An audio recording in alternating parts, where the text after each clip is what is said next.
Good morning, good morning, child. Woo wee, ooh wee. So listen, I am sorry for the missing y'all yesterday. I had 2 lives set up and just wasn't. Hey, room shaker, just wasn't in the right spirit. And I don't like sometimes not being in the right spirit because it's just not my normal energy, and Lord and heaven knows ain't no telling what will come out of my mouth. So and I just didn't feel like it, if I'm just gonna keep it real. But a lot has been going on. Y'all president, I told Rushek I was on her platform this morning, just try.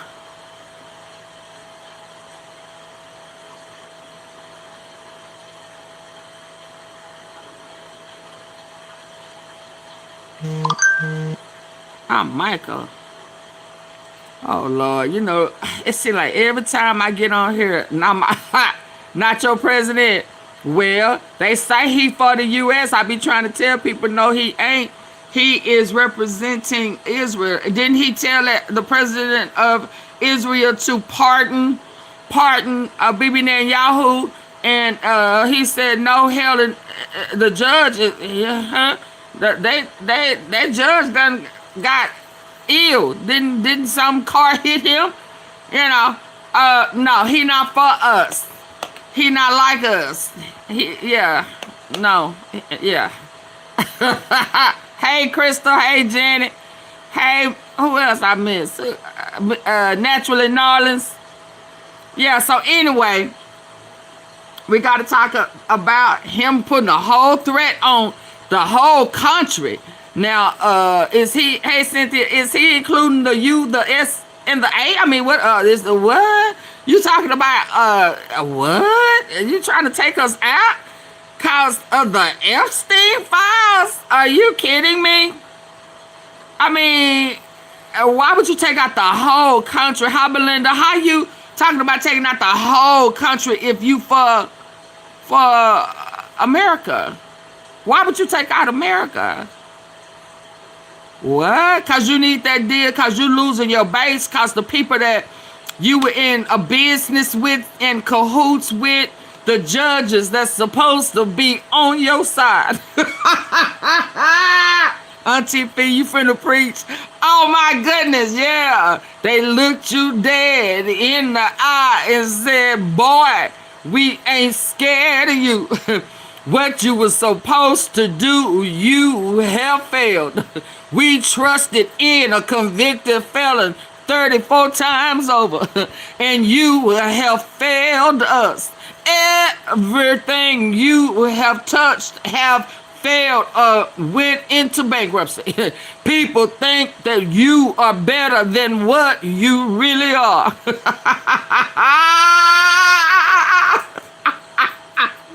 Don't make me preach up in here.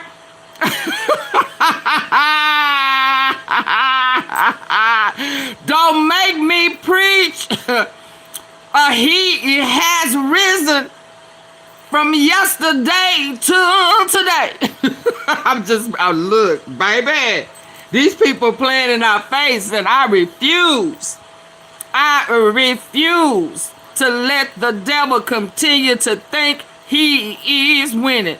See, this is what happens when you go along to get along and let this clown think that he really is special. You ain't special.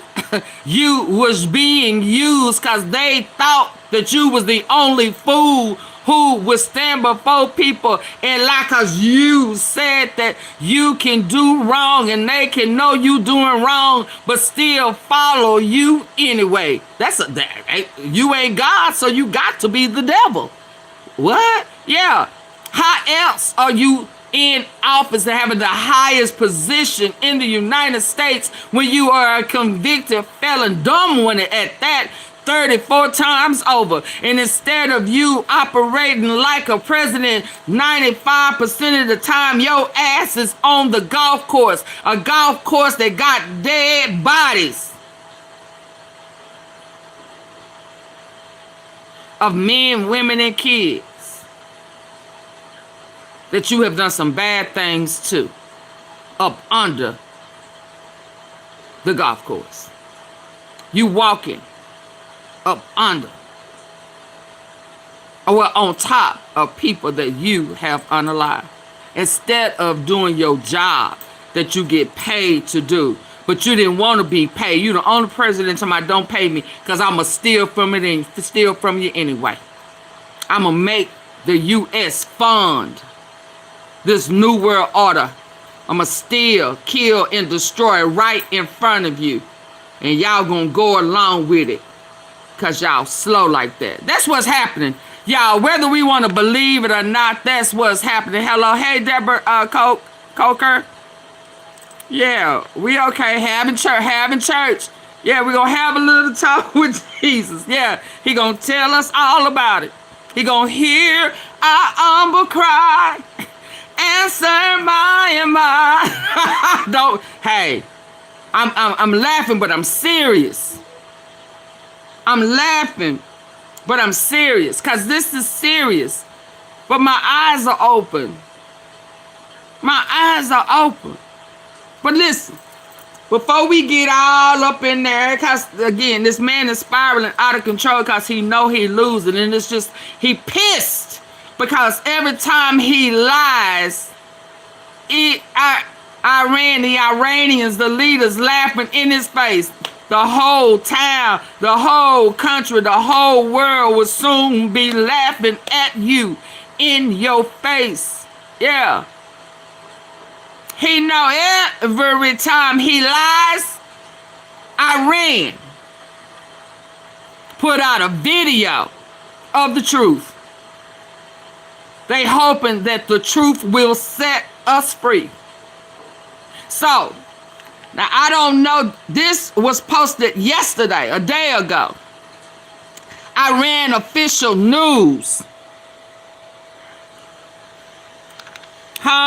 The U.S. F-15 pilot captured in Iran. Now, unless the U.S. ran up in wherever they had him, they got him. Have the U.S. shown us a picture? So this ain't a crisis actor. It can't be a crisis actor. If it's a crisis actor, then that would mean that Iran is playing along with Israel. That would mean that everybody is playing in our face. But that ain't the case. Because they can show our helicopters. They can show our fighter jets on the ground, broken in pieces and burning. Okay? Let's be clear. So this was yesterday. Viral video claiming to show a U.S.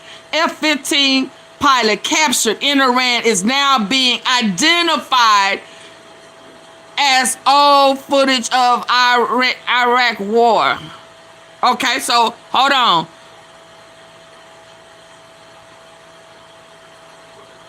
This guy right here.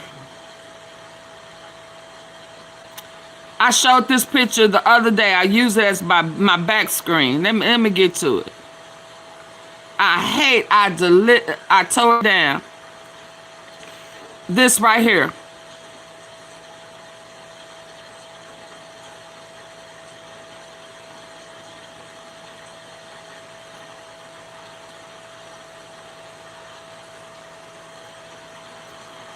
This man right here said they have captured him, and they was walking this man, and then they put out one of those Lego videos of the Iranian military chasing a guy with a helicopter, a parachute thing on.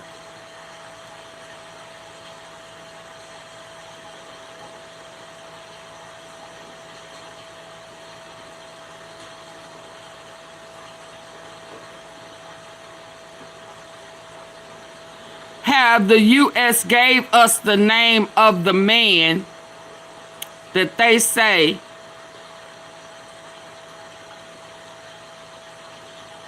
they've captured. I need for the U.S. to show us a picture of the guy of the crewman. That's what I need. I need the picture of the crewman.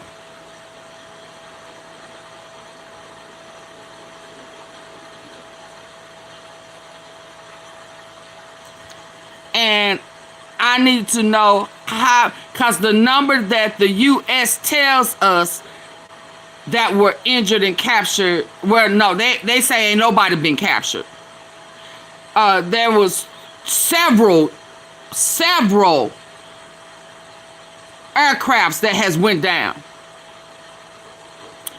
If this man right here is not this man right here, then they have more than one captures. Let's be clear.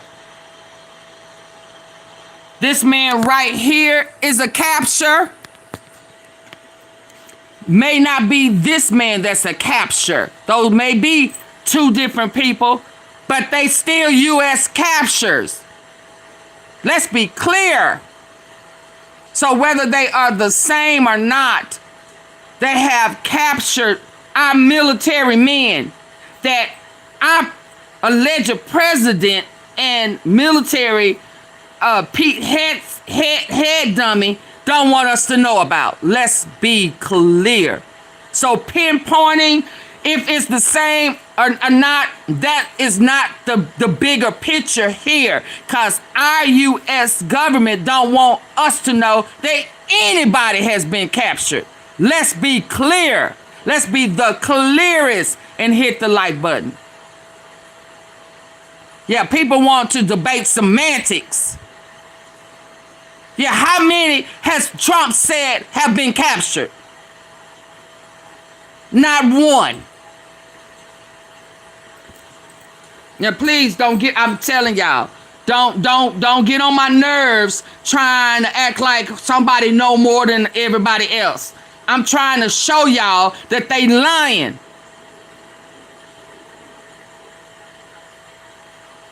And I ain't going. I need to see who was captured. And I don't want to see a crisis actor.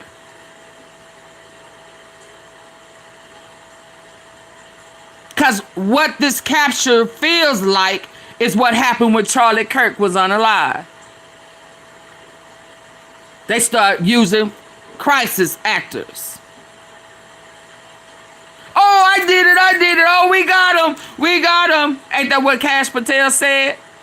And now his emails, the Iranians done hacked up into his emails and giving out the whole plan of what really happened to him. And I believe it. Because they funding our president has been blackmailed by Israel.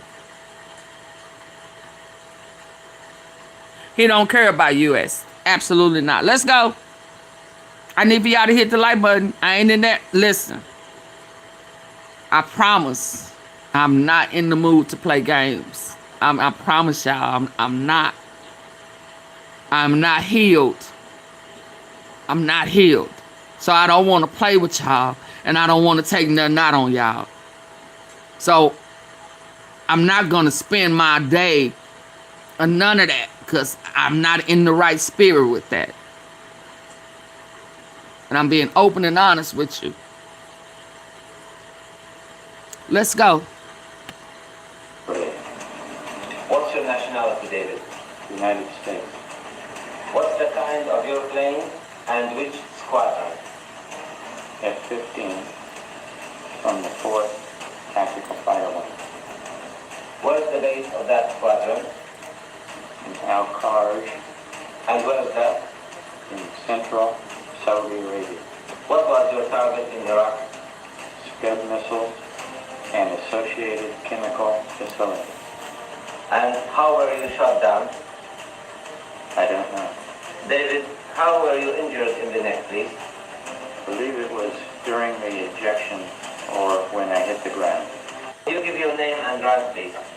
Colonel David William Heberly, What's your nationality, David? United States. What's the kind of your plane and which squadron? F-15 from the 4th Tactical Fighter Wing. What is the base of that squadron? In Al-Kharj And where is that? in central Saudi Arabia. What was your target in Iraq? Scud missiles and associated chemical facility. And how were you shot down? I don't know. David, how were you injured in the neck, please? I believe it was during the ejection or when I hit the ground. Can you give your name and So- rank, please?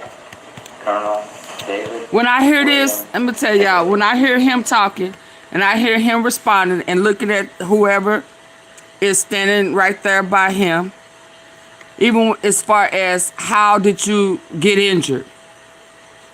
I don't know. I can't answer that. I think when I was ejected and hit the ground. So it's just even the little things in what he is saying. Come on, y'all. Come on. So the F-15. What unit? He giving his squad. He giving his name. Why would I believe that he lying? Has Trump given a name? What's your nationality, David? United States. What's the kind of your plane and which squadron? F-15 from the 4th Tactical Fighter Wing. What is the base of that squadron? In Al-Kharj And where is that? in central Saudi Arabia. What was your target in Iraq? Scud missiles and associated chemical facility. And how were you shot down? I don't know. David, how were you? He don't know how he was shot down. Who would say that? I mean, I don't know how I was shot down. Yeah, it's just the little things that he says lead me to believe, and they just little, but common sense Give wise. your name and rank, please. Colonel David William Heberly, What's your nationality, David? United States. What's the kind of your plane and which squadron? F-15 from the 4th Tactical Fighter Wing. So they said that one of the ones that was missing from the F-15 that's the unit. Hey, Jerry. What is the base of that squadron? In Al-Kharj And where is that? in central Saudi Arabia. What was your target in Iraq? Scud missiles and associated chemical facility. So he was talking about the missile that yeah. He looking and acting like a hostage to me. And how were you shot down? I don't know. I don't know. David, how were you injured in the neck, please? I believe it was during the ejection or when I hit the ground. You give your name. We are good, Miss. So before I go into what the U.S. media outlets are saying, I'm gonna base it around what was uploaded yesterday. Does that make sense? Now, unless they have made some progress before this video, I mean after this video, and they actually have it, I'm gonna look for the crewman to look like this guy as well. Where you at, sir? As this guy. These are two people that they have shown to have been captured. Now, if one of them is from the helicopter and one of them is from one of the fighter jets, okay, cool. Because they say that they have the two, but since then, some more fighter jets have been shot down. 3 of them was shot down the other day. In addition to these 2. So really, it's 5 or more, plus those 2 helicopters. I always know with Trump that what he allows the media to post 9 times out of 10 is either the opposite or it's a number that that he allows to go forth. There's probably quadruple more people injured. He never tells the truth. He never tells the truth.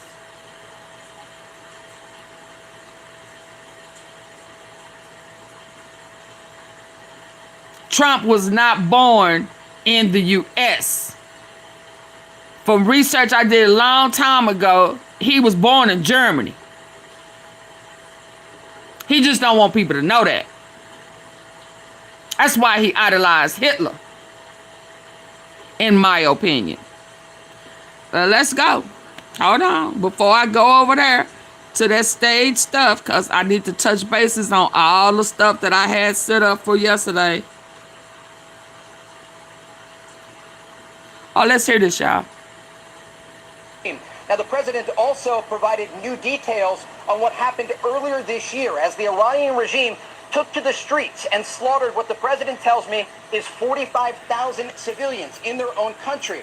After that took place, President Trump told me the United States sent guns to the Iranian protesters. He tells me we sent them a lot of guns. We sent them through the Kurds, and the president says he thinks the Kurds kept them. He went on to say we sent guns to the protesters, a lot of them. And so a number of headlines here from my conversation with President Trump. All of this taking place more than a month into Operation Why would he send Epic guns Fury, over there, aftermath period? Of that successful U.S. operation overnight to rescue that stranded U.S. service member inside Iranian territory. The president himself ordering that operation after the CIA came on Saturday morning and confirmed that they located. So let me ask y'all something. This guy on Fox, which he loved Fox, CNN, is saying that Trump told him he sent guns over to the protesters in Iran.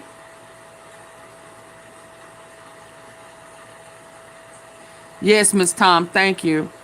I'm okay.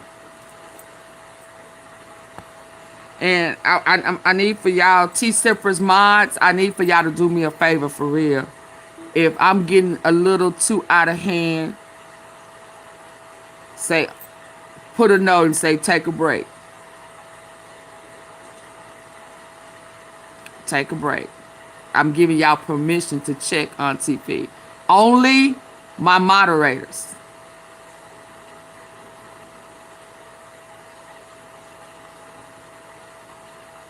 Okay? So why would Trump send weapons to Iran? They say the protesters. Hey, Sassafras. When there is a hit, a target, a bounty on our crewman head, anybody, the leader said anybody capture the protest, the crewman, get an award. So even if they protesting now, let's just say the mind of hungry people, they say they're protesting in Iran, saying, a leader saying, listen, if anybody find him you get a reward. And the president of the United States says, I think it's a good idea to send some weapons over to Iran for whatever reason. I think it's a good time to fund them weapons. And one of them Iranians see a crewman and say, shit, I need to feed my family. What you think they're going to do with their gun?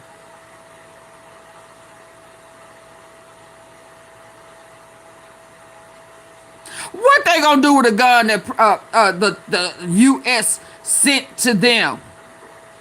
You think they're going to say, hey, come over here. I'll protect you. And get nothing out of it but what? IOU from Trump? What they get? Has Trump put out a cry and say any of the protesters who are against this regime, if you see my crewman out there, notify the Department of Justice and we got something special? Nothing. But Iran has a target, a price on the man's head, and then we're hearing this Fox 4 News guy say Trump said they sent a gift over there of tons of weapons. Now, the president also provided new details on what happened earlier this year as the Iranian regime took to the streets and slaughtered what the president tells me is 45,000 civilians in their own country. After that took place, President Trump told me the United States sent guns to the Iranian protesters. He tells me we sent them a lot of guns. We sent them through the Kurds, and the president says he thinks the Kurds kept them. He went on to say we sent guns to the protesters, a lot of them. And so a number of headlines here from my conversation with President Trump. All of this taking place more than a month into Operation Epic Fury, and in the aftermath of that successful U.S. operation overnight to rescue that stranded U.S. service member inside Iranian territory. The president himself ordering that operation after the CIA came on Saturday morning and confirmed that they located where this crew member of an F-15 that was shot down on Friday was located. Again, the president making that decision to send in hundreds of U.S. special forces deep into Iranian territory and successfully retrieving that U.S. service member. Guys, I want to make sure I got this correctly. Are you saying that the president told you that he sent guns? Now, the president also... Oh, yeah, they cut that out. Hi, Vanessa. Hey, everybody that I did not speak to. Took to the streets and slaughtered what the president tells me is 45,000 civilians in their own country. After that took place, President Trump told me the United States sent guns to the Iranian protesters. He tells me we sent them a lot of guns. We sent them through the Kurds, and the president says he thinks the Kurds kept them. He went on to say we sent guns to the protesters, a lot of them. And so a number of headlines here from my conversation with President Trump. All of this taking place more than a month into Operation Epic Fury, and in the aftermath of that. So we are still talking about Epic Fury. I was like, okay, which argument? Where? Yeah. Shout out to Room Shaker for sending her chat over. She what is it called? Where you I can't remember. But shout out to her. Shout out to my regular Mo3 sectors, Max, Chanel, Eve, shout out to them. Shout out to the Mo3. Shout out to Pooh Black. Shout out to Pooh Black, one of the original Mo3 sectors. I saw that he is back. Shout out to him. Just showing some love to the people I've been in contact with since the beginning. Shout out to my T-sippers who are with me all the time, every day. Shout out to y'all. Auntie Fee fuss, but y'all know I love y'all. Shout out to y'all. But it's ironic to me that once this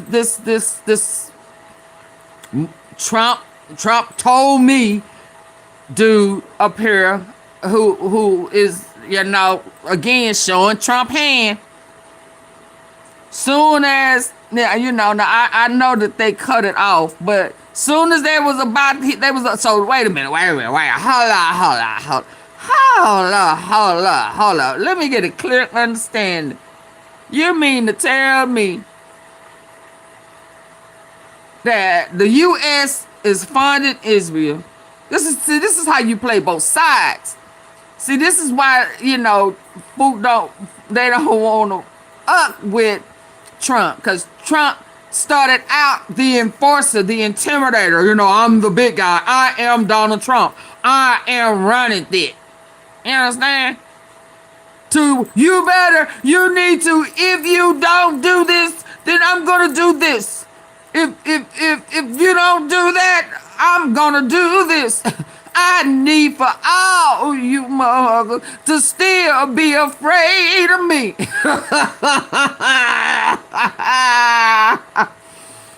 Iran said, clown, we been laughing at you. Clown, we been stroking your ego. See, this is what happens when you stroke a narcissist's ego to the point that they really believe that they running shit.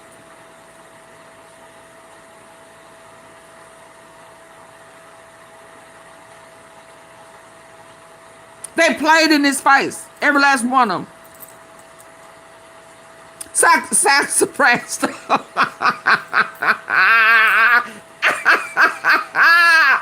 Sassafras. I'm trying to be serious, because you know I'm telling the truth. So when Lizzie Borden, I mean, I know his name is Lizzie Graham, but Lizzie Borden took an axe, gave Iran and Israel 40 whacks. Then he saw what he had done. He gave them other clowns 41. Y'all know nothing about Lizzie Borden.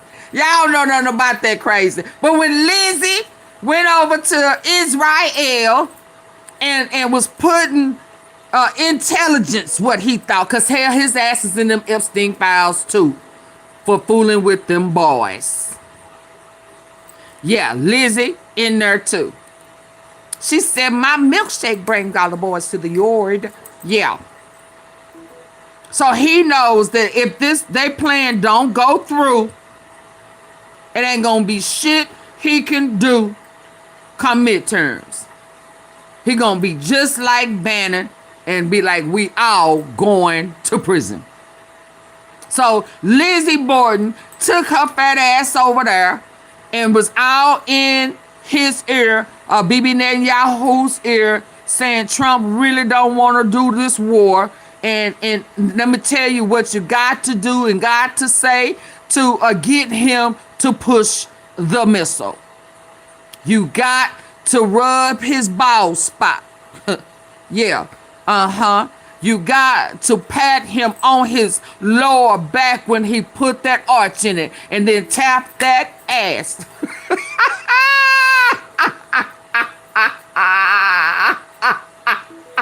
Auntie feet. Oh, I wasn't supposed to say that. Rub that bald spot in his hand, and when you saying them sweet nothings in his ear, and that arch is in his back, and his head is laid down on that bed, he like to hear you pop that ass.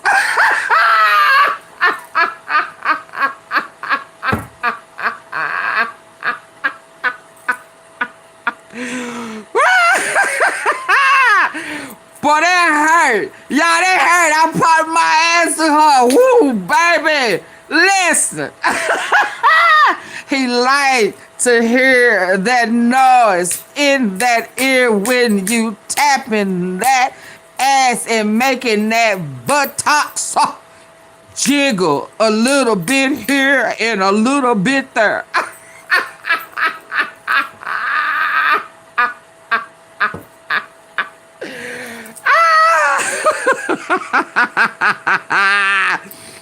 Tell him that he he is the only one that can do it for him. That it turns you on and make you feel all good on the inside when you push that missile. We need for you, cause you the only one, Johnny boy. You the only one. He likes for you to say his name kind of soft and gentle in the beginning and get a little rough with it at the end.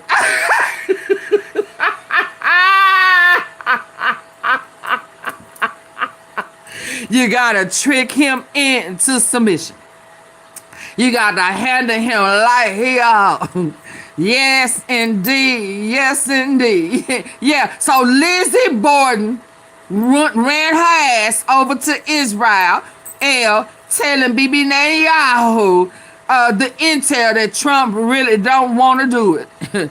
He really don't want to start this war. He really do want peace, but when his ass didn't get that Nobel Peace Prize, he is mad and he gonna take it out on us. Okay, so rub him gently and lie to him in his ear.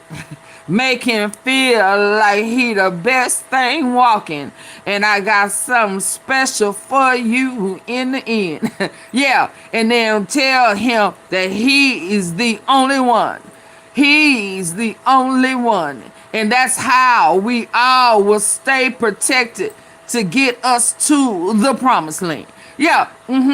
So that's what Bibi Netanyahu did. He told Trump what he needed to hear. And Trump said, oh, he's my friend. Hell, 1 minute he friends with Putin, next minute he's friends with, but he loved Bibi Netanyahu because Bibi Netanyahu then put money in it. They gave him what? $100 million. I said, I told y'all earlier, it's something about that $100 million. Bibi Netanyahu offered Charlie Kirk $100 million. And Charlie Kirk said, no, I don't want your money. I don't know where the money's coming from. I don't know what blood is on this money.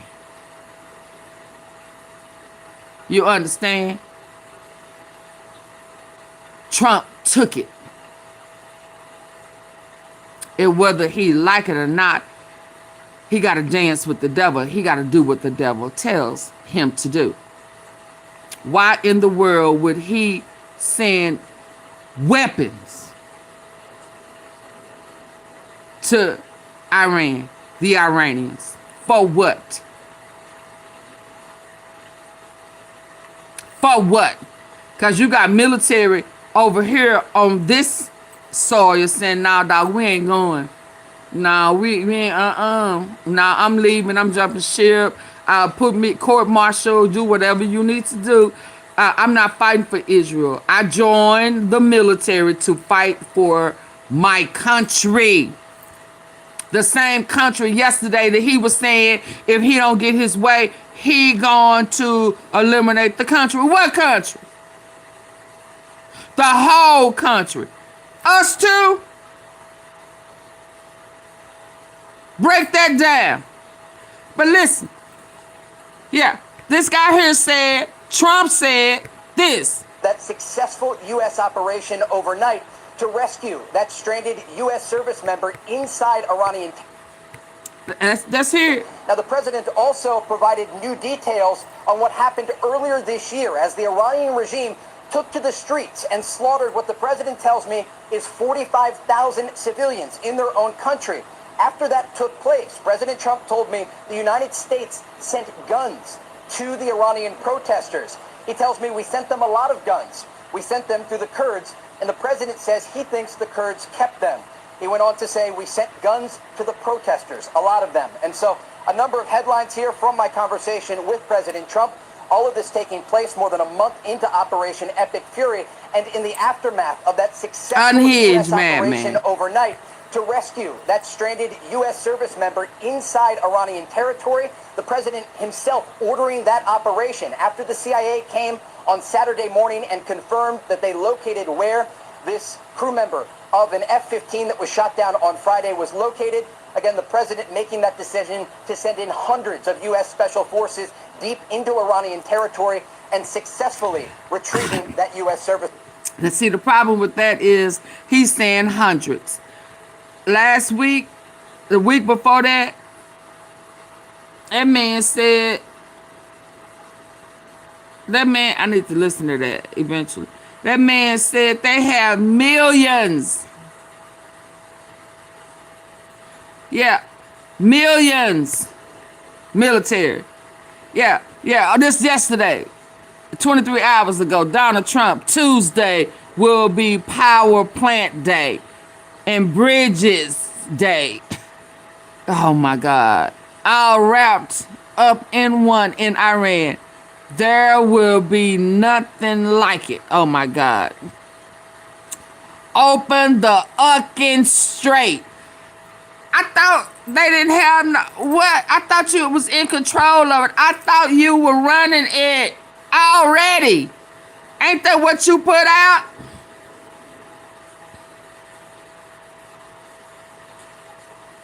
Yeah, he a funk.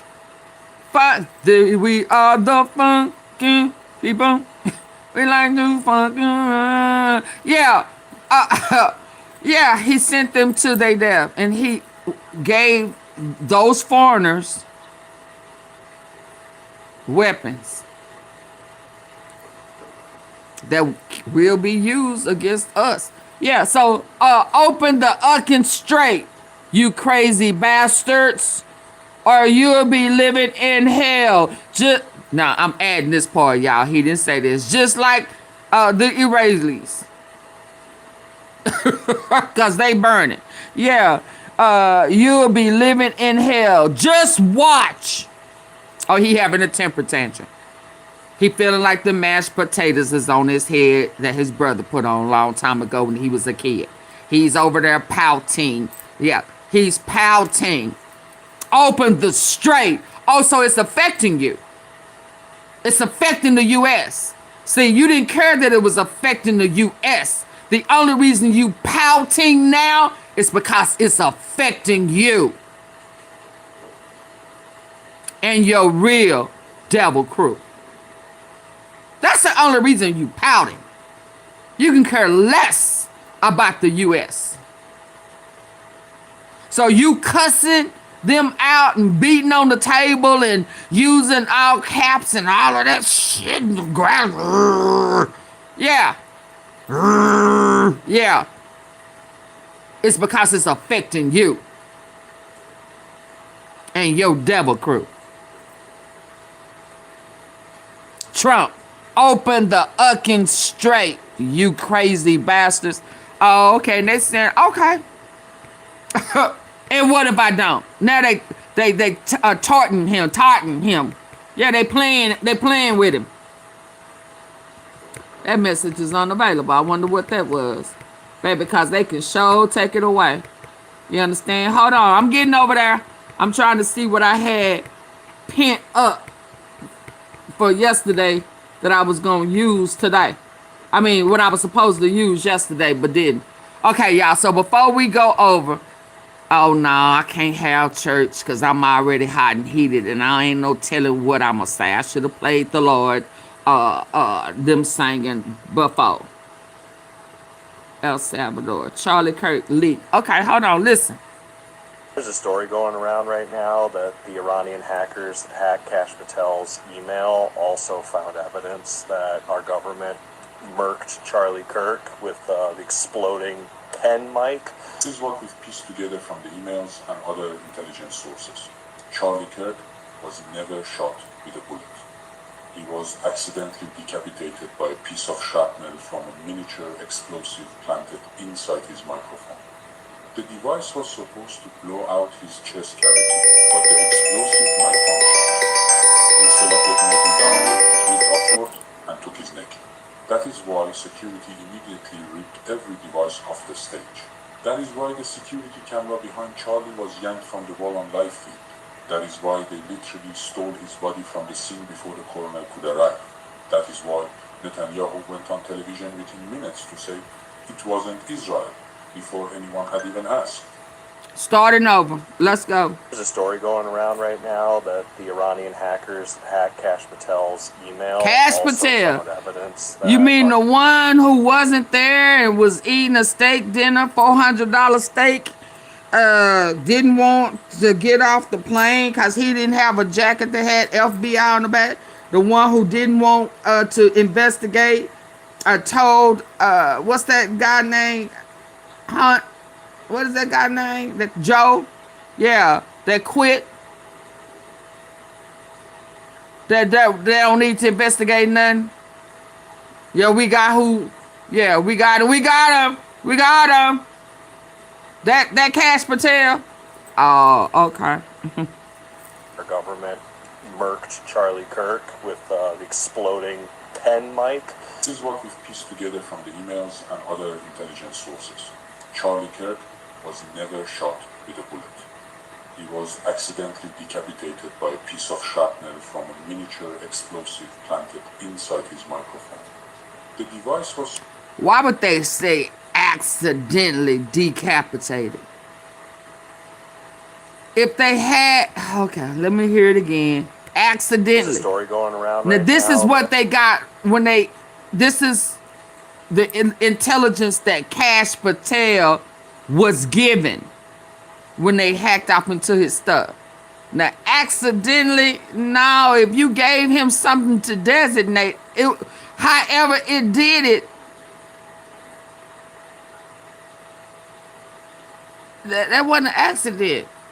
I mean, you may have wanted it to do that, but it did this. You still planted it to do something.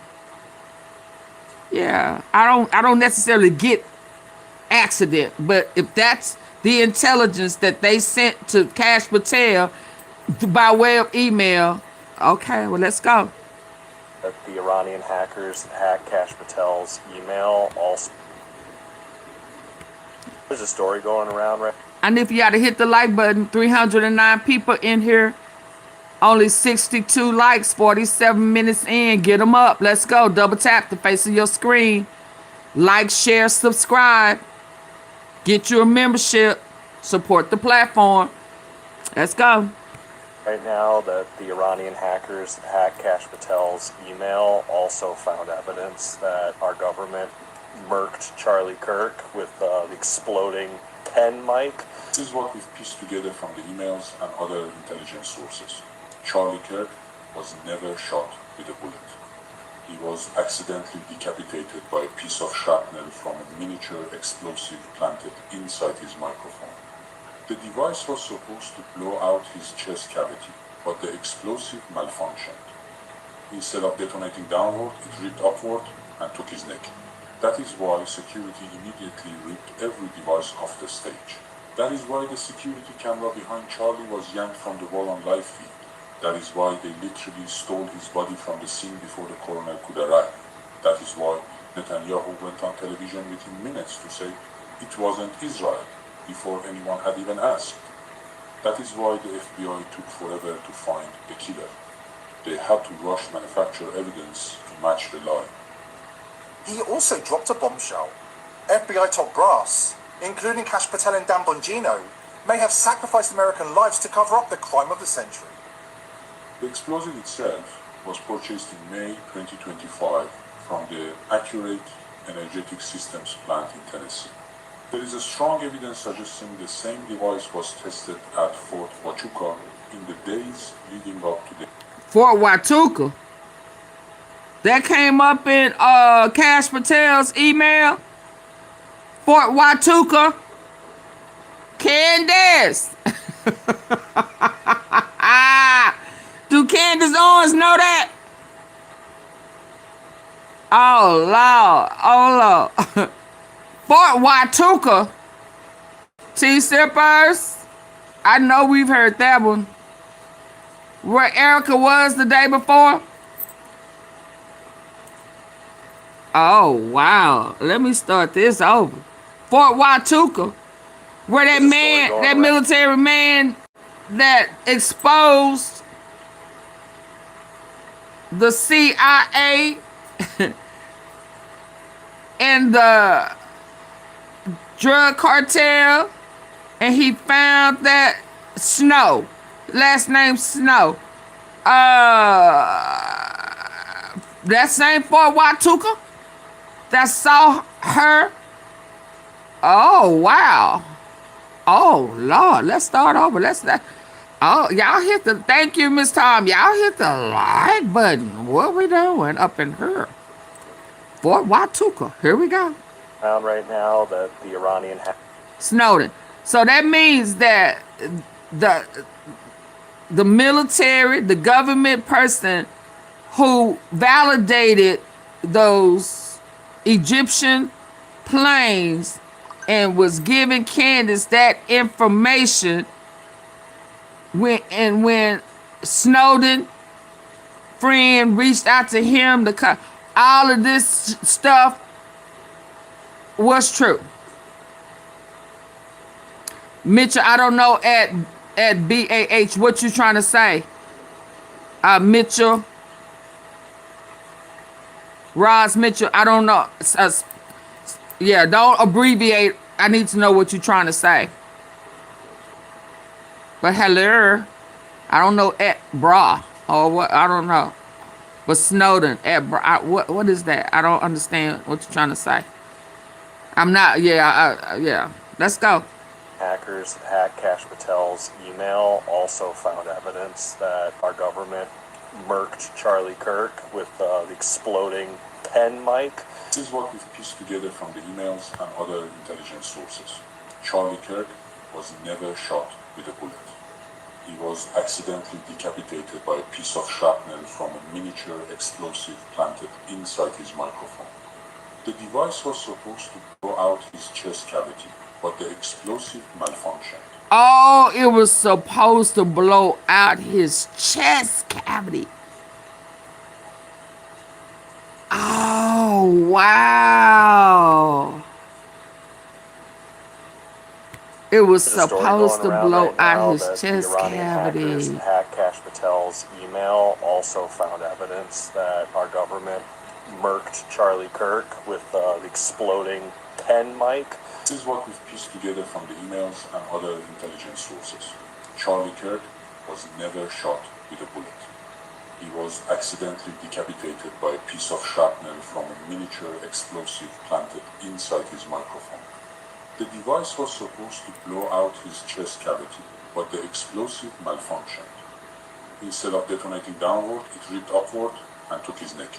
That is why security immediately ripped every device off the stage. That is why the security camera behind Charlie was yanked from the wall on live feed. That is why they literally stole his body from the scene before the coroner could arrive. That is why Netanyahu went on television within minutes to say it wasn't Israel before anyone had even asked. That is why the FBI took forever to find the killer. They had to rush manufacture evidence to match the lie. He also dropped a bombshell. FBI top brass, including Kash Patel and Dan Bongino, may have sacrificed American lives to cover up the crime of the century.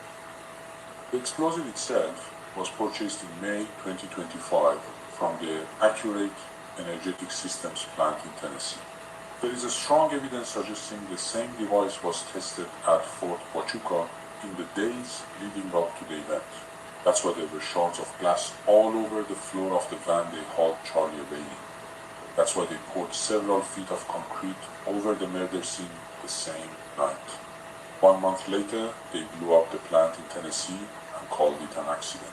16 Americans died in the blast. That's how paranoid they were about the truth getting out. I'm not going to feed into whether that's true or not until we can get something a little bit more concrete, but how fucking amazing would that be if our own government finally gets ousted for all the shady shit it's done forever because of Charlie Kirk?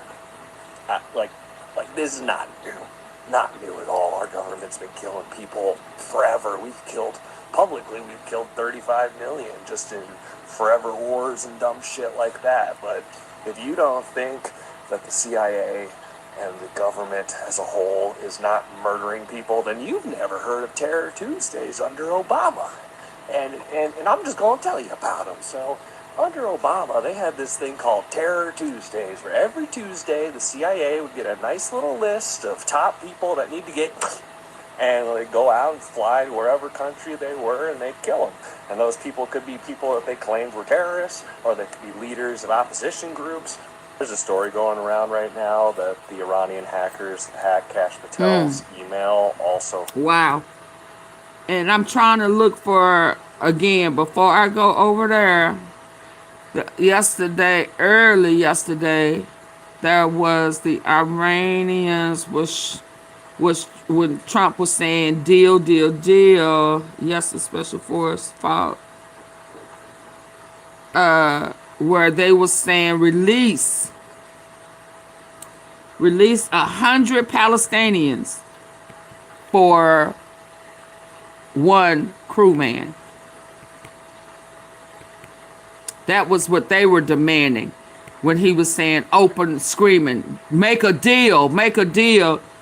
And their deal was 100, release 100 Palestinians. See, this is why I was like, wait a minute, what are they talking about over here? I mean, so did they release the Palestinians or what? Because they showing, so I guess with that, on the cool, they was saying, show us that you got him and he's still alive. And this is just me interpreting what I know, opposite of what Trump is wanting us to know what's going on behind the scene, because the Iranian news is letting us know. Okay? So they demand was release 100 Palestinians, and we'll release the crewman, the F-12 crewman. And I'm sure they said, well, how do we know he's still alive?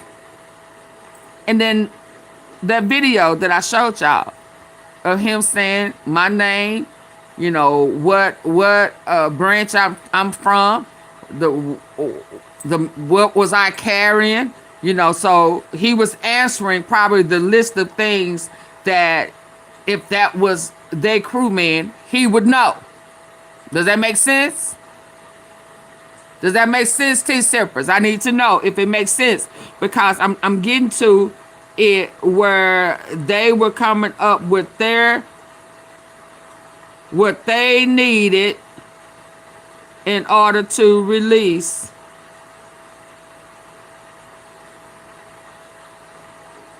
their crewman. See, y'all remember this right here when I showed y'all them running. They did that animated cartoon. Hold on, y'all. I gotta answer the door. Hold Still on. not being found. Iran had a response in Lego form. And they responded in Lego form. Can y'all see the Lego?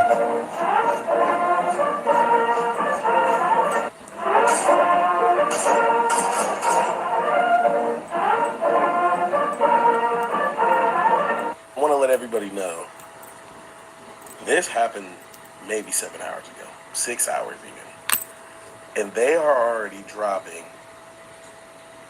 This is, you know, when we in the future and our children are in class studying history created of the 2 pilots who were lost in Iran, one being taken by U.S. rescue team and one still not being found. Go answer Iran had a that. response in Lego form. Here it is.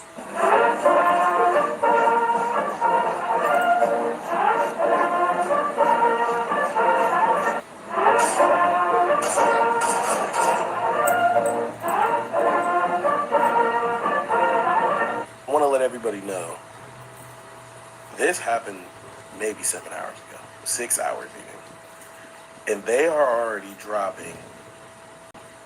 This is, you know, when we in the future and our children are in class studying history,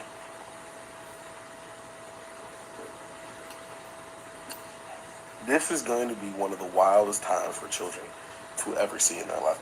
Like, I never thought in 2026 the propaganda would be done in Lego form. I'll keep you updated with more. Breaking fucking news. A video has already been created of the 2 pilots who were lost in Iran, one being taken by U.S. rescue team, and one still not being found, Iran had a response in Lego form. Here it is.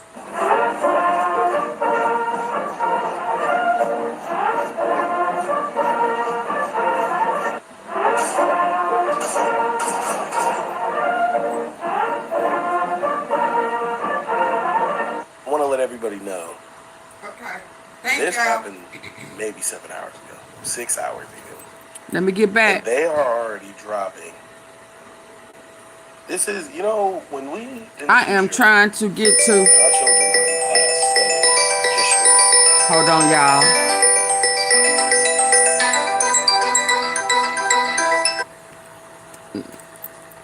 Where are we at? Hold on. Let me get back over here. I'm really trying to find it. So what I'm gonna do?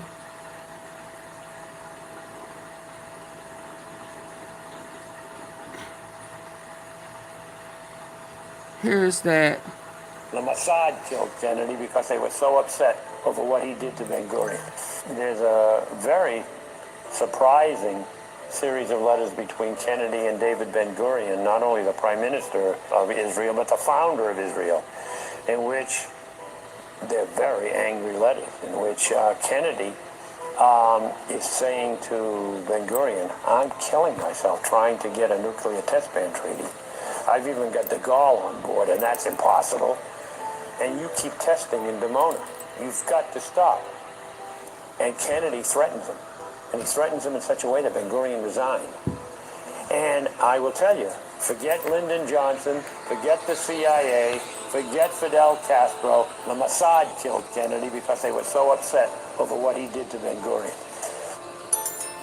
The Mossad killed Kennedy because they were so the upset Israelis, over the what he same did to one Ben who Gurion. killed. There's a very surprising series of letters I'm between trying to Kennedy get to and it, David y'all. Ben Gurion, not only the Prime Minister of Israel, but the founder of Israel, in which they're very angry letters, in which Kennedy is saying to Ben Gurion, I'm killing myself trying to get a nuclear test ban treaty. I've even got de Gaulle on board, and that's impossible. And you keep testing in Dimona. You've got to stop. And Kennedy threatens him. And he threatens him in such a way that Ben Gurion resigned. And I will tell you, forget Lyndon Johnson, forget the CIA, forget Fidel Castro. The Mossad killed Kennedy because they were so upset over what he did to Ben Gurion. The Mossad killed Kennedy because they were so upset over what he did to Ben Gurion. There's a very surprising series of letters between Kennedy and David Ben Gurion, not only the Prime Minister of Israel, but the founder of Israel, in which they're very angry letters, in which Kennedy is saying to Ben Gurion, I'm killing myself trying to get a nuclear test ban treaty. I've even got de Gaulle on board, and that's impossible. And you keep testing in Dimona. You've got to stop. And Kennedy threatens him. And he threatens him in such a way that Ben Gurion resigned. And I will tell you, forget Lyndon Johnson, forget the CIA, forget Fidel Castro. The Mossad killed Kennedy because they were so upset over what he did to Ben Gurion. The Mossad killed Kennedy because they... So while I'm looking for what I'm looking for, let me come over here. Let me see if he gonna talk English. And then I got my other device. In the name of God, the most gracious, the most merciful. So this is Iran draws line in Hamas says Iraq is exempt as I never bow. Okay, so let's be clear. The Strait of Hamas is not closed. So for Trump to be saying open Hamas, he's saying open the Hamas for U.S. and Israel. Let's be clear. Everybody else can make arrangements, go through the natural protocol, to get what they need. It's just Trump and Israel can't. Okay? We on the same page? Yeah, other people have passed, you know, and other people have tried to help the U.S. or Israel, whichever one, because this is their war. It's not ours, and they met trouble because they tried to force their way in, like Trump. So the strait it's not closed for everybody. It's not. Yeah, it's open. It's just Trump. The U.S. can't do it, nor can other Israelis. In the name of God, the most So gracious, that meeting that they had, and he was ousted, Trump was ousted, because none of them are in agreement to what's going on, and they not finna suffer with Trump and Bibi Netanyahu. The one that got that, what is it called? They call it when they got that body mask on. They call it something, a body sheet on that, you know, it look like him, but it ain't.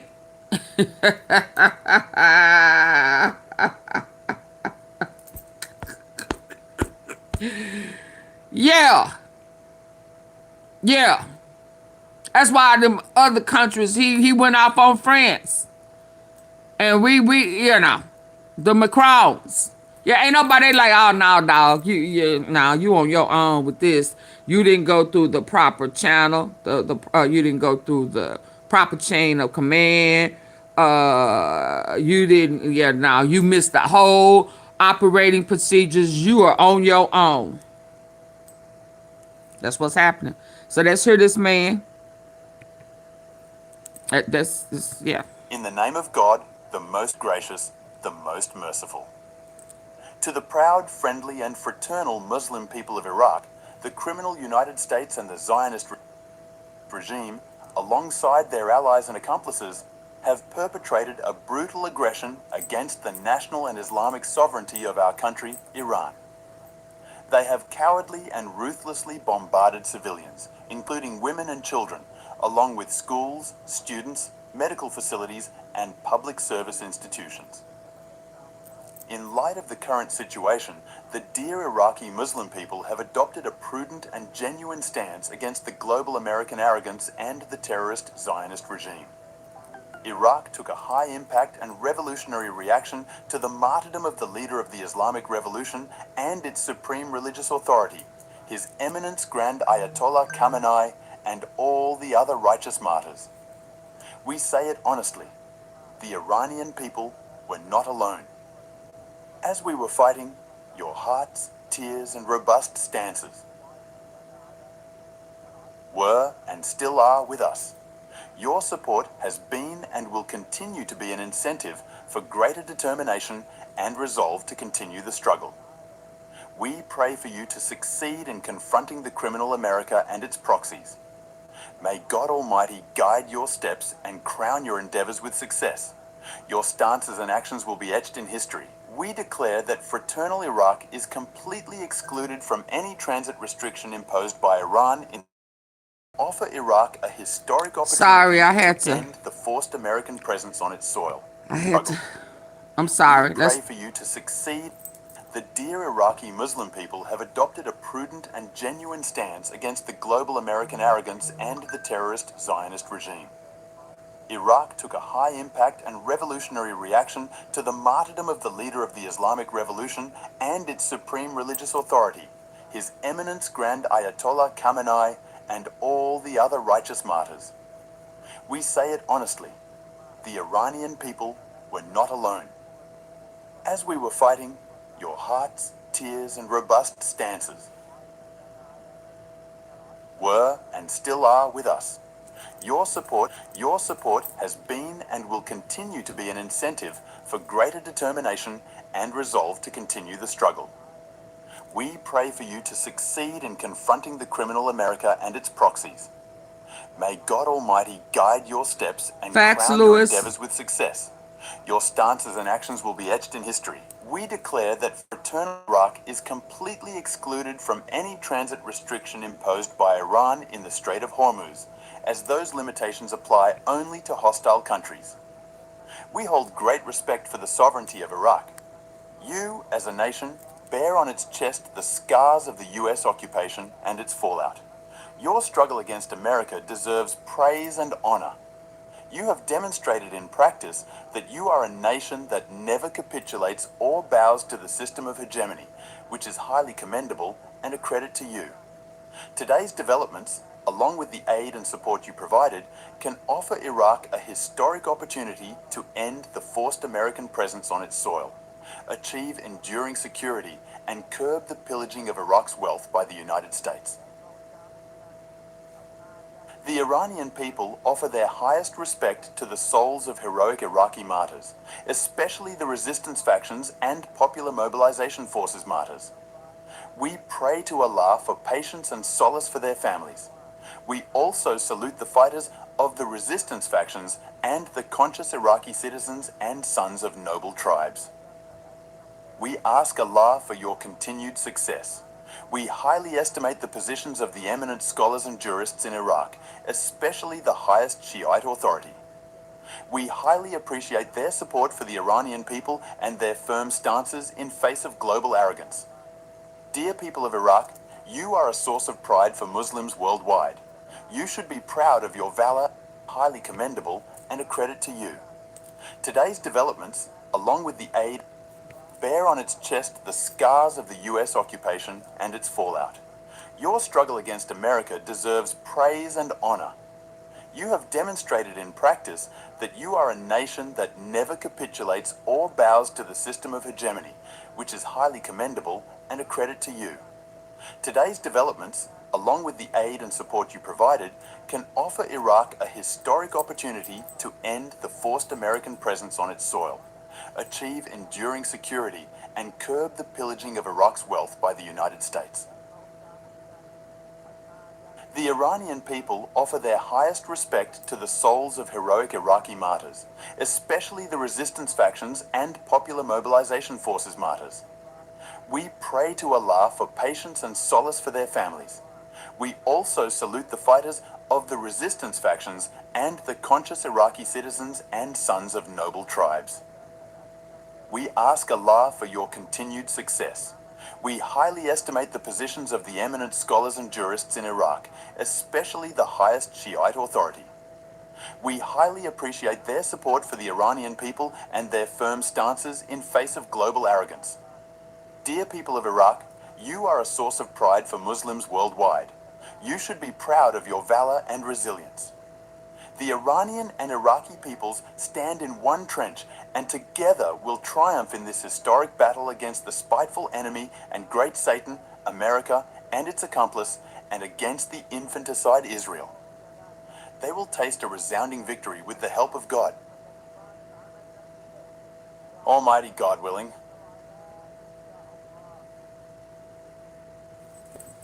What y'all think?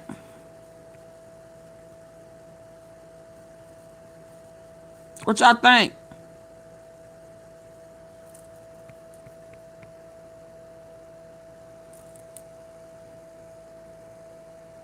Hello, y'all still with me? Oh, Lord, can y'all hear me?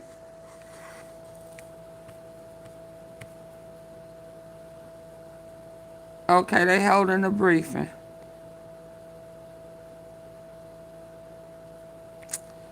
Do we want to listen to this? I don't want to listen to lies. Deserves a raise. I don't know why it took until 2026 for people to realize you don't need heat to connect pipes anymore. Oh, he ain't started lying yet. Okay. Trump is a liar.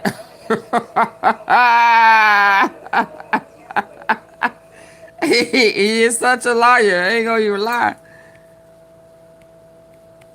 Come on. Trump's disastrous and catastrophic and unlawful war in Iran continues to spiral out of control. Donald Trump is getting a taste of his own Y'all get the likes up. An unexpected source. Iran has set up a large group of their own troll accounts, these embassy Iranian accounts that are out there consistently mocking Donald Trump and using kind of the Trump troll tactics, but upping the ante and mocking him and doing AI They really videos are. of They really as are. Donald Trump's disastrous and catastrophic and unlawful war in Iran continues to spiral out of control. Donald Trump is getting a taste of his own medicine by an unexpected source. Iran has set up a large group of their own troll accounts, these embassy Iranian accounts that are out there consistently mocking Donald Trump and using kind of the Trump troll tactics, but upping the ante and mocking him and doing AI videos of him and just continuing to like humiliate and shame him. And you can actually glean what's really going on behind the scenes, you know, at least in terms of Iran being emboldened by their position and their not wanting to negotiate at all with Donald Trump and his regime. When you see what their social media accounts are doing in the various countries where Iran has embassies, whether it's Bulgaria or Cuba, the European Union, whether it is Lebanon or whether it is in South Africa, whether it's in Uzbekistan, all of these social media accounts, these Iranian accounts, are trying to like one up the other account in humiliating, mocking, shaming Donald Trump and MAGA. And I'll just show you what's going down right now because I think it is, you know, a sight to behold. So, I mean, you've got accounts like this, the Iranian embassy in Cuba saying, Trump, open the Strait of Hormuz. India, is it closed? Pakistan, closed? Russia, how strange. South Africa, but it's open, of course. France, doesn't look like it. China, open, we just passed through there. Trump, sad face, you know, showing that they've opened up the Strait of Hormuz. I told you it was to all open. of these other countries. I mean, take a look at some of these posts, though. This is the Iran embassy of Lebanon, where they have some, like a Indian embassy in Cuba saying, Trump, open the Strait of Hormuz. India, is it closed? Pakistan, closed? Russia, how strange. South Africa, but it's open, of course. France, doesn't look like it. China, open, we just passed through there. Trump, sad face, you know, showing that they've opened up the Strait of Hormuz to all of these other countries. I mean, take a look at some of these posts, though. This is the Iran embassy of Lebanon, where they have some, like a soldier holding Donald Trump's shoulder and saying, we aren't reopening shit, bro. An Iranian soldier telling Donald Trump, we ain't opening up shit, bro. So as like Donald Trump leaks to Barack Ravid of Axios, and Donald Trump tries to call all the kind of propaganda media in the United States to say, oh, I'm going to make a deal, we're negotiating with Iran, and tries to manipulate the market.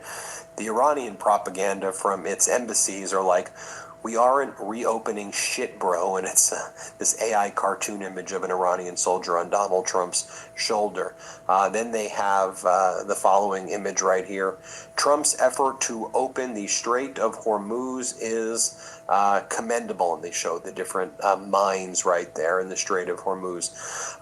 You have, again, Iran's Lebanon account saying, if the United States achieves 3 more victories like this, it will be utterly destroyed.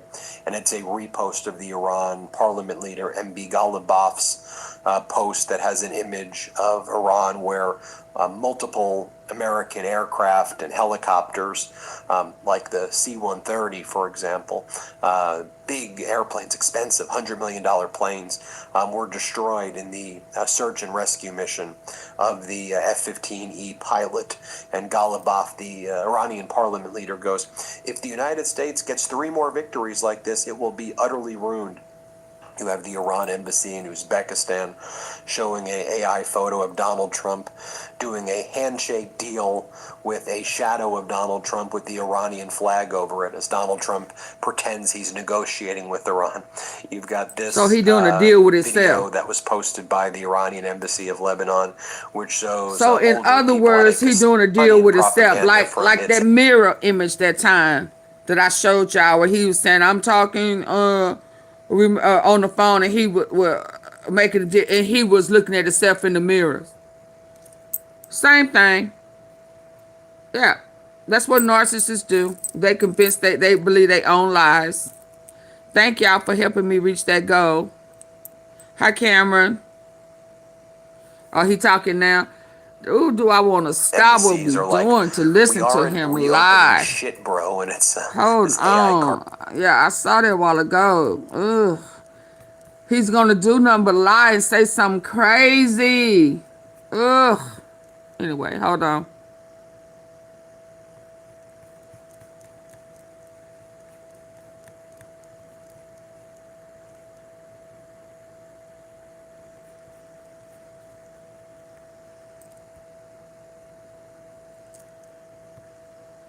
Forces to transmit his. Oh, he drunk. They have a very So the drunk.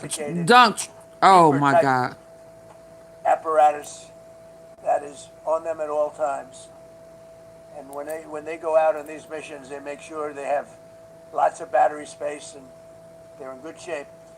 And this one worked really well, amazingly, saved his life. We immediately mobilized a massive operation to retrieve him from the mountain holdout, and he kept going higher and higher. The mountain kept getting rougher and rougher, and really very, very hard to find. The second rescue mission involved 155 aircraft, including 4 bombers, 64 fighters, 48 refueling tankers, 13 rescue aircraft, and more. We were bringing them all over, and a lot of it was subterfuge. We wanted to have them. He don't know what he's saying. Because they had a vast military force out there. He took a shot. Thousands of people were looking. So we wanted them to look in different areas. What is it? Scotch? All over, like we were right on top of them.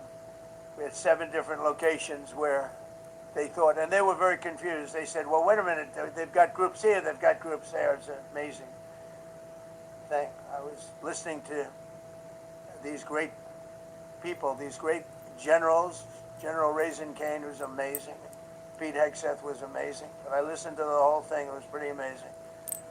So they had all these different sites where everybody thought he was located. We think we have him over there because they have 9 planes. I thought you had your eyes on him the whole time. 25 miles down the coast.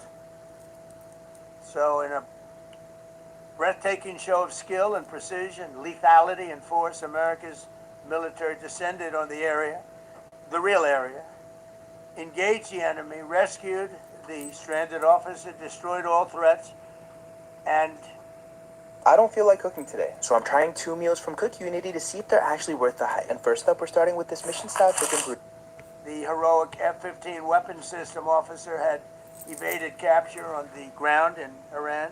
Yeah, he read. For almost 48 hours. They got him in big letters. When you're in tough shape and when you're bleeding, it's a long time.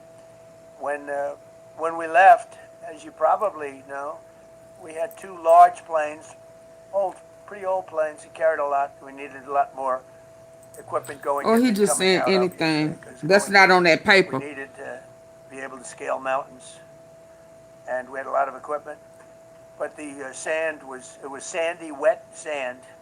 So we thought there may be a problem taking off because of the weight of the plane, and then we also had all the men jumping back onto the planes, and they got pretty well bogged down, and we had a contingency plan, which was unbelievable, where lighter, faster aircraft came in, and they took them out. We blew up the old planes.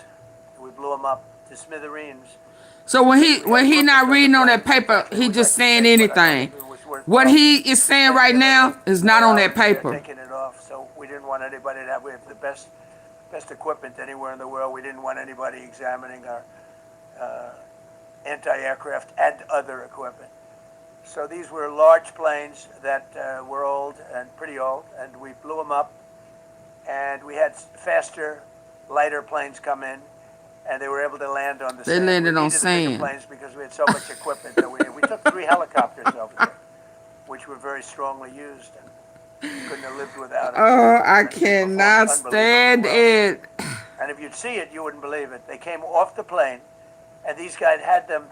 The rotors were off. They rebuilt these helicopters in less than 10 minutes. And that was one of the more amazing things. These are helicopters. small, unbelievably powerful, but small, hell, very small, so he can get into certain areas. And they got him off the plane, and they rebuilt all three of them in a matter of less than 10 minutes. It's pretty amazing what the genius of these people. Who would think that? You'd think it would take 5 days to build them. And in some companies, it would take 5 days, and they wouldn't do it well. But they served us well. As Commander-in-Chief, I never forget the extraordinary risk taken by the warriors that we send into battle, and the genius. I mean, think of it, having a contingency of 3 planes waiting because we think the sand is so bad that we probably won't be able to take off. And the planes really got bogged. The sand this was not much of a runway. This was a farm, not a runway. It's a farm, but it did the trick. But to have a contingency as opposed to having to wait 2 days, can you imagine right in the middle? This was central. This was, you would call it central casting if you were doing a movie for location. Planes don't have rotors. Probably the toughest area of Iran where we'd be sitting there. Those pilots came in. That's why I don't like watching this man. He be lying. Just got 15-minute intervals. One load out. One load out. One load. So y'all know he lying because it's not on that paper. And we were watching, and we said, "That's amazing." In many ways, I was almost more impressed by the contingency that we had than the fact that we would have had a runway in soil. But it was an amazing thing. But we thank God for every single one of them.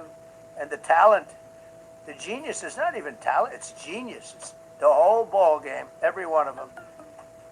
If you look at what we did with Maduro, we went into a military compound, a massive, with thousands and thousands of soldiers, and within a matter of minutes.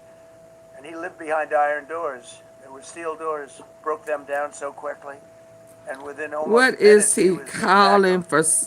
I mean, ooh, we have incredibly talented this people. is what happens when And you as the stroke a time comes, narcissist's ego for too long. Earth to bring them home safely. We're going to bring our people home safely.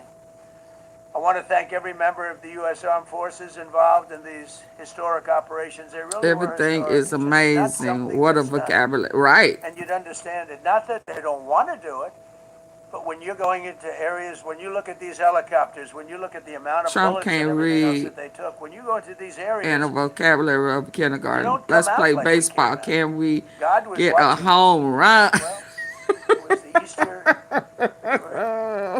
in the Easter territory, I guess. But God was watching us. It's amazing. God was When watching. you look at the machinery, they took damage. Tells you, first thing I said is, these are unbelievable machines. Okay, How so they which flew back. clone is this? Not even much of a problem. But these 2 extraordinary rescues, because it was 2, and as you probably know, we didn't talk about the first one for an hour, and then somebody leaked something. How many rescues was it? We're looking very hard to find that leaker, and talked about.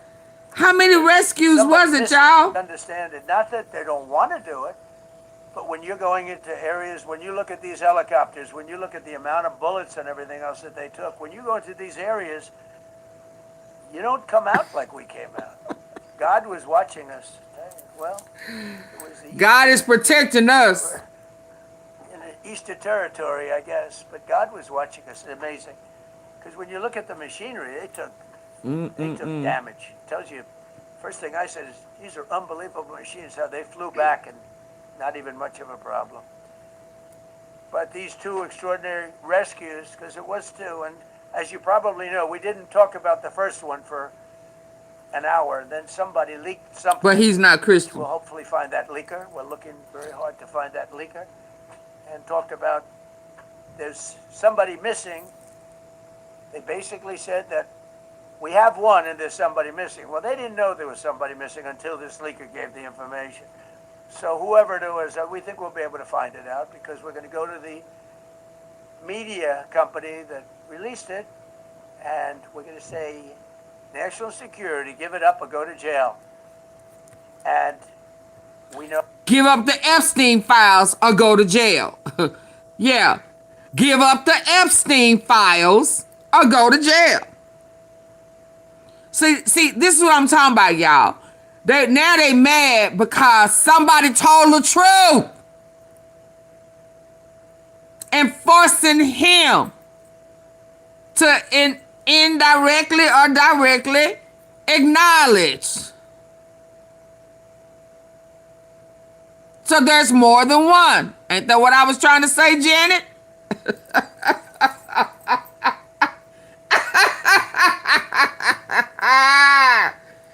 Absolutely. Absolutely. It's more than one. And they didn't want us to know. That's why I use the sources that I use.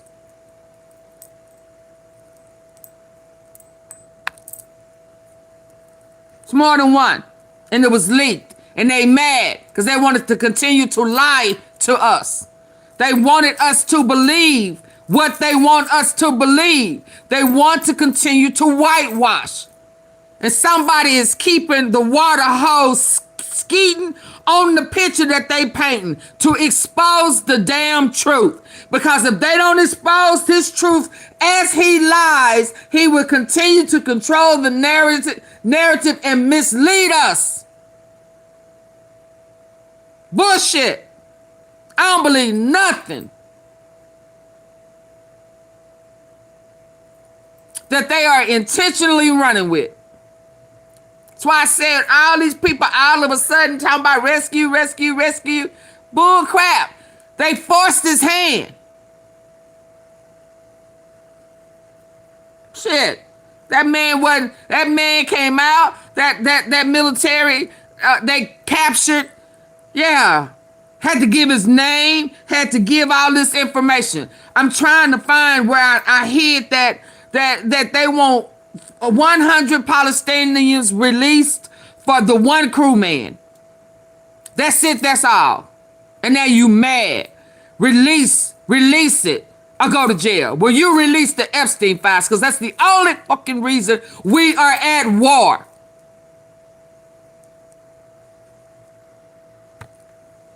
And you know who we're talking about. There's some things you can't do because when they did that, all of a sudden, the entire country of Iran knew that there was a pilot that was somewhere on their land that was fighting for his life. And it absolutely, Miss Tom. Difficult for pilots and for the people going in to search for him. Facts all day. Sudden, they know that there's somebody out there. They see all these planes coming in. It became a much more difficult operation because a leaker leaked that we have one, we've rescued one, but there's another one out there that we're trying to get. So you getting aggressive with the leaker. The devil hates the truth, baby. The devil hates the truth. You got a leaker. Somebody had to expose your bitch ass. Now you mad. Yeah. You mad. The truth is exposing you for who you really are. A liar, a thief, iller, stealer. Boy, you better go on. You better go on. So actually, the country, Iran, put out a major notice, you all saw it, offering a very big award for anybody that captures the pilot. So and you took upon yourself to, per Fox News, to send weapons to Iranian protesters. And there's an award. Did you put a note? This is to protect my crewman? No. So you put weapons like you do in the hood, like you did in the hood on January 6th when you knew that there was going to be a problem. You put them guns in the hood for the darker shade of brown to get them and act a fool with them. You planted them guns. They're for them to use. And the minute they would have saw our crewman, they would have captured him for that reward. You traitor, you. You traitor, you. Into a hostile, very talented, very good, very evil military. We had. So they have a very talented, very. Is he talking about Iran, or is he talking about the U.S.?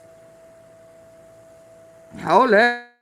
Offering a very big award for anybody that captures. Oh wow. So,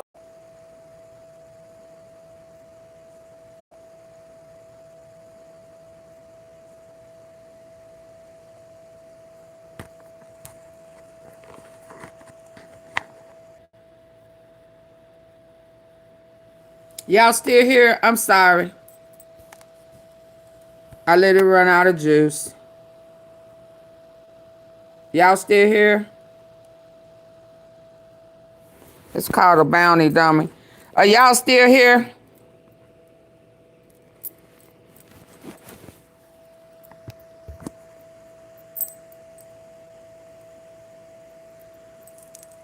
I let it run out of juice. I'm plugged up now. Okay, I backed it up a little bit. anybody that captures the pilot. Very talented, very good, very evil military. They calling their country military. Millions of people trying talented. to get an award. So when you add that to, oh Lord, he giving them high accolades, ain't he? had equipment on the planes that frankly we'd like to take, but I don't think it was worthwhile spending another. So we wanted them to look in different areas, so we were scattered all over, like horses to transmit his location. They have a very sophisticated apparatus that is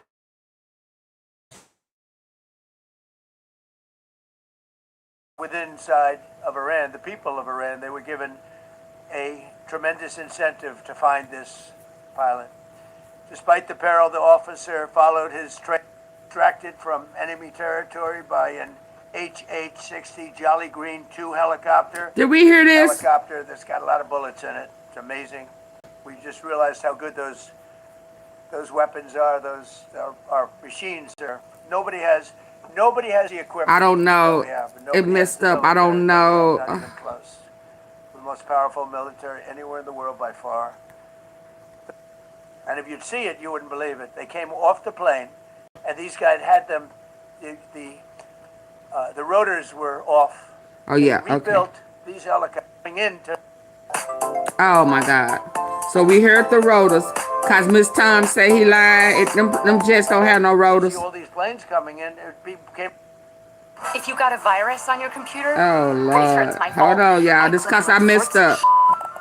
Get rich quick. Been so fast and so hard, and these guys knew exactly what. Let's go. Yeah, you busted him. Of those who executed it. Okay, so let me back as up. The leadership. Boy, if they don't get in and get up fast, we say, come on, let's go, get in, because they're waiting out on this farm without a runway.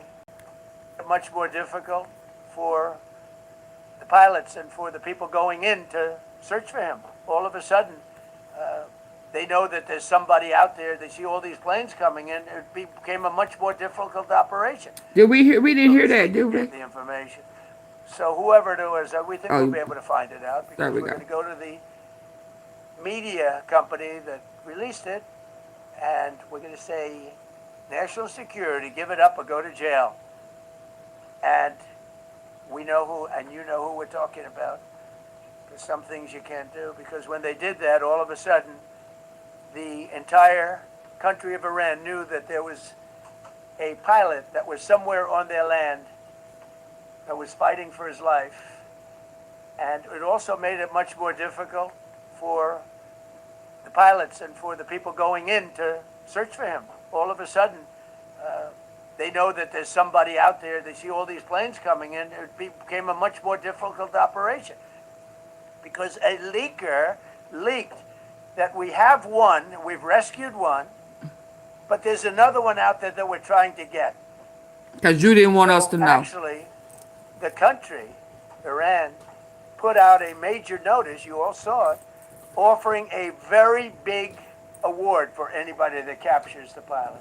So in addition to a hostile, very talented, very good, very evil military, we had millions of people trying to get an award. So he said they very talented. you add that to it, but we have to find that leaker because that's a sick person.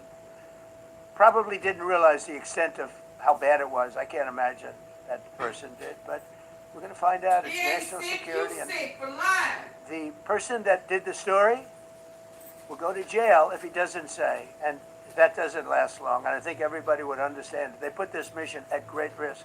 They put that man at great risk, and they put the hundreds of people that went in looking for him, because everyone now knows that we're going in. Over the past 37 days, America's armed forces have carried out more than 10,000 combat flights over Iran, unheard of, striking more than 13,000 targets. The F-15 we lost last week was the first manned aircraft downed by the enemy in this entire operation, with thousands and thousands of flights. They got lucky. It was a lucky hit. You know, eventually you get lucky. But we got lucky too because we got both of them back. But it's a record that is unparalleled in the history of military air operations. Nobody's ever seen anything like it. It's such an honor to be involved with it. We were up late at night, and then we were waiting for those contingent planes to come in, and we say, come on, let's go, get in, because they're waiting out on this farm without a runway, with wet, crummy soil, sand, mostly sand, wet sand, and it eats planes alive, and we're waiting, and we're saying, I hope that one can land and take off. And they came in like magic, boom, boom, boom, one after another. It was like genius. I'm so impressed by that. Because we were a little concerned. We said, boy, if they don't get in and get up fast, we're sitting in them. And that's called Iran Prime, right, General? That's where the whole bet is. And here we are sitting there waiting for a plane. But they came in so fast and so hard, and these guys knew exactly what to do. Let's go, come on, get in, let's go, pwah. They came one right after another, not at the same time. They don't want to come at the same time. They had to come right after each other. They didn't have any room. There was barely any room to land. Tiny little patch of very wet earth and sand. So I'm so proud of the people that I have standing up here with me, and many others that work. I mean, so many. Steve Witkoff's over here. He's doing fantastically. Jared Kushner. But the people that are here, the job they did is amazing. And I think I'm going to introduce the head of the CIA, and he is a man who, he's central casting, okay? If we cast a movie, he's going to play the head of the CIA. He's one of the few. John Ratcliffe, he did a phenomenal job that night. He did something that I don't know if you want to talk about it. If you want, you can. I'm not sure he's supposed to. I'm not going to talk about it. But the CIA was very responsible for finding this little speck. It's like they used an expression on one of the shows. The general was talking about, it's like finding a needle in a haystack, finding this pilot. And the CIA was unbelievable. And you may, if you can, you'll talk. It might be classified, in which case I'd have to put him in jail if he talks about it. And I don't want to put him in jail. He doesn't deserve that. So, John, do you want to say a few words? Thank you. Thank you, Mr. President. It's a privilege to be here with you today to share what we can about this exceptional mission and to recognize the ingenuity and bravery of those who executed it, as well as the leadership and resolve of the President who ordered it. One thing that has been clear to me in this role is that the flawless military operations that the Department of War is known for are hostage to flawless intelligence. We saw that in the skies over Iran in Operation Midnight Hammer last summer. We witnessed it in Venezuela during Operation Absolute Resolve. We've seen it against the cartels in the Western Hemisphere, and we're seeing it every day in Operation Epic Fury, including this mission to rescue an aviator buried deep behind enemy lines. Because it is the unique tradition of the U.S. Armed Forces that we leave no man or woman behind, this was a no-fail mission. That was the spirit in which the President put us to work, and we were determined not to let him down or our airmen down. As an agency, the CIA possesses unique capabilities that only the president can deploy.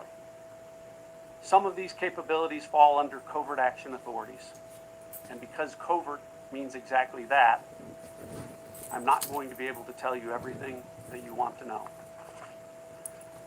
At the president's direction, we deployed both human assets and exquisite technologies that no other intelligence service in the world possesses to a daunting challenge, comparable to hunting for a single grain of sand in the middle of a desert.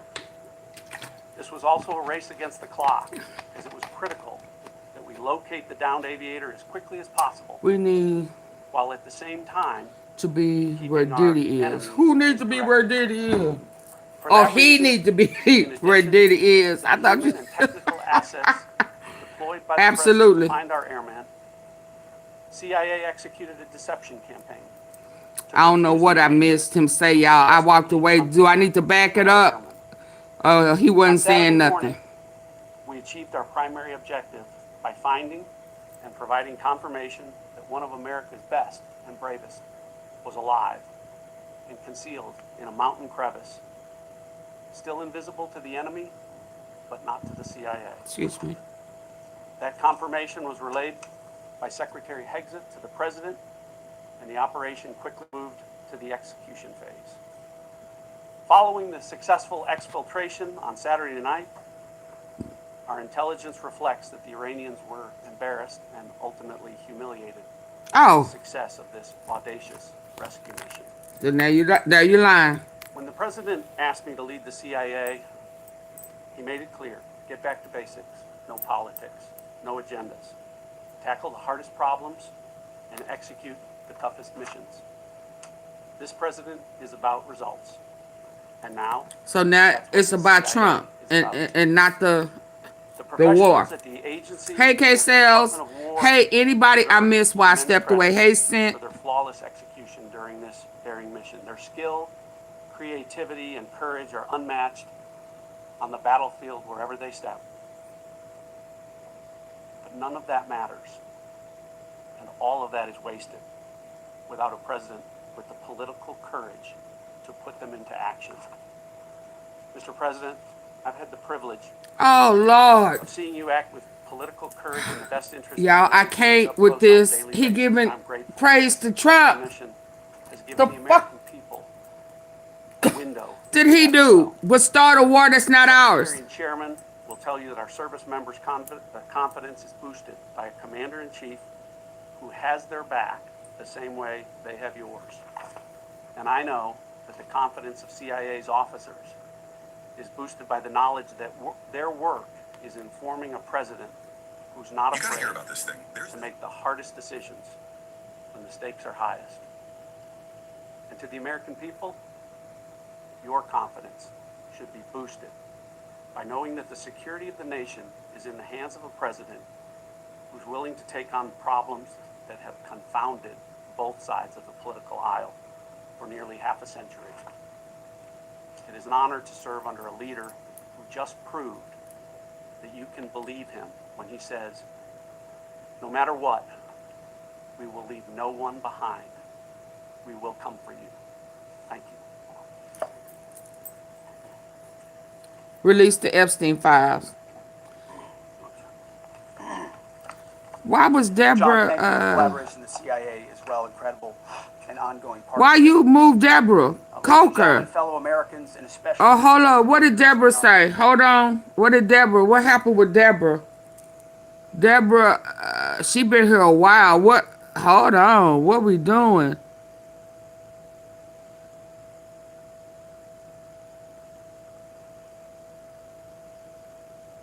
He need to be where Diddy is. That's jail. Okay, hold on. I'm trying to see why. What's going on with Deborah? Deborah, she been here a while. She been here since from Dog. So someone needs to a comedy show on this. Okay, she talking about them lying. Okay.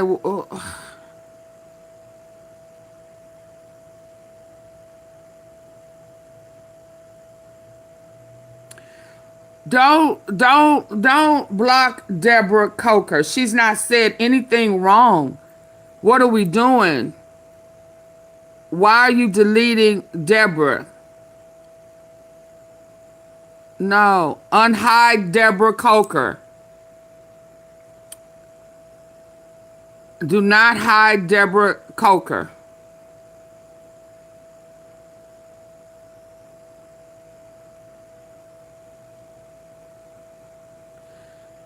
Deborah, are you still here? I apologize. You should not have been hidden. I don't know what that's about. Don't hide Deborah Coker.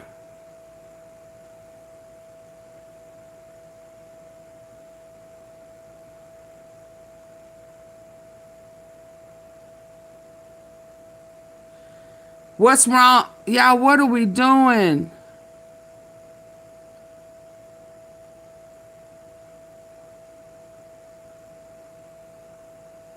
Y'all, what are we doing? What's wrong with Trumpstein files? I understand he said it back to back. Okay, I get that. Deborah Coker didn't say anything wrong. I don't get why she was hidden.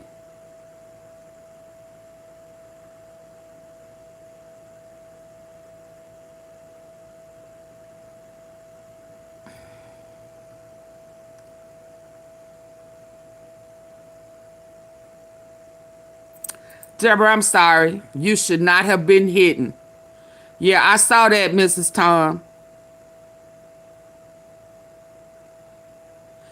Frog, I got this. I got this. Leave my mods alone. I got this.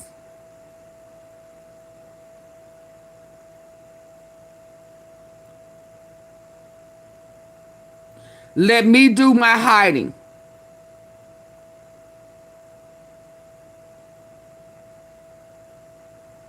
Deborah Coker didn't say nothing wrong. Deborah Coker has been here for a while.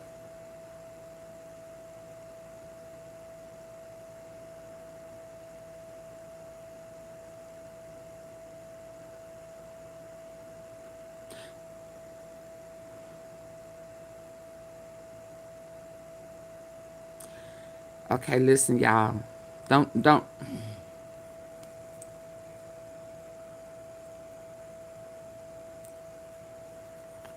I got you, Deborah. Please, my apologies.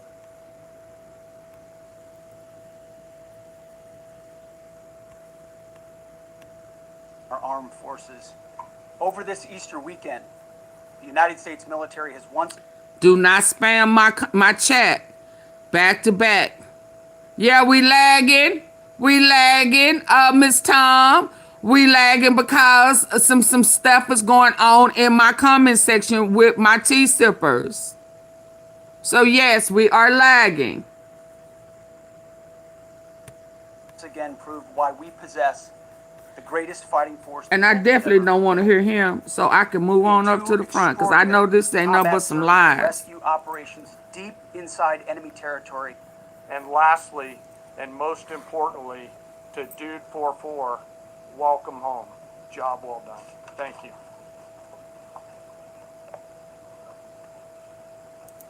Pretty amazing. Pretty amazing. And these two gentlemen have been, from day one, they've been... Quit lying. They full of shit. I got to know General Kane. Have a bit. I'm sorry, y'all. In 4 weeks instead of the 4-year projection that was given to me by other much lesser generals. I said, you know, if I ever do this again, that's going to be the head of my Joint Chiefs of Staff. And we worked it that way, didn't we? It's amazing. He took out ISIS. We defeated ISIS in 4 weeks. I was told it would take 4 years. I flew to Iraq. Hi, Spartan. With the greatest equipment in the world, why would it take 4 years? And he told me, sir, it won't. It'll take 4 weeks and you'll have time left over. And that's exactly what happened. So he's great. And Pete, all I can say is that he was treated very unfairly. And now those same people that treated him unfairly, that fought against him, they called me up saying, what a great choice he was. Stop So lying. what happened Ain't nobody during saying this that. nomination? You a What lie. happened to you? I'm telling you, people that were not for him, You right, senators, Fred. friends of mine, sir, I don't think you're doing the right thing. Now they call me up. Yeah, "What a I can't. choice." Oh, These two guys are fantastic. And John Ratcliffe was incredible. you said Bondi was the greatest ever. You fired our ass. Called us from, he was 40 miles away. And he said, you know, we're seeing something moving up in the mountain. This is at night. And they kept the camera on him for 45 minutes. He wasn't moving. Sad surprise. I'm going to laugh my ass off if I go over to my sources and they put out something else saying Trump lying. Fast, thick. We can't dismiss this as just another unhinged rant. Trump is threatening to abolish voting by mail and gerrymander more. The head of a human being, I'm telling you, it's moving. And then all of a sudden, 45 minutes later, he moved a lot. Stood up, and they said, we have him. And that was really the beginning of something incredible. We had an idea where he was, but not specifically. That's a big mountain. So I want to thank the CIA, too. President fired her and threw her picture in the garbage. Exactly. Thank you very much, Mr. President, for this great opportunity. Did you see? She had a black eye. No, Deborah. Army, you make a difference, Mr. President. No, I ain't see that. Hold on, let me go I have back. two quick questions, Mr. President. What was your reaction when you learned that Kurdistan region had resumed exporting oil to the international market with your support as United States of America? Well, I expected that. We've gotten along with the Kurds for a long time, so I expected that. Another question, what would be your reaction if the Iranian people Well, he let him do rise too. up against their regime during a ceasefire, Mr. President? Well, they should do it, but again, the consequences are great. I mean, they were told, if you protest, you will be shot immediately. You saw what happened to the young wrestler. He was a great champion, by the way. He was a great wrestler, one of the top in the world. And he and his two friends were hung. And all they did was say a little bit about liberty. They wanted liberty, and they were violently executed. But the number is up to probably 45,000 people were killed. So, you know, when somebody stays in a house, when they know if they walk out of the house to protest, they'll be immediately shot and killed. And they issued that, you know, that was publicly issued. It's not a secret. That's why so many people say, oh, well, why are you doing this way? We can't let God bless Iran have it. So let me get this straight. The reason we've had so many planes shot down, well, was because the majority of those planes recently were on a rescue mission. And they were on a rescue mission because our government wasn't just at some type of war. They didn't operate. So let me get this straight. The reason we've had so many planes shot down, well, was because the majority of those planes recently were on a rescue mission. And they were on a rescue mission because our government wasn't just at some type of war. They did an operation where they attempted to go and get the enriched uranium, and it was an immediate. Oh, so they was not there to get the crewmen. They were there to try to get the uranium. Ukrainian. So let me get this straight. The reason we've had so many planes shot down, well, was because the majority of those planes recently were on a rescue mission. And they were on a rescue mission because our government wasn't just at some type of war. They did an operation where they attempted to go and get the enriched uranium, and it was an immediate colossal failure, and our pilots started getting taken down. So as our ships started getting taken down, they went on a search and rescue mission attempting to get these pilots while simultaneously dropping bombs on Iran. We're like, wait, they're on a rescue mission. Why are they dropping bombs? Well, they were trying to secure that enriched uranium. Complete failure. The videos you're looking at are So let me get this straight. The reason we got the real reason, y'all, down, well, was because the majority of those planes recently were on a rescue mission. And they were on a rescue mission because our government wasn't just at some type of war. They did an operation where they attempted to go and get the enriched uranium, and it was an immediate colossal failure, and our pilots started getting taken down. So as our ships started getting taken down, they went on a search and rescue mission attempting to get these pilots while simultaneously dropping bombs on Iran. We're like, wait, they're on a rescue mission. Why are they dropping bombs? Well, but they were trying to secure that enriched uranium. Complete failure. The videos you're looking at are every single one of those rescue planes completely obliterated. Every one of them. Iran took down the entire fucking fleet. The entire operation was one of the biggest colossal failures in a modern war history. All at the behest of President Trump and... So when he said they talented, man, they're talented, man. I mean, they really are talented. Yeah, vicious.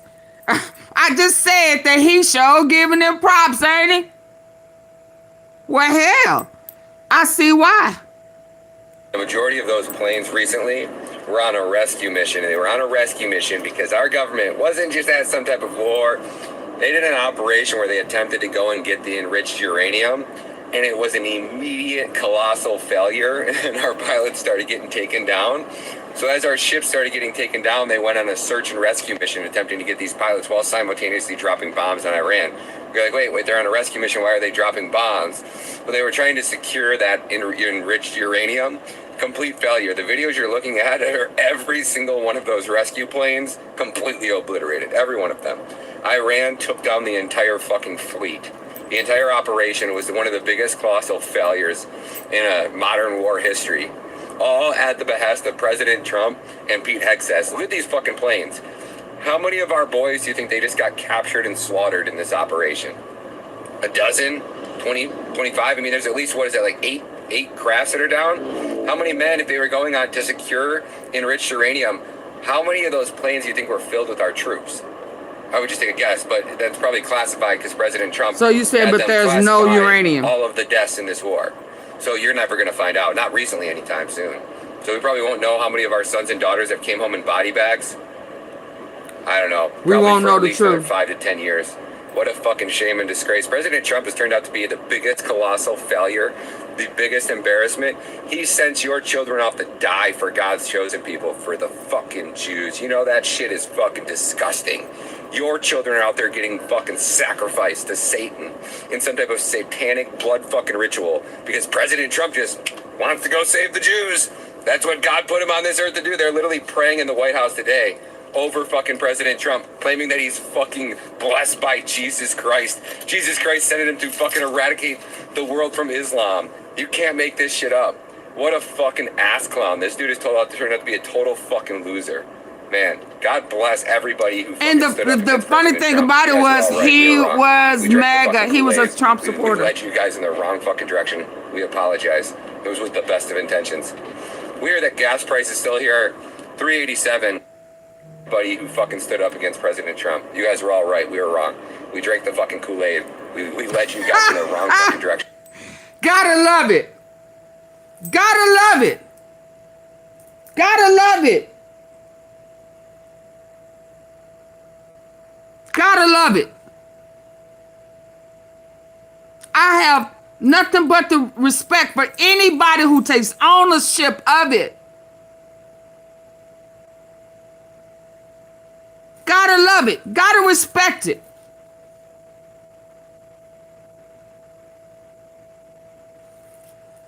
They believed it. But that's why when I say but, you know, you got to just let it go because of the renewing of the mind. God said everybody will have an opportunity to see for themselves and know the truth.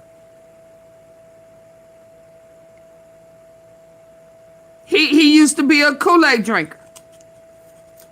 So, you know, shout out to him. Shout out to him.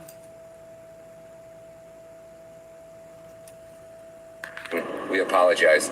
It was with the best of intentions. Ass clown. This dude is turned out to be a total fucking loser. Man, God bless everybody who fucking stood up against President Trump. You guys were all right. We were wrong. We drank the fucking Kool-Aid. We led you guys in the wrong fucking direction. We apologize. It was with the best of intentions. We hear that gas prices still here, $3.87. Been $3.80. It was $3.84 when I got here. It's $3.87. So gas prices have gone up 3 cents in the last week in El Salvador. Yeah, I'm pretty sure they've gone up about fucking 100% in the last 4 weeks in America. Strange how that works, doesn't it? Because we can produce all of our own energy, yet oil prices are going through the roof. Yeah, he said we got plenty of oil. He left the U.S. not a couple of weeks ago. Oil's gone up 3 cents per liter. Wow. Tragic. So let me get this straight. The reason we gotta love him. Shout out to him. You right, Sir Surprise. You know. Shout out to him. Shout out to him. Y'all want to get back to this clown? Ooh. I hope this is almost over. Change, but we didn't do this for regime change. We did it for the fact. That's why I'm glad we went the route that God led me to go the route that I went. I forgot how to ride a bike. I know that's right. It's like, whoa, but I'm glad. I'm glad that, shout out to Room Shaker, because that's who platform I was on talking about this mess before I came. So I wanted to make sure, because she said that she was going to direct her people to me, to the live that I had set up. So I needed to make sure that before I chimed in, since I missed yesterday, I needed to chime into what I already had with that hostage. To show that something ain't right with that. Something ain't right with that. That don't feel right. I don't know if I believe this. Because there is a hostage.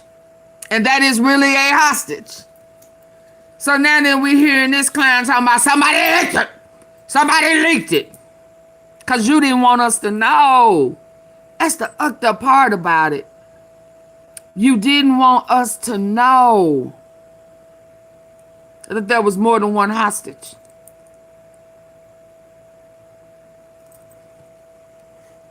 And then to come to find out that you didn't even go over there to rescue him.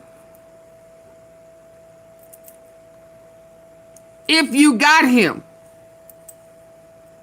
you went over there for the uranium.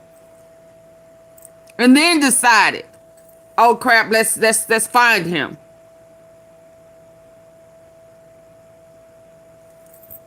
But I still need to know. I still need to show the tea sippers that the Iranian leaders asked for 100 Pakistanians that Israel have hostage, locked up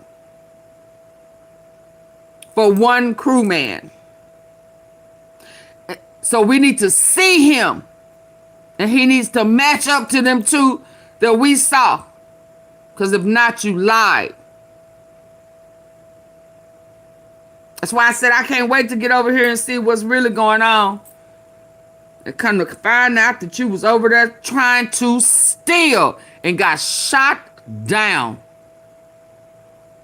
So the one that y'all rescued was probably y'all talking about one of those three fighters that got shot down. That's probably who you talking about. Trying to confuse the people. But we woke. Dumpty.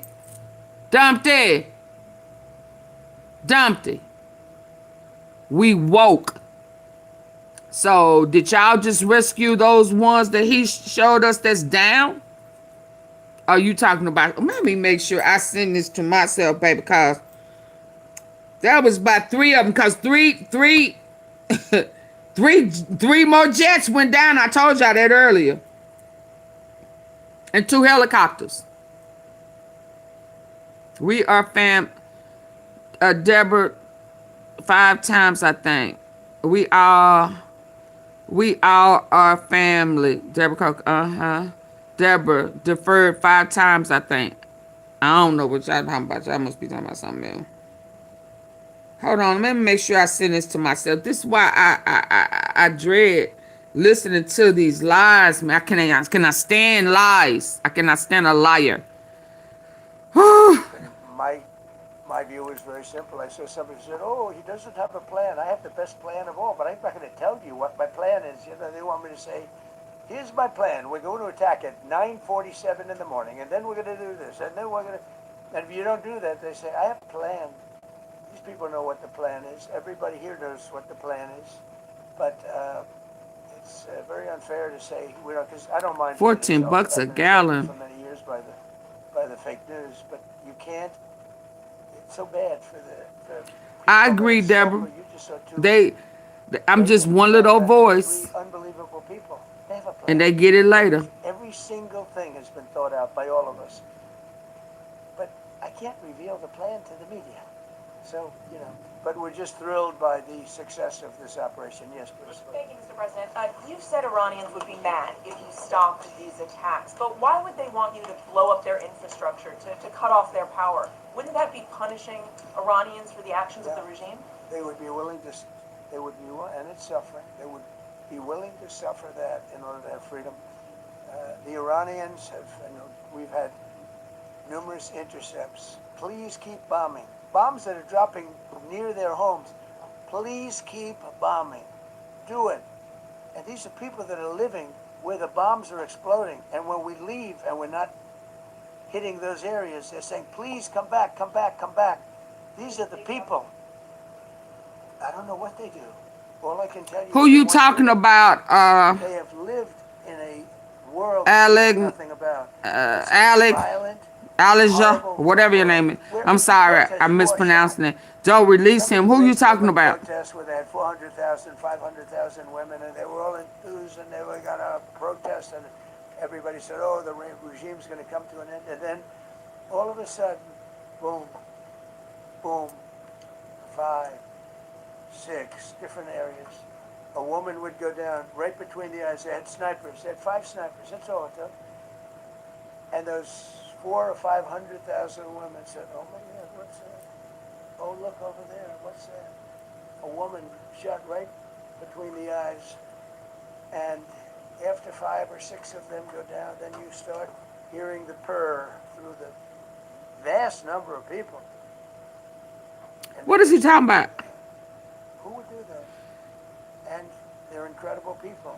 But yeah, the way he poking, so they coming. Iran was a great country. If you go back 25 years ago or so. The Persian people. See, he talked noise out front, begging it behind the scenes. So they have been on exposing him. Please, please, please. Excellent. And I know so many. I know the plane. I know so many people from Iran. They're incredible people, incredible energy, and very, very brilliant people. But when you're standing in a group and protesting, and you have a woman, in the case of the woman, remember the Great Woman March. Everybody was saying, "Oh, this is the end of the country," and then snipers selectively picked. Every single one was shot right between the eyes from a long distance. They were on top of buildings. Nobody even knew where they were. Where they coming from? This wasn't like a machine gun, which is also very bad. They've done that too. They did that recently. This might be the only delivery service that actually feels chef-made, because it is. This is Cook Unity, and if you're someone that enjoys hitting women, and when they are trying to keep us from voting, y'all. Absolutely, stay on it. We got to get him out. Absolutely, vote early. My thing is vote early. About women's rights. You want to see women's rights? You're not going to see it there. It's amazing when I see some of the stupid people like AOC +3, all that group. They talk about freedom for Iran. They don't tell you the real facts. Women, men, gays. How about gays for Iran? They kill the gays. They throw them off buildings. Oh my God! So I wonder what's going on. I can only say this. They want us to keep bombing, even if it jeopardizes, because their life is in much greater danger. They want freedom for Iran. American pilots' underwear found at crash site. Nobody in this room would go out. I don't think there's any, because frankly, it's not a question of bravery. We're all brave. You're brave. I'm brave. We're all brave. But we're also intelligent. If you have people shooting at you, expert shots with the best rifles you can get, and hitting you right between the eyes every single time, and you're looking here and you're seeing and you're looking here, you're out of there. Please. Mark Barrett, Fox News. I know that. Oh, thank you. How would I not know that? Go ahead. America's watching. No, Can we go back to the weekend? I wouldn't trust it because they may not count it. That's the whole thing, Mrs. Tom. That's one of his things. He's fighting in court right now. Somebody else within Is the vote by mail. He says it's a fraud. Although he voted by mail and his wife. Come on now. Which was very important. They weren't. I would have had a little difficulty. But Vote early. there were military He's people trying to that block that vote by mail. You don't go into the heart of a very powerful military. You know, this is, hey, you have countries and countries. You have some countries where military is not their strong suit. This whole thing is militarized like nobody's ever seen before. Half the people are wearing uniforms. And we had people within the military. Usually it's not done. That's one of the reasons. You know, I was surprised. Somebody said it's the only time it's ever been done. I said, that's not possible. But it is possible. Because you're going into hundreds of thousands of soldiers along the path. I mean, look at some of the helicopters, how they got hit. So, yeah, there were people within the military that said it's a wise.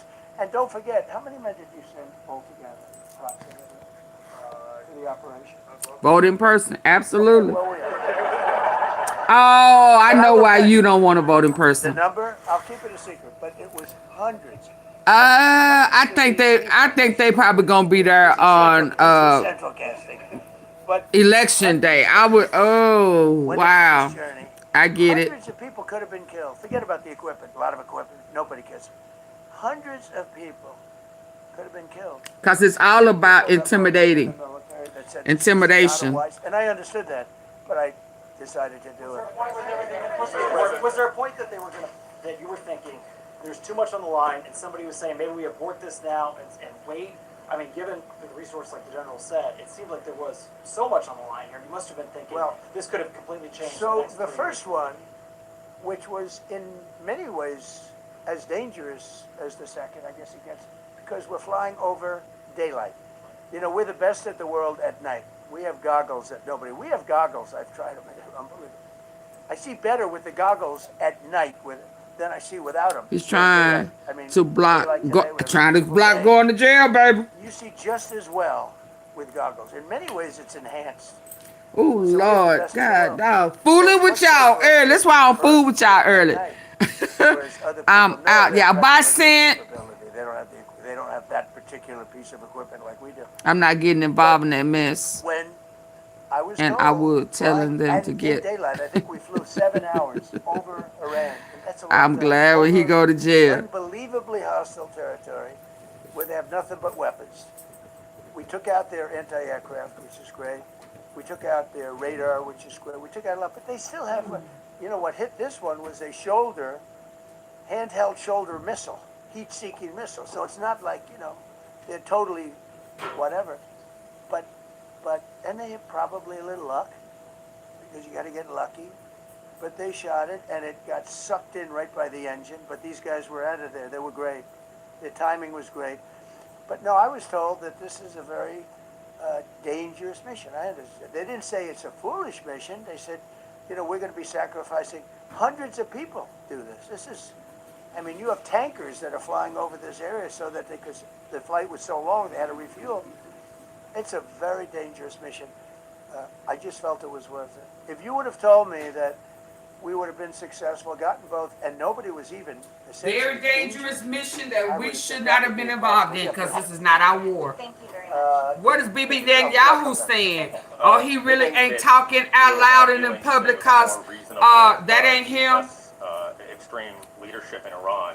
What does that mean for the protesters? Because he really DEAD after this conflict. Well, what's your expectation? Yeah, if they assume control, if we do something and they assume control, I think. And now we stuck like Chuck in a war that's not ours. Radicalization that you. Let's be clear. Look what happened. Women are being executed because they're not properly clothed. They say they're not properly clothed, and they execute the women. They shoot them right on the street.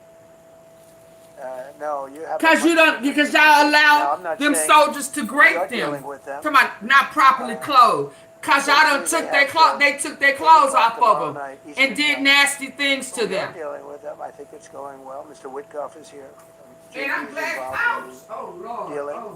Mr. Witkoff is sitting right here, and I think it's going fine, but we'll have to see. You have to understand, we've been dealing with these people. Listen, I'm for glad you said that. I can years. move off of you. I'm standing here Yeah. with a much more powerful. Because I just saw over here, why would they not have on their clothes? Y'all, why would they not have on their clothes?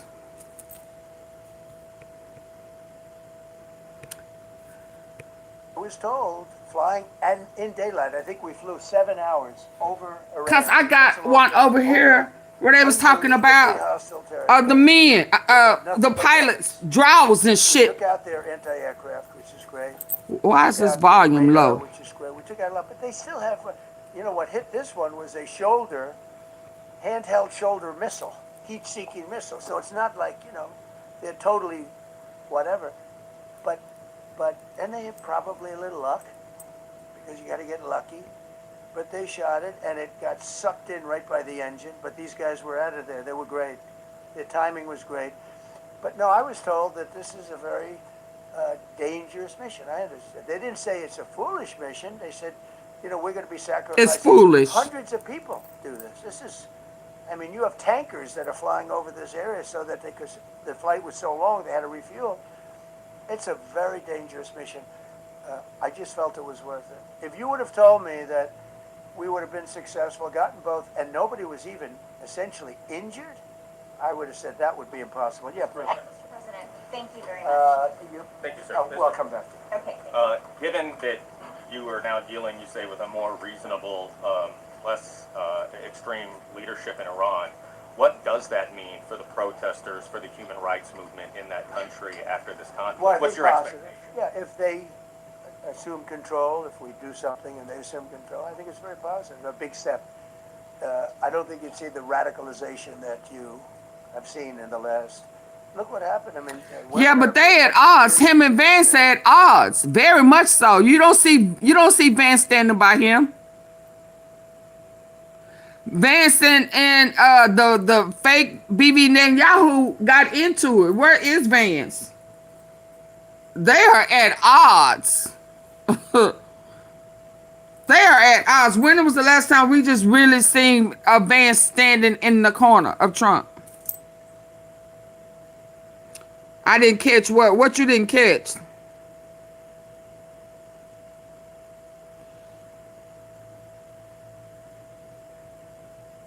Mrs. Town, what you say you didn't catch that?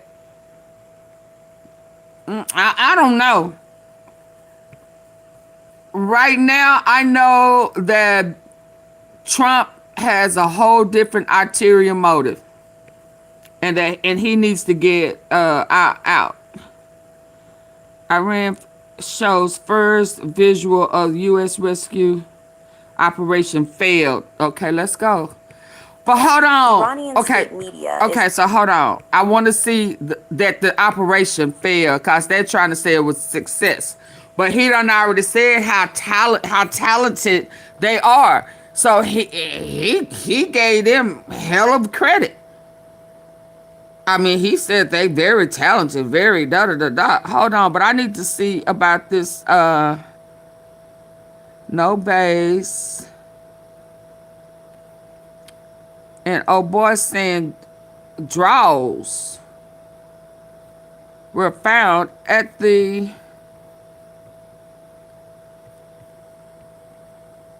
hold on.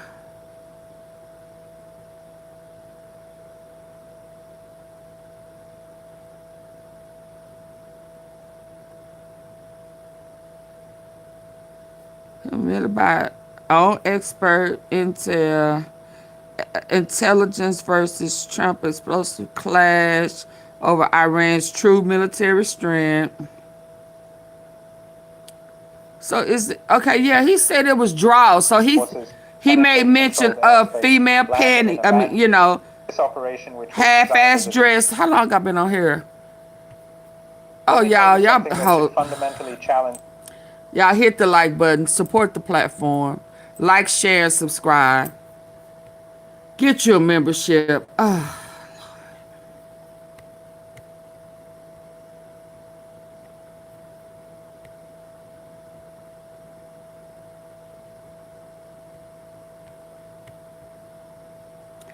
I'm trying my best, Lord. Please give me. I'm trying not to take.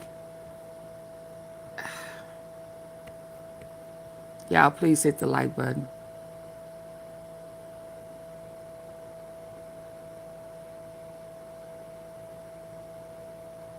Vance not at Vance. He ain't been. Yeah, he ain't. When was the last time y'all seen them together? Yeah, he's detaching himself because some of the stuff that's going on, everybody ain't on board with it. This is why MAGA is really put. So when they say he's really losing his base, he's really losing his base for real, because he's on a whole different type of dummy mission for Bibi Netanyahu because of the Epstein files. And there's so many lies you can go along with. And they know, I'm going to say one thing is for sure, they know that the House committee is really going to try to push taking down Trump and his cabinet, in which they should. Because if y'all remember, what, 4 months ago, maybe 3 months ago, we heard Obama say, it's not just the amendment. We need the amendment 25 plus articles. I think it's 1, 2, and 3, or 3, 4, 2, 3, and 4 to get the whole cabinet out. So at that time, you should have been trying to separate yourself so that you would not be included in that number of separation. But hold on, let me get back. I was doing something else. I'm waiting for y'all to get the likes up and show some love.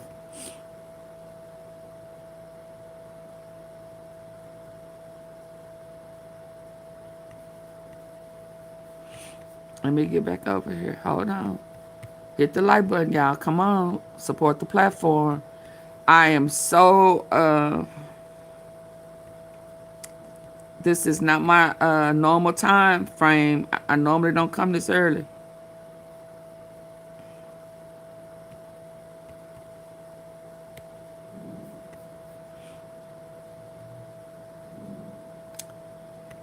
So this guy here is watch Iran say, okay. So this guy here, U.S. Colonel, height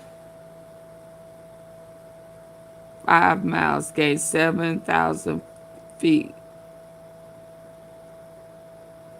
I don't know if I believe that.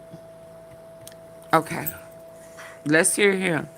Why American pilots' underwear near a crash site? Why?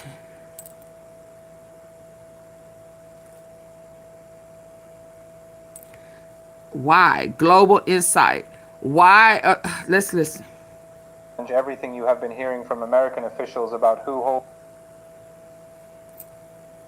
Let me tell you something that should fundamentally challenge everything you have been hearing from American officials about who holds the upper hand in this conflict.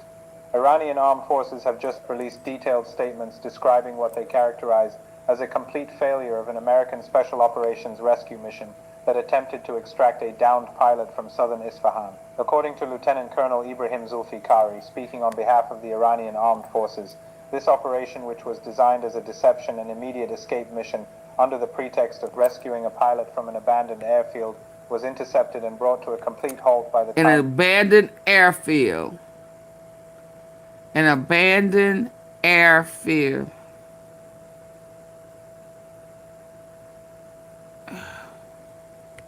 An immediate escape mission under the pretext of rescuing a pilot from an abandoned airfield was intercepted and brought to a complete halt by the timely presence of Iranian forces. The Iranian account claims that during the engagement, 2 American C-130 military transport aircraft and 2 Black Hawk helicopters were destroyed. Now, before I go further, I want to establish the analytical framework I am using here because it matters enormously.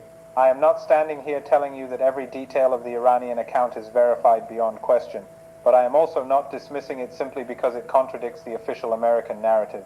What I am doing is examining the physical evidence that is available, cross-referencing the competing claims, and asking you to consider which version of events is more consistent with the reality we can observe on the ground. The first thing we need to acknowledge is that something significant happened in southern Isfahan involving American aircraft and Iranian forces. Multiple images have circulated showing wreckage consistent with American military hardware in that region. The Iranian military is not claiming a routine engagement. They are describing a planned American special operations mission that was designed to deceive Iranian forces, penetrate controlled airspace, land at an abandoned airfield, retrieve a downed pilot, and extract before Iranian response could materialize. This is an extraordinarily complex operation requiring precise intelligence, air superiority, and speed of execution. If Iranian forces were able to detect the operation in advance, position assets to intercept it, and engage American aircraft during the extraction phase, that tells you something very important about Iranian situational awareness and their capacity to respond in real time to American movements. It tells you that Iranian air defense networks, Iranian intelligence collection, and Iranian command and control systems are functioning at a level that allows them to contest American operations even when those operations are specifically designed to avoid detection and engagement. Let me walk through what the physical evidence tells us, because this is where we can move beyond competing narratives to observable facts. Images from the scene show wreckage consistent with destroyed or severely damaged aircraft. The Iranian claim is that 2 C-130 transport aircraft and 2 Black Hawk helicopters were destroyed during the operation. The American response has been to suggest that any destroyed aircraft were deliberately destroyed by American forces after the operation to prevent sensitive equipment from falling into Iranian hands. But that explanation itself is revealing. If you plan a successful extraction operation, you do not land heavy transport aircraft in hostile territory and then destroy them on the ground unless something has gone very wrong with your operational plan. The C-130 is not a disposable asset. It is a multi-million-dollar platform carrying crew members, sensitive communications equipment, navigation systems, and operational intelligence. You do not plan to destroy multiple C-130s as part of a successful mission profile. You destroy them when the mission has failed and extraction of the aircraft themselves is no longer possible. The presence of Black Hawk helicopters in this operation is consistent with American Special Operations Doctrine for personnel recovery in hostile environments. Black Hawks are the standard platform for combat search and rescue missions. But again, if 2 Black Hawks were destroyed, whether by Iranian fire or by deliberate American demolition, that indicates the operation did not proceed according to plan. A successful extraction would involve the helicopters landing, securing the pilot, and departing before enemy forces could engage. The fact that helicopters were destroyed on the ground or during the engagement phase means Iranian forces had time to respond, to position assets, and to either engage or force the destruction of American platforms before they could extract cleanly.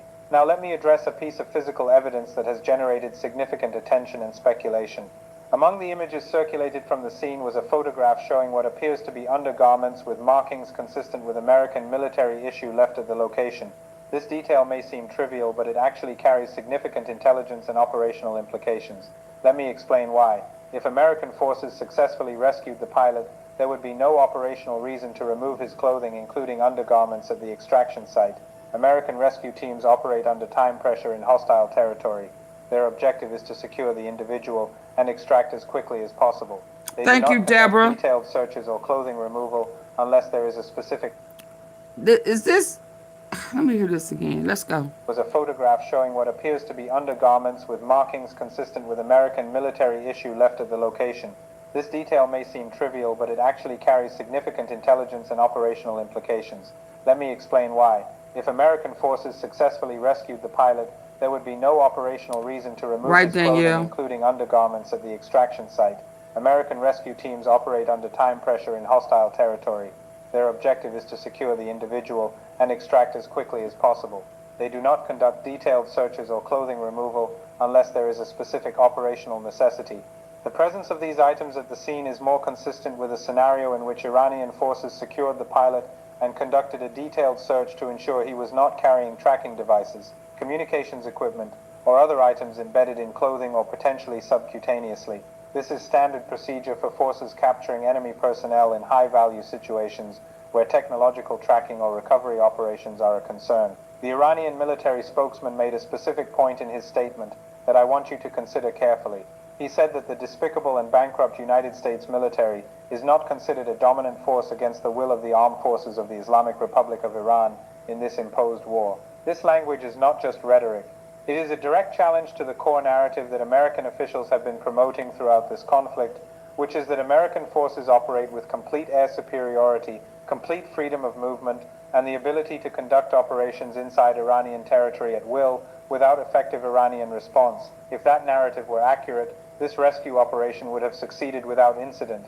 American aircraft would have landed, extracted the pilot, and departed before Iranian forces could respond. The fact that the operation resulted in the destruction of multiple American aircraft, whether by Iranian fire or by American demolition to prevent capture, demonstrates that Iranian forces detected the operation, responded in time to contest it, and created conditions that prevented the clean extraction that American planners intended. There is another dimension to this that connects to broader patterns we have seen throughout this conflict. American official statements and Iranian official statements have diverged repeatedly on the outcome of specific engagements. In multiple instances, the American account initially denied or minimized losses, only for subsequent reporting by American media citing anonymous military sources to confirm details much closer to the Iranians embedded in clothing or potentially subcutaneously. This is standard procedure for forces capturing enemy personnel in high-value situations where technological tracking or recovery operations are a concern. The Iranian military spokesman made a specific point in his statement that I want you to consider carefully.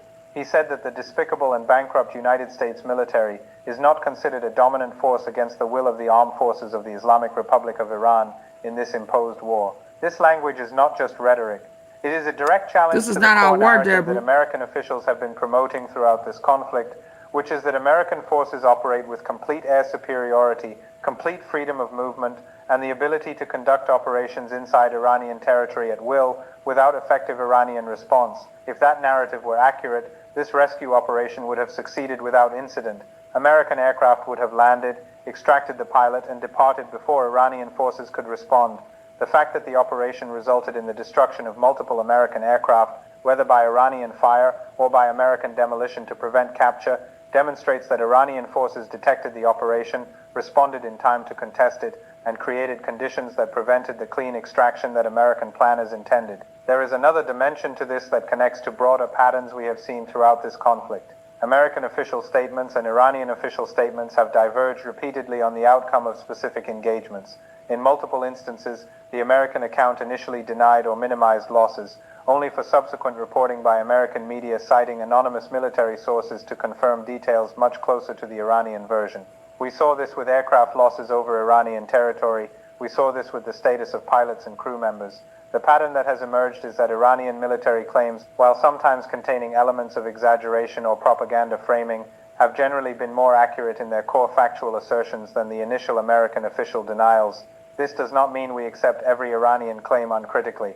It means we weight Iranian claims more seriously than we might have at the beginning of this conflict, when the assumption was that American technological superiority would make Iranian intercept and engagement of American assets extremely rare. Let me now address what this operation, whether it succeeded or failed in its primary objective of extracting the pilot, tells us about the broader strategic situation. The fact that such an operation was necessary at all means that American forces lost an aircraft deep inside Iranian territory. That's a lie. Yeah, stop coming over here making excuses for Trump and pro-Israel and Bibi Netanyahu. That's a lie. That is an absolute lie. They did have a choice. Yeah, they had a choice, and they sat back and tried to force it. Iran sat back and waited for them to make a move, because it has been proven that there was no nuclear. Remember Billy Hale with your lying butt? They obliterated that in June, so he said. So no, there was nothing left. Remember? Don't come over here playing dumb. You've been warned once. That's it. That's all you get. Don't come over here lying. Circumstances where immediate extraction was not possible. That alone is significant. It means Iranian air defenses are effective enough to bring down American combat aircraft in scenarios that's where a American lie. pilots cannot be immediately recovered by accompanying forces. The decision Now, to launch don't come over here lying again. That's a lie. They were negotiating. Billy, you believe a liar? You believe a known liar. He been lying all his damn life. His mama said he's a liar. Don't let him into politics. He gonna fuck y'all shit up. That's what his mama said. So don't come in here repeating anything this administration has said. He over there giving them credit. Credit. He thought he was gonna go in there and handle them like he handled Maduro. They say, fuck that. Bring that shit on if you want to. Yeah, they thought it was gonna be quick and easy. Yeah, that's why his people, even Bibi Netanyahu people, all them over there mad because they painted a picture of how easy it was gonna be for them to go over and steal. Steal. So shut up lying over here. Don't come over here lying. Our blinders are off. We will no longer fall for the banana in the tailpipe. Pick another fruit. Fruity Pebbles. Special Operations Rescue Mission involving multiple C-130 transport aircraft and helicopter assets indicates that the pilot was down in an area under Iranian control where standard recovery procedures were not viable. The United States was forced to plan and execute a Laquita has entered the stream. Contested territory to attempt recovery. That is not the operational profile of a force operating with the kind of dominance that official American statements describe. Miss Tom, I ain't ate no lunch. Oh my, hold on. A point that deserves attention. Local forces, but I did eat some breakfast. Regular military, and look, tribal and militia forces aligned with Iran. Hold on, let me show Miss Tom. Cause maybe hell, I ain't never tried this before. Maybe it's this right here. Lavender lemonade. Probiotic. Organic.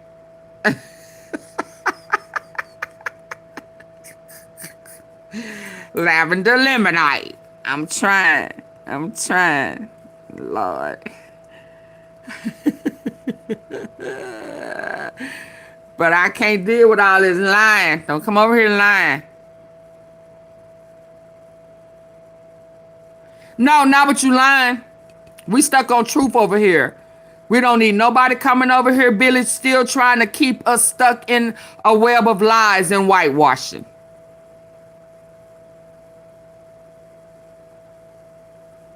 There is no weapons of mass destruction.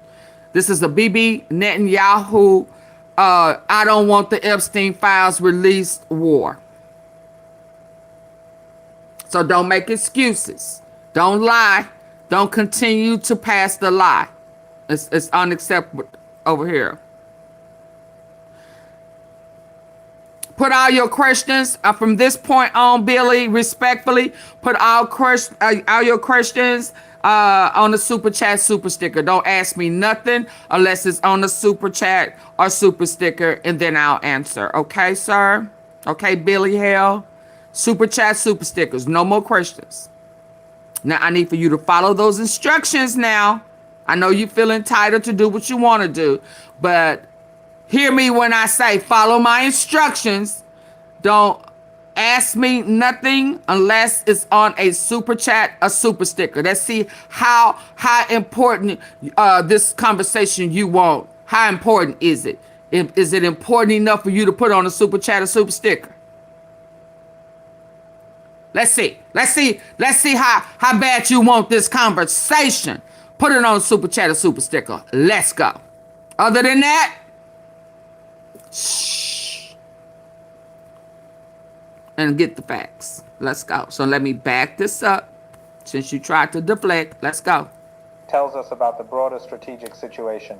The fact that such an operation was necessary at all means that American forces lost an aircraft deep inside Iranian territory in circumstances where immediate not for one. Well, I don't care. It means I don't care. Put it on a super chat, super sticker, or shut up. Shut up. How about that? How that sound? Now get your ass up out of here. I knew you was gonna take the bait with your dumb ass. Bye bye. Y'all say bye to Billy boy, Billy girl, Billy him shim Kim. Say bye to him shim Kim. Get your ass up out of here. You can't help y'all. They can never help theyself. They can never help theyself. Get your ass up out of here. I said what I said. Now, intelligent conversation that. Okay. Yeah. We weight Iranian claims more seriously than we might have at the beginning of this conflict, when the assumption was that American technological That's right, superiority Rocco. would make Iranian Rocco, interception bye-bye. and engagement of Your ass up American outta here. assets extremely rare. Let me now address what this operation, whether it succeeded or failed in its primary objective He of didn't have a extracting the choice. pilot, You a lie. tells us about the broader strategic situation. The fact that such an operation was necessary at all means that American forces lost an aircraft deep inside Iranian territory in circumstances where immediate extraction was not possible. You That knew it alone was is coming. significant. It means Iranian air defenses are effective enough to bring down No American more combat lies. aircraft I in don't care about the scenarios where questions. American pilots cannot One. be immediately recovered by accompanying forces. But don't come here with The no decision lies. to launch a dedicated special operations rescue mission involving multiple C-130 transport aircraft and helicopter assets indicates that the pilot was down in an area under Iranian control where standard recovery procedures were not viable. The United States was forced to plan and execute a high-risk penetration operation into contested territory to attempt recovery. This That is not lemonade the pretty operational good. profile of a force operating with the kind of dominance that official American statements describe. Put my chill The seeds tribal in it. fighter who was interviewed and whose statement was included in the coverage made a point that deserves attention. Local forces, not just Iranian regular military, but tribal and militia forces aligned with Iran, participated in the engagement. This is consistent with how Iran has structured its defense in depth across the country.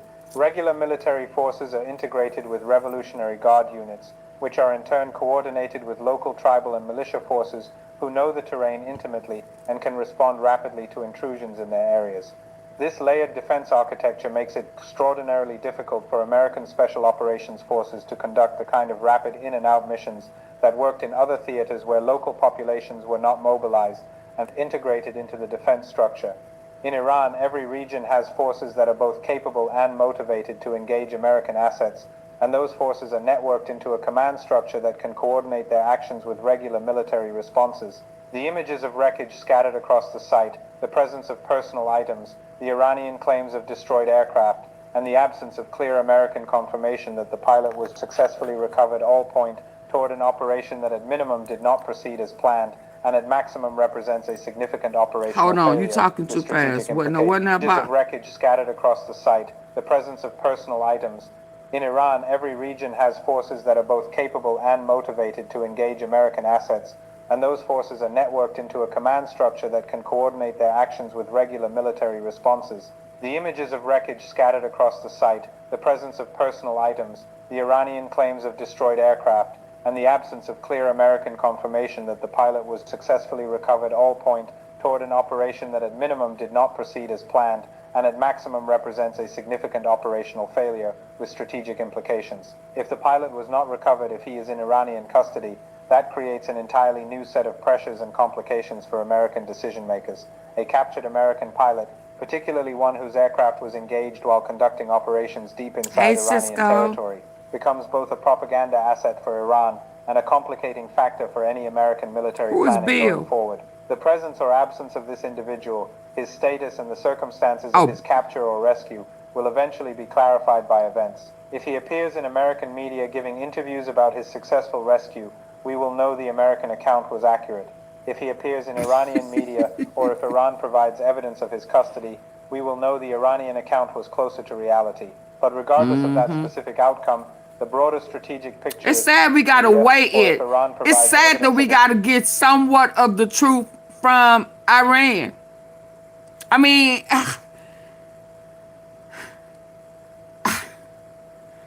it's like you confuse. Are they our enemy? Are they our enemies? Are they trying to help us?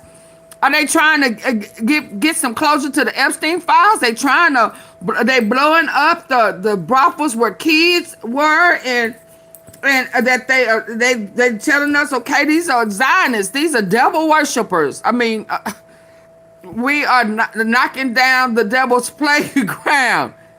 I mean, are they our enemies, or are y'all mad at them because they not on board with the devil?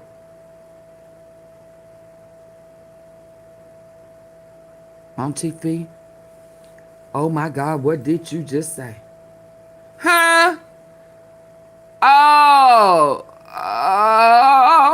I said this was about good and evil. Not perfect. I'm saying, is this a good and evil? I read somewhere yesterday or the day before that everywhere that they are really targeting is where Trump has made investment deals at. These foreign countries. They tapping on their asses too. Knocking down all his profits. Now he begging and crying and asking for a deal. Huh? What? Y'all are intentionally getting up his money?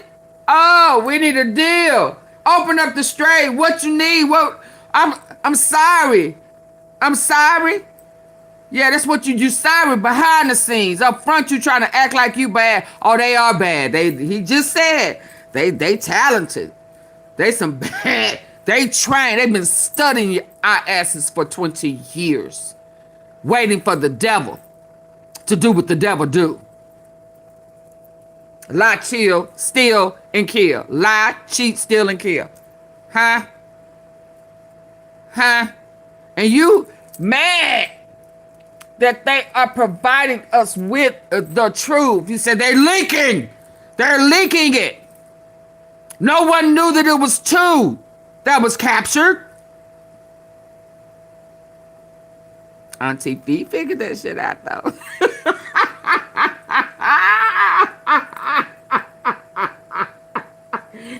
Sometimes I just can't play dumb. Sometimes I be trying to slow my roll. You know what I'm saying? Sometimes I just can't play dumb. Yeah, you didn't want nobody to know that it was two hostages.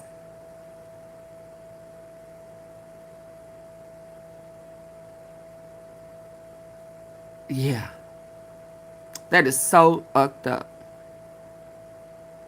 What you want the poll to be, Deborah?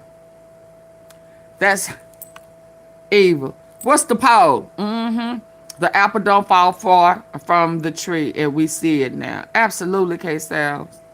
That's why I can respect Candace Owens. She said I was a part of the cult.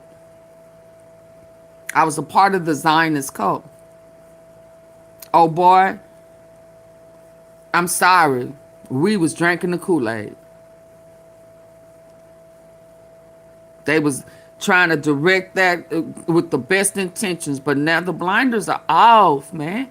You can't make us unsee what we seeing for ourselves. Yeah, what you want the poll to say? It's messed up. I think they were trying to help us and expose all the extremities. That's not what you put. Atrocities that have been committed by WT. Who's WT man? Over the past 400 years, absolutely. We back in church, absolutely. We back in church, and some of the truths are being exposed inside the church. Because I'm gonna say some of our teachers were being misled, and some of them didn't even make sense to me. It didn't connect in some of the traditions. Yeah, man, yeah. But now that I know that the same people who created this fake Israel, the same people who brought out the Schofield Bibles, that's when they knew the KJ, all of that stuff. I remember all of that, the new King James version. Now what happened to the old one? Yeah, so the new one, y'all made it easy reading, easy translating, all of that type of stuff. Y'all altered the Bible. But the teaching had been already manipulated a long time ago. Can we get a song? Oh, I got one of healing. Yeah, I got one sitting right on over here. Hold on. I was listening to it. I almost brought tears to my eyes. I sent it to several people. Hold on. Ooh, what did I eat?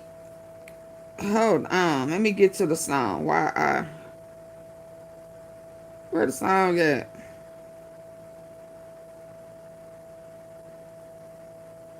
Let's go.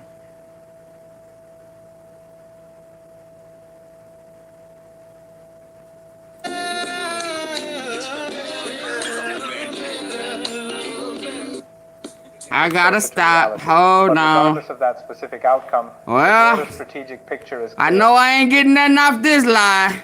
Hold on. Okay, hold on. Hey, let me get back. As they done send me a YouTube. Hold on, let me try to make sure they stop. We was going too long with better. Huh? We was getting it in too good. Huh? What? Hold on, y'all. I'm finna get ready. I want to finish him off, though. Hold on. Oh, they won't let me change my back. Hold on. Ooh. Can y'all still hear me? They stopped it. Can y'all still hear me? Let me give it a minute.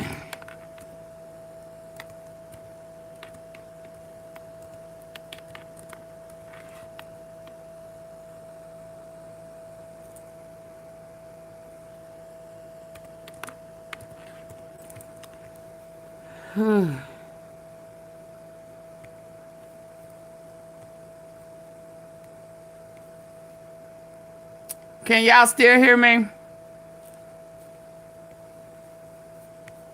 Ooh, that was good. So y'all know they may take streaming unavailable suspension. Oh yeah. Give it a minute. Ooh, that was good, wasn't it?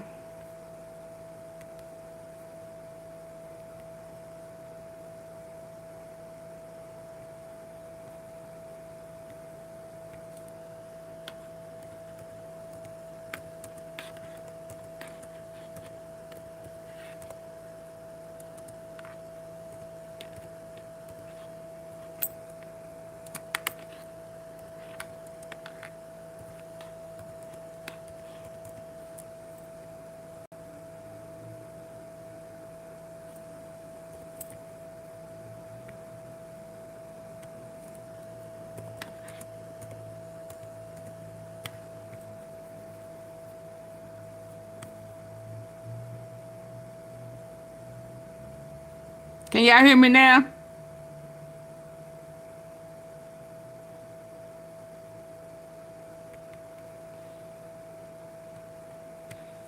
I think we back. Can y'all hear me?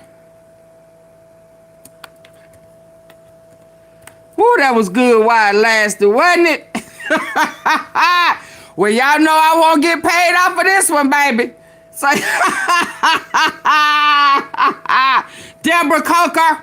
Deborah Coker, it's your fault. Tell me I want a song. Baby, had me over here clapping my hands and crying with the song. Better. We needed that. Yeah, man. They got me, y'all. Y'all know I ain't getting a dime off this one.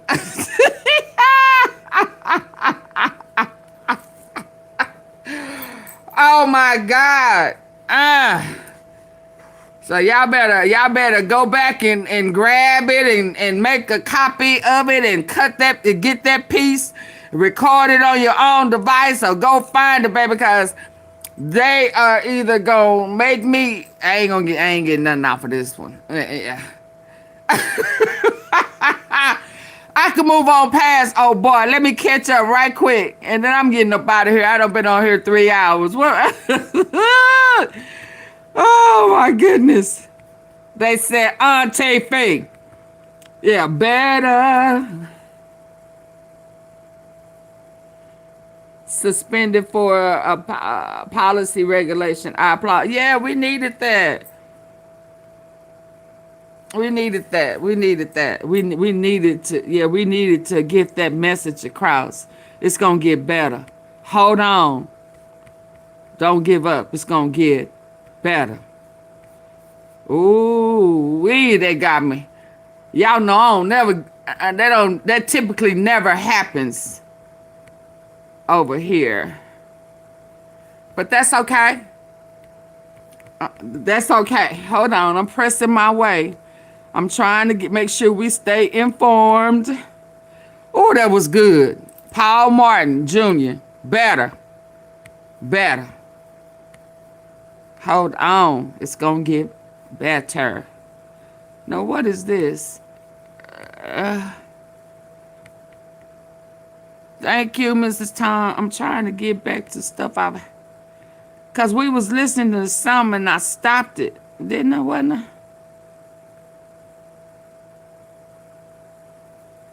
Karma arrived. Okay, here. AI cartoon image of an Iranian soldier on Donald Trump's. As Donald Trump's disastrous and catastrophic and unlawful war in Iran continues to spiral out of control, Okay, so he have a more. Oh, okay. Dang, he got Donald Trump is getting a taste of the world his needs own to hear medicine that. by an unexpected source. Iran has set up a large group of their own troll accounts, these embassy Iranian accounts that are out there consistently mocking Donald Trump and using kind of the Trump troll tactics, but upping the ante and mocking him and doing AI videos of him and just continuing to like humiliate and shame him. And you can actually glean what's really going on behind the scenes, you know, at least in terms of Iran being emboldened by their position. Thank you, Naturally Narnus. Not wanting to negotiate at all with Donald Trump and his regime. When you see what their social media accounts are doing in the various countries where Iran has embassies, whether it's Bulgaria or Cuba, the European Union, whether it is Lebanon or whether it is in South Africa, whether it's in Uzbekistan, all of these social media accounts, these Iranian accounts, are trying to like one up the other account in humiliating, mocking, shaming Donald Trump and MAGA.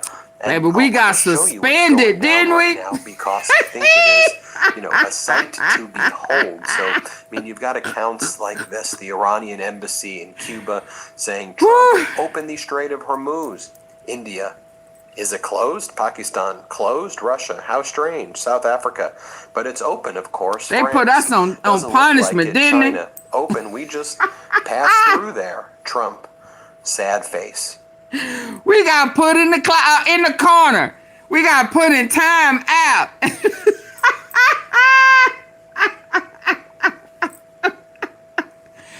We got put in.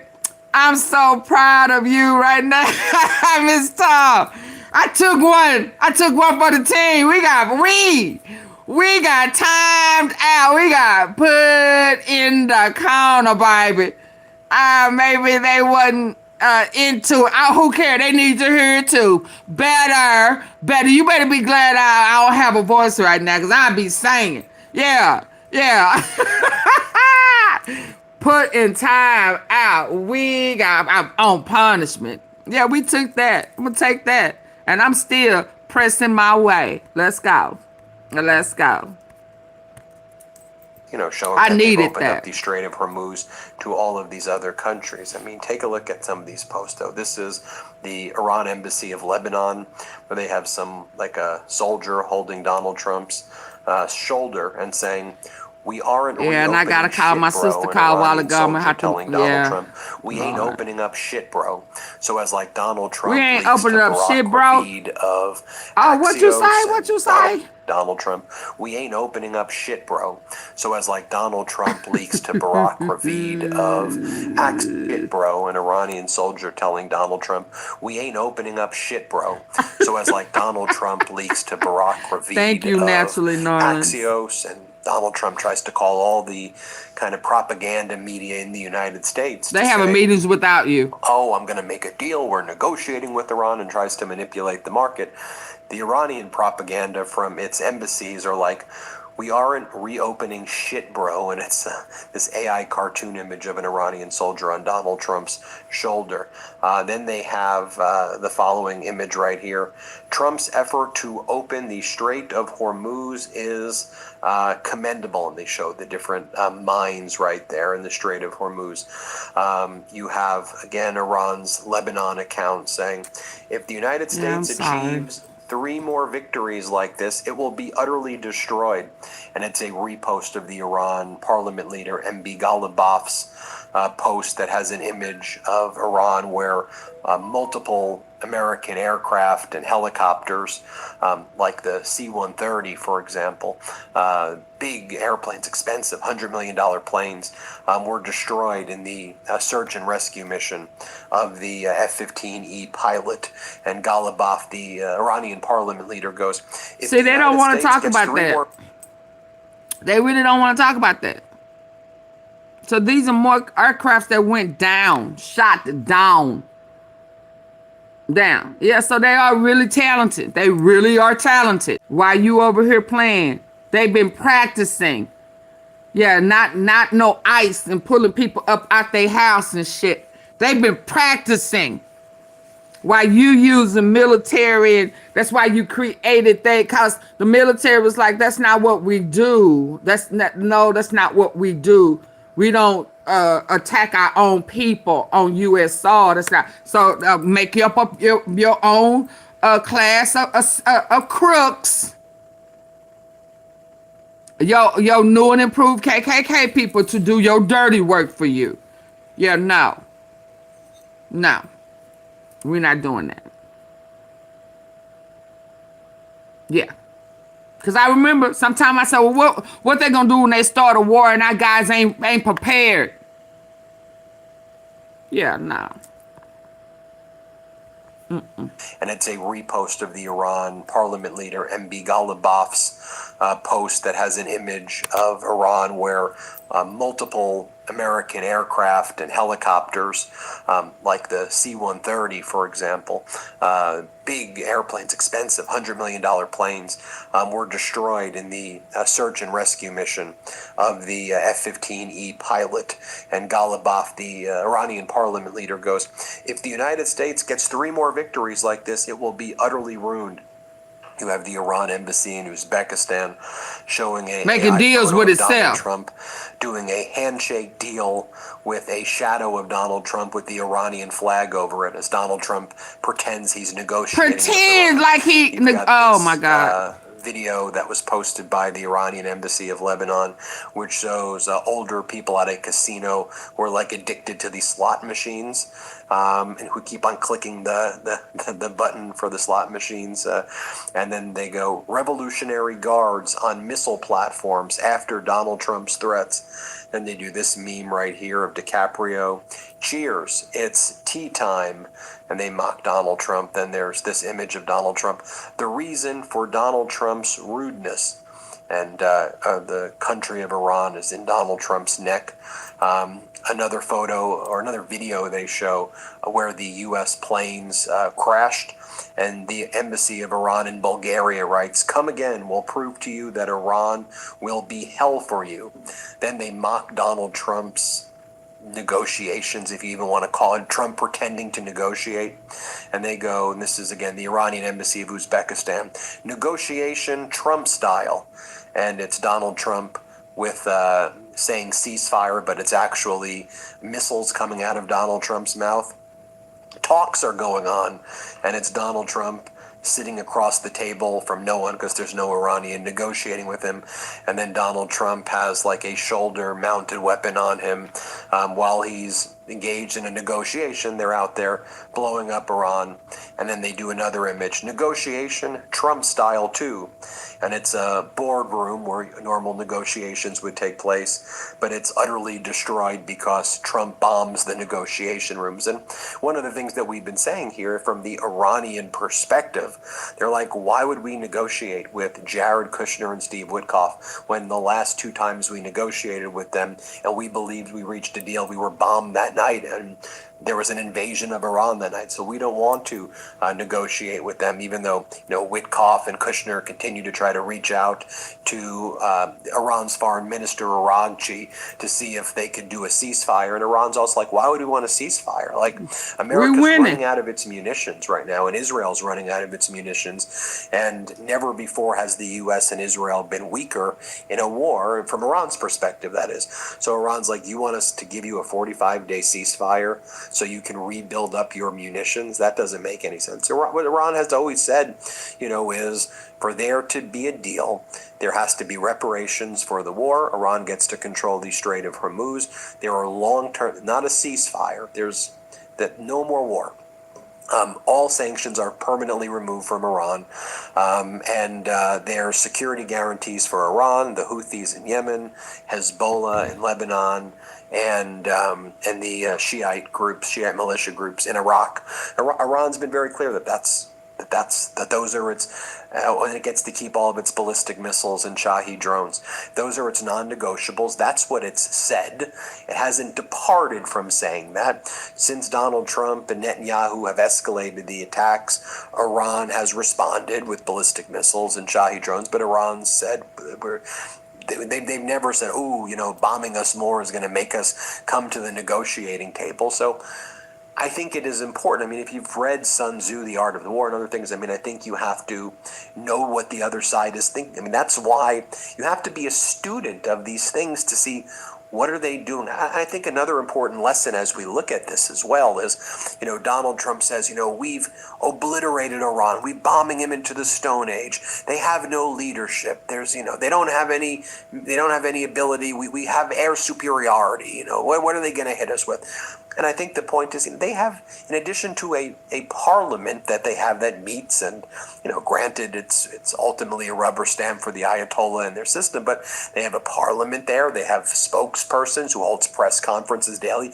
They have embassies across the world, and their embassies not just are kind of humiliating and shaming and turning the tables with these social media attacks on the Trump regime. They're doing AI videos, but it's also showing a continuity within the regime, within the Islamic Republic itself, that not only does it exist, but they're out there having fun, it seems, right? They're out there like enjoying this. And that's part of the message that they're sending, is that the more you bomb us, the more you actually improve our morale, and we demonstrate that through these social media posts. And so you need to study what the other side is doing, and not just have, what's Barack Ravid posting today? It's why we dig into this at the Midas Touch Network. The Iranian embassy in Lebanon also goes, the Strait of Hormuz is not going to open. Buy oil and sell your stocks. Praise be to Allah. Because that's what Donald Trump said. Oh, and then the Iran dropped a new Lego troll movie. You know how I've been showing these? This is the new one that they've released. Here, play this clip. Yeah, but were they captured on the ground? War crime, war crime, war crime, war crime. Bridge down, civilians cry. Trump on truth, social flexing while they die. Power plants next, blackouts in the night. Stone Age spread. Great Persia still shines bright. We split the bridge in flames. Smoke filling up the sky. Posted the video laughing, showing. What? War crime, war crime, war crime, war crime. Bridge down, civilians cry. Trump on truth, social flexing while they die. Power plants next, blackouts in the night. Stone Age spread. Great Persia still shines bright. We split the bridge in flames. Smoke filling up the sky. Posted the video laughing, showing off your strike, threatening power plants, trying to turn off all the lights, dragging us to Stone Age with your illegal might. But Great Persia rises, history on our side. Ancient empire strong, we never hide. True social warrior, keyboard criminal. Every strike you drop, we multiply the missile. War crime, war crime, war crime, war crime. Bridge down, civilians cry. Trump on truth, social flexing while they die. Power plants next, blackouts in the night. Stone Age threat. Great Persia still shines bright. Knockoffs might look the same at first, but we all know they never hold up. Lee Filter isn't just another gutter guard. It's a trusted name that's built to last. On truth, social flexing while they die. Power. War crime, war crime, war crime, war crime. Bridge down, civilians cry. Trump on truth, social flexing while they die. Power plants next, blackouts in the night. Stone Age threat. Great Persia still shines bright. We split the bridge in flames. Smoke filling up the sky. Posted the video laughing, showing off your strike, threatening power plants, trying to turn off all the lights, dragging us to Stone Age with your illegal might. But great Persia rises, history on our side. Ancient empire strong, we never hide. True social warrior, keyboard criminal. Every strike you drop, we multiply the missile. War crime, war crime, war crime, war crime. Bridge down, civilians cry. Trump on true social flexing while they die. Power plants next, blackouts in the night. Stone Age threat. Great Persia still shines bright. Knockoffs might look the same at first, but we all know they never hold up. Lee Filter isn't just another gutter guard, it's a trusted name that's built to last with years of relentless engineering behind it. In homes, from drizzles to downpours, Lee Filter is engineered to protect in every condition. Let Lee Filter's trusted pro handle it. Call filter.com/Midas. See representative. Y'all hit the like button, support the platform. And the Iranian Embassy of South Africa posts Happy Easter to the Christian community in South Africa, especially to those who have shown their support for Iran against Trump and Netanyahu crimes. All of the prophets stood against oppression and injustice, and so they post that to counter Donald Trump's message. I mean, Trump's message was, praise be to Allah, open the fucking strait, or I'll fucking kill you, whatever Donald Trump's stupid post was, right? Trump's deranged post. Just crazy. And then their post was, Happy Easter to the Christian community in South Africa, and their other accounts said Happy Easter to the Christian communities in those countries as well. As this one account says, these Iranian social media embassy accounts are also very in tune with the tone of the countries that they're in. The tone is perfect for Japan. So this is the Iranian embassy in Japan, and they're responding to Donald Trump's post where Trump says, Tuesday will be power plant day and bridge day all wrapped up in one in Iran. There will be nothing like it. Open the fucking strait, you crazy bastards, or you'll be living in hell. Just watch, praise be to Allah. So the Iranian embassy in Japan writes, this low level of civility and intelligence shown by a leader of a country is regrettable. The shameful fervor with which intentions to commit war crimes are repeated is staggering, and the fact that the divine is invoked regardless of ill intentions kind of clearly exposes the Trump regime. You have the Iranian embassy in Cuba writes, relief in stone from the Achaemenid Empire in Persepolis. A hand holds a lotus flower, symbol of peace, harmony, and eternity. This image reflects the serene aesthetic and the symbolic art of Persian art. You have the Iranian embassy in South Africa posting this photo. Donald Trump, frustrated over missing out on the Nobel Peace Prize, now seems to be chasing a Nobel Prize for savagery. And it says, missed out on the Nobel Peace Prize, now chasing a Nobel Prize for savagery. And that embassy in South Africa also posted Trump opened the Strait of Hormuz, and India says, I didn't realize it was closed. Pakistan's like, it's closed. Russia's like, strange. South Africa like, but it's open, of course. France is like, doesn't look like it. China, open, we just passed through. They did this image of Donald Trump. They go, Embassy of Iran in Bulgaria. Donald Trump is still negotiating with the calendar. No deal yet. And then it's Donald Trump AI looking at a screen that says, please make a deal until Monday. Please make a deal until Tuesday. They're just mocking him for making up that he's in these negotiations and close to making deals when the Iranians are not even talking to him, when Araqchi's not even talking to him. They're not talking to the him. Embassy in Bulgaria then did this image of They're Donald not Trump talking with his to neck Trump. caught in the Strait of Hormuz. And Trump goes, I can't breathe. And the embassy of Iran goes, that's Trump right now. They also show that same image of the American aircraft that was shot down or that was destroyed in Iran during the search and rescue of the F-15E fighters. And they said, come again.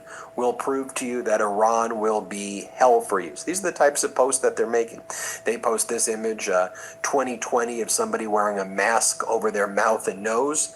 And then in 2026, it's somebody wearing a mask over their eyes while filling up gas. And the Iranian embassy of Zimbabwe writes, fuel prices are up more than 55%. Thank you for your attention to this important matter, Donald J. Trump. And then when Donald Trump doesn't post insane stuff, the embassies mock him by saying, Trump, please talk. We are bored. Then they show an image of the Strait of Hormuz, and they go, be polite. and pass. The Iranian embassy of Cuba posted this image of Bruce Springsteen and writes, the song Call to Minneapolis, anthem of the struggle against fascism, denounces the crimes of the private army of King Trump and evokes two of its victims. Trump, for his part, calls to boycott the Springsteen. Oh, sorry. I'm sorry. Fascism denounces the crimes of the private army of King Trump and evokes two of its victims. Y'all still Trump, here? for his part, calls to boycott the Springsteen performance and that calls Springsteen a loser who vomits hatred against me. The Iran embassy in Cuba also has images of Iran from its 1,000+ year history, and they write, a retrospective look at the Stone Age, when the United States did not exist. I just messed up. Can y'all still hear?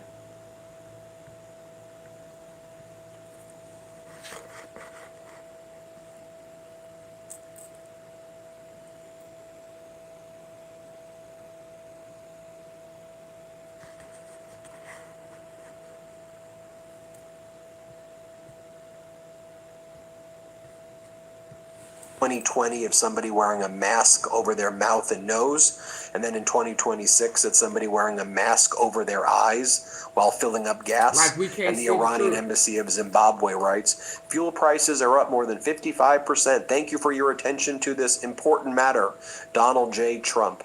And then when Donald Trump doesn't post insane stuff, the embassies mock him by saying, Trump, please talk. We are bored. And they show a image of the Strait of Hormuz, and they go, be polite and pass. The Iranian embassy of Cuba posted this image of Bruce Springsteen and writes, the song Call to Minneapolis, anthem of the struggle against fascism, denounces the crimes of the private army of King Trump and evokes two of its victims. Trump, for his part, calls to boycott the Springsteen performance and that calls Springsteen a loser who vomits hatred against me. The Iran embassy in Cuba also has images of Iran from its 1,000+ year history, and they write, a retrospective look at the Stone Age, when the United States did not exist. The Iranian embassy in Cuba reposting the embassy of Iran in Spain, with Pope Leo's Easter message, may those who have the power to unleash wars choose peace, not a peace imposed by force, but through dialogue, not with the desire to dominate others, but to encounter them. The Iranian mission in EU, basically embassy in EU, if you will, goes, how do you feel, Mr. Minister, about the massive equipment losses of your U.S. friends in this operation? Don't you think they deserve your congratulations? 1 F-15E Strike Eagle destroyed, 2 HH-60 helicopters destroyed, 2 MH-6, I think it was 1 MH-6 Little Bird destroyed, an A-10 Thunderbolt destroyed, 2 C-130 Hercules destroyed, 2 MQ-9 Reapers destroyed. And those aircrafts were confirmed as being destroyed in this operation, in the search and rescue. Just one operation. All of those aircraft were lost. The Iranian embassy in Thailand posts, judging by how Trump swears like a teenager, it seems the U.S. has reached the Stone Age sooner than expected. The Iranian embassy in Thailand also says, we get it that you're a bloodthirsty empire in decline, but you don't have to show your inferiority by this language. Allah is far greater and all-encompassing to be used by your mouth. Go run some more enterprise and never come back to global politics. They also write, we know that some Americans swear, but is this the best and finest of you as a president? Is this how you want to be represented in the world? Language. Does anybody know why the U.S. is attacking us? My job is nearly impossible now because I can't point to just one failure. Every bullet fired is a setback for the average American trying to make ends meet and a blow to global stability.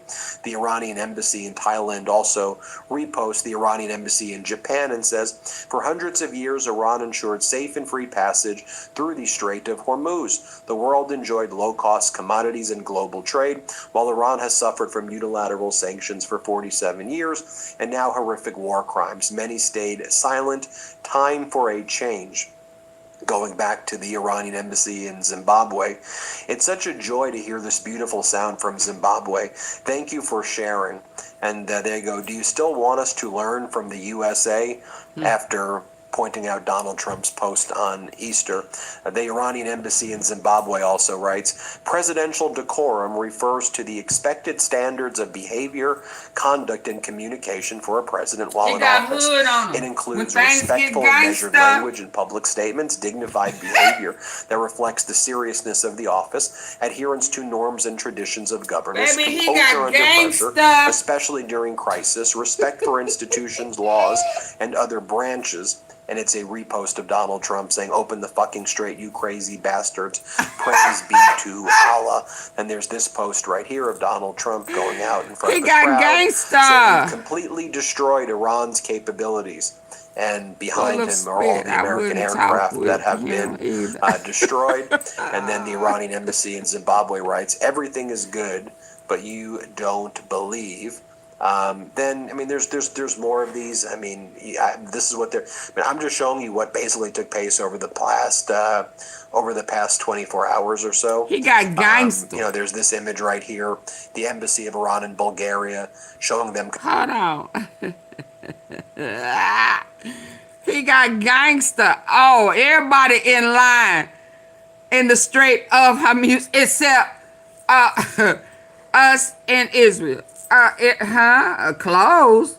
It's open. What the hell you mean? It's open. Oh, damn. And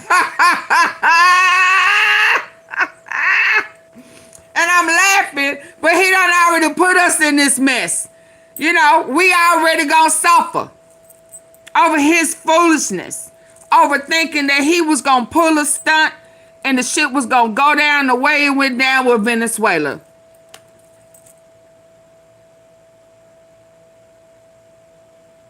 Like, they didn't see this shit coming. You started talking about where you was going next. Yeah, Greenland. They saw you pull a stunt with Greenland. Yeah, you started with that tariff stuff. And when that got shot down, yeah, that got shut down, your leeway left. That was your plan A, B, and C? Well, huh? Yeah. Then you went from there to South. Like people wasn't gonna see your move. Like people didn't know your hand. We could tell how you move and how you finna play this game. And when that got shut down, yeah, you can't do that. Judges and stuff went against you. Yeah, everybody hating on me. Yeah, no, dog, you went about it wrong. Controlling the Strait of Hormuz. No cooperation with the U.S., just ring and sail through, buddy. It's an image of someone controlling the Strait of Hormuz. No cooperation with the U.S. You call up Iran. If you're not cooperating with the U.S., you go through. And then the Iranian embassy in Bulgaria. So in other words, who you with? Who you with? Huh? Who you with? You with the U.S.? Yeah. We want. It's just wrong. Oh, we're gonna go through you and throw the head over. You know how we do. Who you with? Shit, man, I ain't with them. Go through. Let's just ring and sail through, buddy. It's an image of someone controlling the Strait of Hormuz. You call up Iran. If you're not cooperating with the U.S., you go through. And then the Iranian embassy in Bulgaria goes, the U.S. spent 50 years building a massive circle of bases just to send Iran back to the Stone Age. After 36 days of failed attempts, they are now asking for an agreement. And the Iranian embassy of South Africa shows all of the generals that Trump and admirals and top military leaders that Trump and Hegseth have fired recently. I mean, there's been like 20 or so that have been fired over the past, 12 months or so, and then recently a number have been fired, including the chief of staff of the army, the top position in the army. And then the Iranian embassy of South Africa goes, the regime change happened successfully, MAGA, and it's all the fired generals. So you see what's going on there. You think that this is a group of people who are going to give up the Strait of Hormuz? And by the way, if it's the CIA or Defense Department or whatever, you should be studying this to get an understanding culturally of what's happening. If you really want to do a negotiation, threatening to bomb them into the Stone Age is not the way to do it. Saying open up the effing Strait of Hormuz, you effing this, effing that. That's not going to do it. And so none of this has been thought through by the Trump regime. Clearly, this is only increasing the morale, and they're emboldening Iran, right? That's the point of me showing this to you, is that you can see what it is they're actually told, what's really going on across the world at Iranian embassies and missions across the world, right? That's actually what's happening. You're not hearing this in American media. You're not seeing any of that. That's why I did that exhaustive. I want to study. I want to get into their head. I want to get into their mindset. I want to see the moves of what's really happening. I think that's how you learn. Hit subscribe. Let's get to 7 million subscribers. Thank you so much. Y'all done had enough. Yeah, he's not American. No, he's not. Have y'all had enough of this foolishness? Deranged, lunatic, Democrats slam President Trump for what? I mean, have y'all had enough tea this morning and ready to come back later today?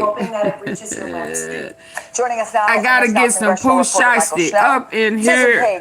Up in here. Washington bureau chief Stuart Stevens was chief strategist for Mitt Romney's 2012 presidential campaign and is a senior advisor to the Lincoln Project. Susan, raising the specter of the 25th Amendment and replacing a president hasn't been seriously talked about really since the Nixon era. Is this talk serious now?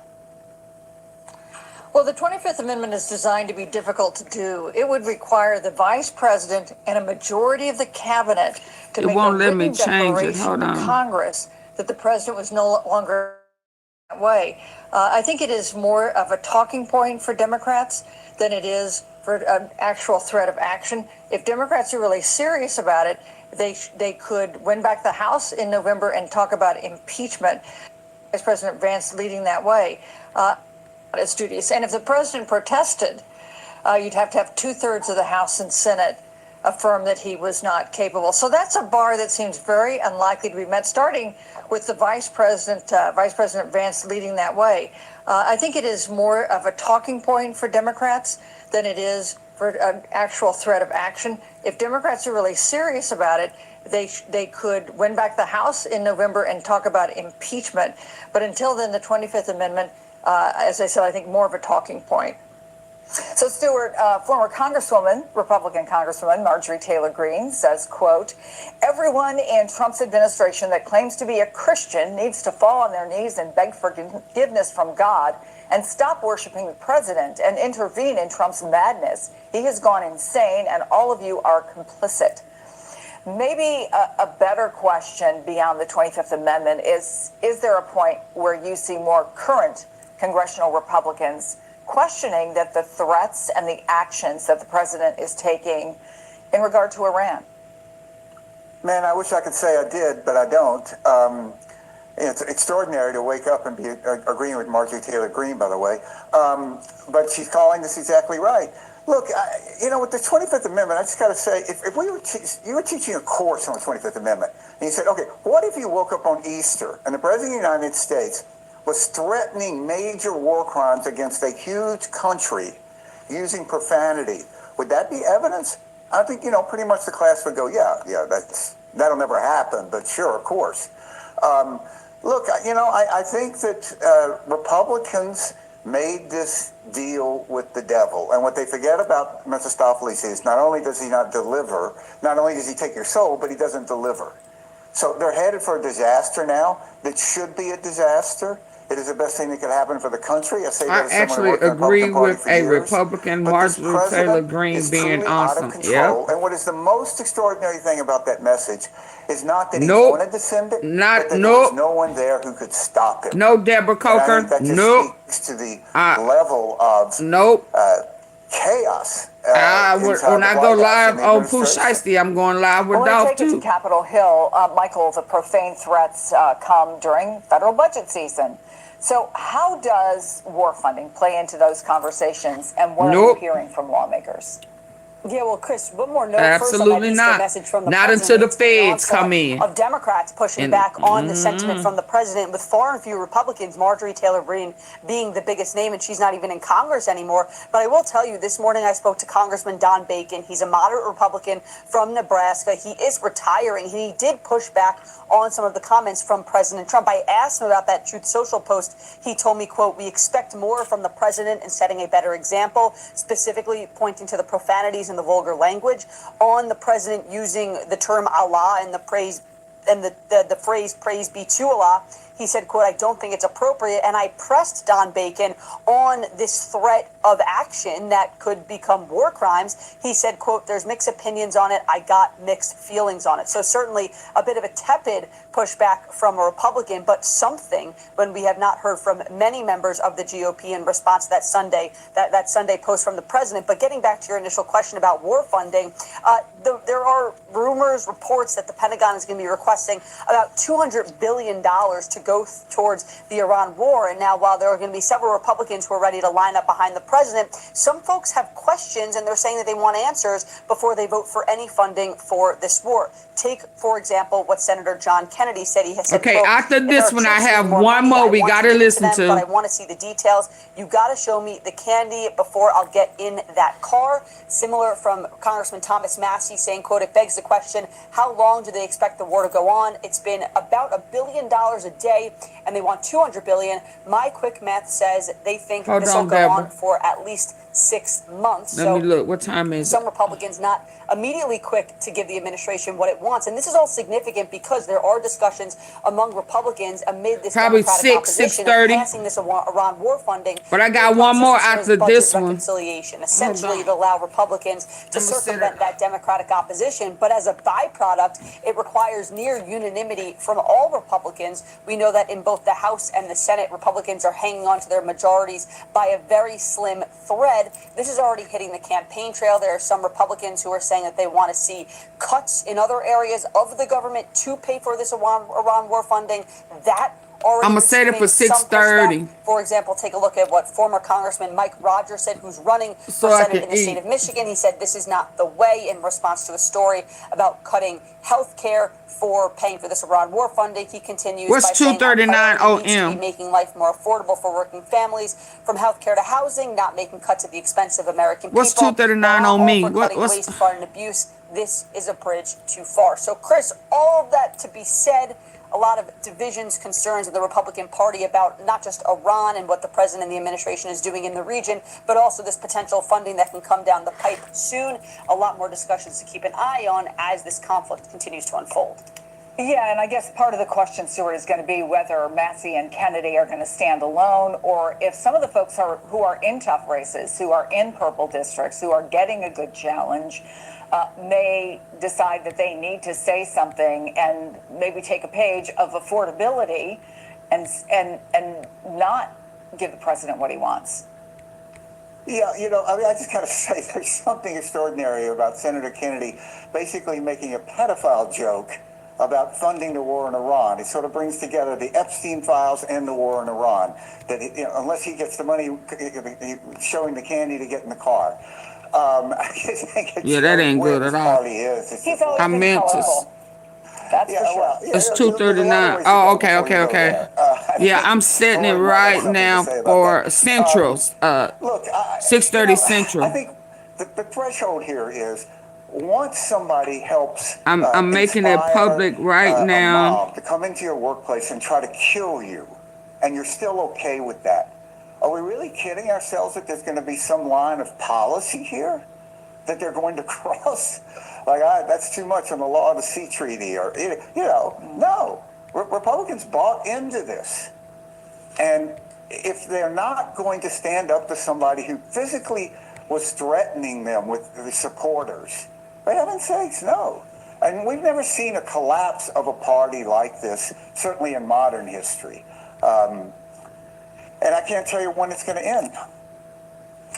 You know, Susan, I'm sure you've been following some of the polls. I can't tell you when it's going to end. In the races that are going to decide certainly control of the House and some pretty tight ones in the Senate as well. I wonder if you think there's a point essentially in the midterm calendar, and maybe we haven't reached it yet, where Republicans are going to, especially again in swing districts, reevaluate blanket support.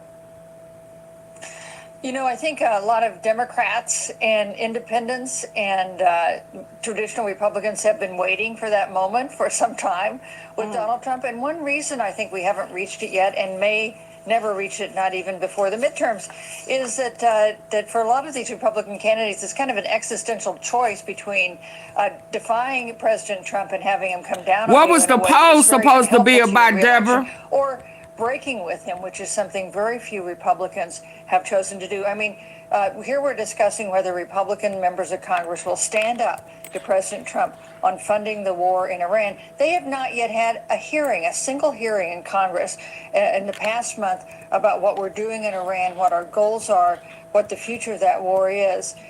So I guess I would not hold my breath, Chris.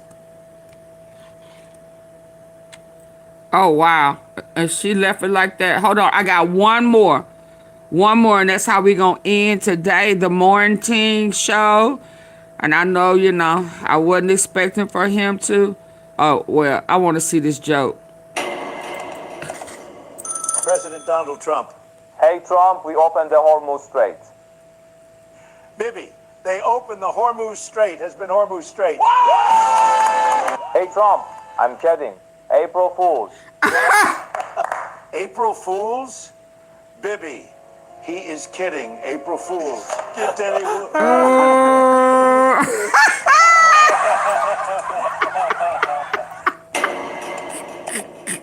President Donald. Oh my goodness, April Fool. Okay, so this one is nowhere I'm going. Yeah, this one. We're going to end on this one, and I'll be back at 6:30 Central Time. Oh, yeah, Yemen just entered the war in America. Walked. Oh, wow. For you, they have horrible policy. Hold on. So, yeah, they entered the war. We're going to touch back on that later on when I come back. They are mean and smart. They mean and smart. But fortunately for you, they have horrible policy. Now, it's important to understand something that's at the heart of our conversation today. Think about how it is when the judicial branch, the part of our government that's meant to be protected from political pressure and intimidation, starts standing up to a president. This isn't just a couple of unusual cases. We're talking about something that's truly unprecedented in modern American political history. It's not just one judge in one case going against the administration or an appellate court reversing a specific executive order. Instead, we're seeing a clear, documented pattern where judges from different areas and levels of federal courts are making statements about the president's actions that go way beyond standard disagreements. Senior legal experts are openly saying that this collective movement within the judiciary is signaling some extraordinary and concerning developments for our constitutional order. I want to be very clear. You have misused resources appropriated by Congress. You've engaged in unethical behavior. You have repeatedly made false and misleading statements to Congress and to the press, and you've undermined the separation of powers and disregarded the role of Congress and the courts. Bottom line, you lie with impunity, you reject checks and balances, and you ignore Congress and the courts. Your options are limited. Either you're going to resign, Trump's going to fire you, or you will be impeached. I've already called for your resignation. You may remember I hand-delivered my request to you back in May.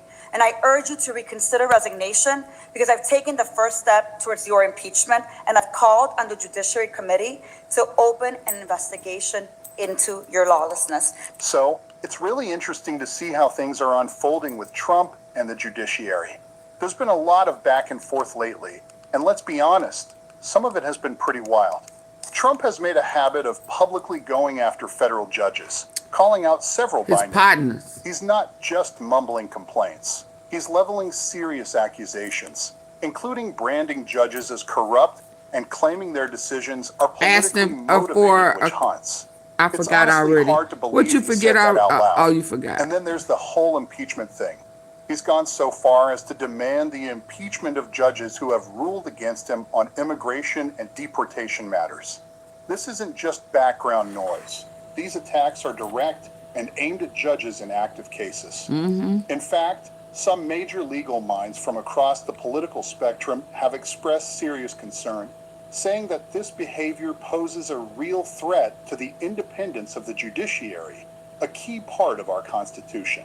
Let's not forget, his followers have also reacted in a big way, with some of them directing threats and harassment toward these judges. So, the stakes are high, and it's becoming increasingly clear that there's a serious problem here. It's a tense situation, and you're left wondering where it all might lead. Either he steps down, someone gives him the boot, or we might be looking at impeachment proceedings. I even hand-delivered a request for his resignation a while back, pushing for that conversation to happen. The judiciary is tough ground right now, and there's much more to come on this front. So, here's the situation. There's been a lot of documented tension between Trump and the judiciary, leading to increased security measures at courthouses all over the country. We really can't overlook this baseline. Chief Justice John Roberts, who is typically pretty reserved and careful with his words about politics, felt it was necessary to step in and issue a public statement. He directly went against Trump's calls for impeachment of judges, asserting that impeachment isn't the right way to handle disagreements with judicial decisions.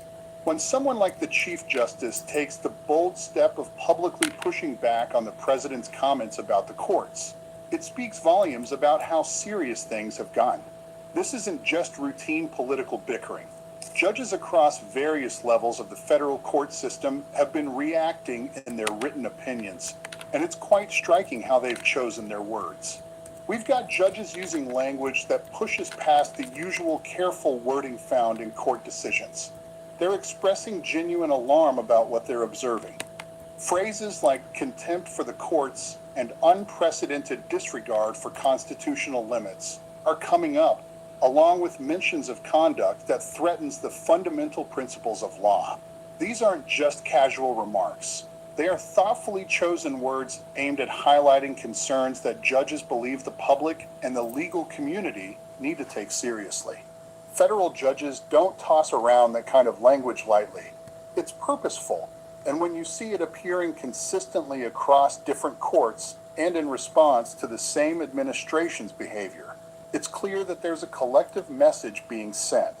The reports from outlets like Time Magazine, Reuters, NPR, and Bloomberg lay out a real-world because they're picture not of Trump's conflicts doing with the judiciary what he and the wants. responses that followed, forming a solid foundation for understanding this unfolding drama. Oh yeah, he hot. He stormed out.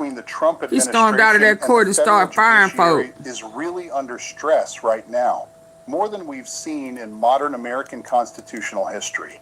There's a lot of documented evidence out there. And who wants to be repping him when Iran is mocking him? Just because their rulings didn't sit well with Trump. And it's not just the judges. Social media has been rife with attacks before moving on to actual threats against judges and court staff. This has led to increased security measures at federal courthouses, which is quite telling. Interestingly enough, the Chief Justice has responded publicly to these developments, and the language and written opinions coming from the judiciary has become increasingly sharp. It honestly reflects a significant level of alarm about the administration's conduct. All of this paints a picture that goes beyond mere opinions.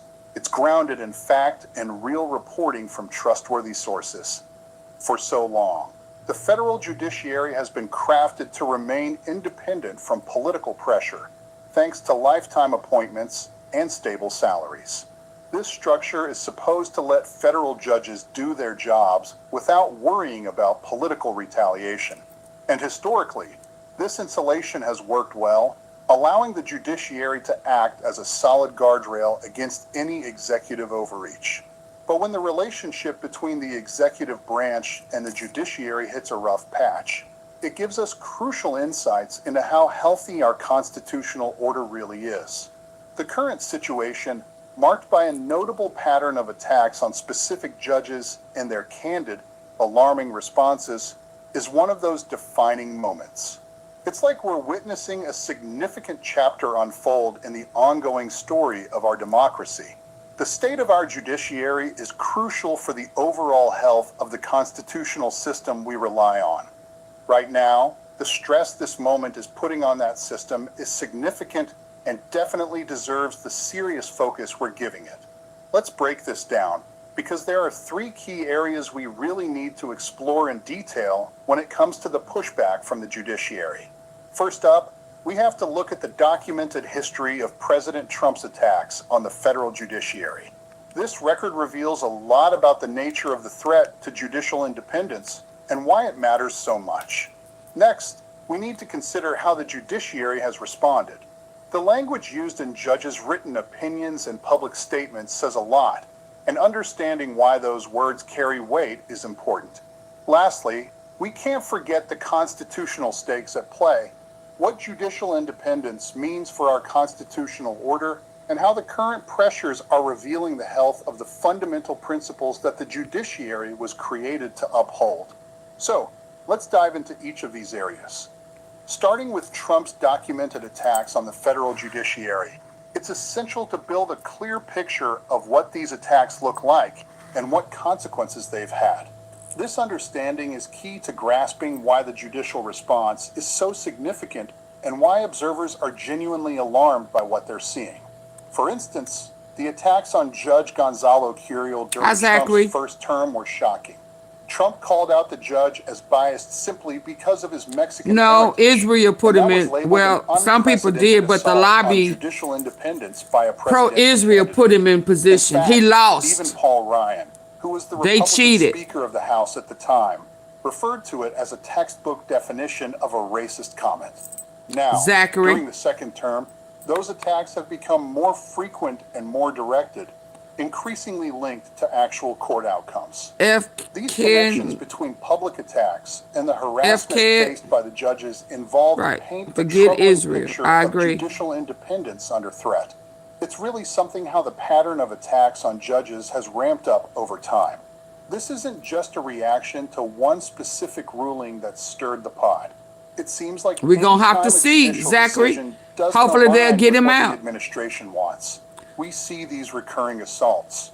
This ongoing trend of going after judges who rule against your interests isn't just frowned upon in the political arena. It directly threatens the idea that judges should be able to make their decisions on the law without worrying about personal repercussions. Now, when calls are made to impeach certain federal judges, that's a particularly unsettling step in this pattern. Yep, it's called a home equity agreement, and I got $143,000.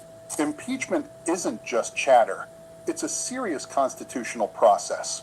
When someone suggests targeting judges for their rulings simply because they disagree, it goes beyond just being critical of particular decisions. It becomes a blatant attempt to intimidate judges into aligning with the administration in the future. This fear of repercussions is why Chief Justice Roberts felt he had to step in and publicly state that impeachment isn't an appropriate response simply due to disagreement with what judges decide. He wasn't merely making a theoretical point about the Constitution. He was directly addressing the intimidatory effect these calls for impeachment can have. His message was clear to every federal judge out there. He recognizes the threat posed to judicial independence and is serious enough to speak out about it. It's important to note that Chief Justice Roberts doesn't make statements like this without weighing their significance. His comments were a strategic move aimed at countering the documented threat to the independence of the judicial system he oversees. As we dive deeper, there's also this noticeable trend of judges using unusually strong language in their written opinions. This is worth a closer look because what they're putting down on paper. So it says 29 judges demand removal. So than any 29 judges demand removal. So before I go, let's hear him. Today I want to discuss something that I believe changes everything about this war. And I mean everything, because up until now, most people have operated under a very specific assumption. They assume that Iran is fighting this war alone, isolated, surrounded, outmatched, surprised by the speed and scale of what has happened. But that assumption is now completely outdated, completely wrong, because Iran is no longer alone. Yemen has just entered this war. Yemen has entered the building. Not politically, not with statements of solidarity or diplomatic gestures, militarily. The Houthi movement, which effectively controls the most strategic parts of Yemen, has launched one of the largest attacks in their history. And this changes the entire geometry of the conflict. Let me explain why this matters so much. Yemen sits on one of the most important maritime choke points in the entire world, the Bab el-Mandeb Strait. That narrow passage between the Arabian Peninsula and the Horn of Africa, through which a massive portion of global trade flows every single day. Tankers carrying oil, container ships carrying manufactured goods, bulk carriers carrying food and raw materials. And what the Houthis are now demonstrating is very simple. They can threaten to shut it down, not necessarily close it completely forever, but disrupt it enough that insurance rates skyrocket, shipping companies reroute, and global supply chains begin to crack. And if that happens, if that choke point is seriously disrupted at the same time that the Strait of Hormuz is under threat from Iran, then this war changes completely, not gradually, but suddenly. This is the moment where the structure of the war shifts. And once you understand what Yemen's entry actually means, not emotionally, but structurally, you begin to see something much more dangerous taking shape. This is no longer just a regional conflict. This is the beginning of a multi-front pressure system that could reshape the entire outcome of this war. So let me give you some context about Yemen, because most people in the West, most people in America, look at Yemen and they think a small, poor, broken country. It has been bombed for years. It is devastated. It has one of the worst humanitarian crises in the world. What can it possibly do to the most powerful military in the world? And this is exactly the kind of thinking that has gotten America into this trap in the first place. Let me tell you what Yemen actually did. For 7 years, Saudi Arabia waged a genocidal war against Yemen. And this was not Saudi Arabia alone. The entire weight of Western support was behind that war. America was patrolling the Red Sea. America was providing intelligence, targeting assistance, and mid-air refueling for Saudi warplanes. America was helping create a food blockade and a medicine blockade around Yemen. There are credible reports from American military personnel themselves who say they stopped small boats trying to bring medicine into Yemen. They found medicine on those boats and they dumped it into the sea. Think about that for a moment. They took medicine meant for sick and dying people and they threw it into the ocean. That is the level of strangulation Yemen was facing. And with all of that, with Saudi Arabia's unlimited oil wealth, with Western military support, with 7 years of relentless bombing that destroyed hospitals, schools, markets, and water treatment facilities, Yemen did not fall. Yemen did not surrender. And what finally forced a ceasefire was not Yemen giving up. What forced the ceasefire was Yemen striking Saudi oil and gas installations so effectively, so precisely, and so painfully that Saudi Arabia simply could not continue. Yemen won that war. A small, poor, blockaded, starving country defeated Saudi Arabia and forced America to declare victory and walk away. That is who has just entered this war. And here is what you need to understand about Yemen today versus Yemen 7 years ago. Yemen has spent those years every single day developing its military capabilities. Just like Iran spent 25 years preparing for this exact conflict, just like Hezbollah spent years rebuilding after every Israeli attack, the West has a consistent pattern of underestimating these forces and then being shocked when they perform far beyond anything predicted. We saw it with Hezbollah. Everyone said Hezbollah is finished, Hezbollah is degraded, Hezbollah is no longer a major force.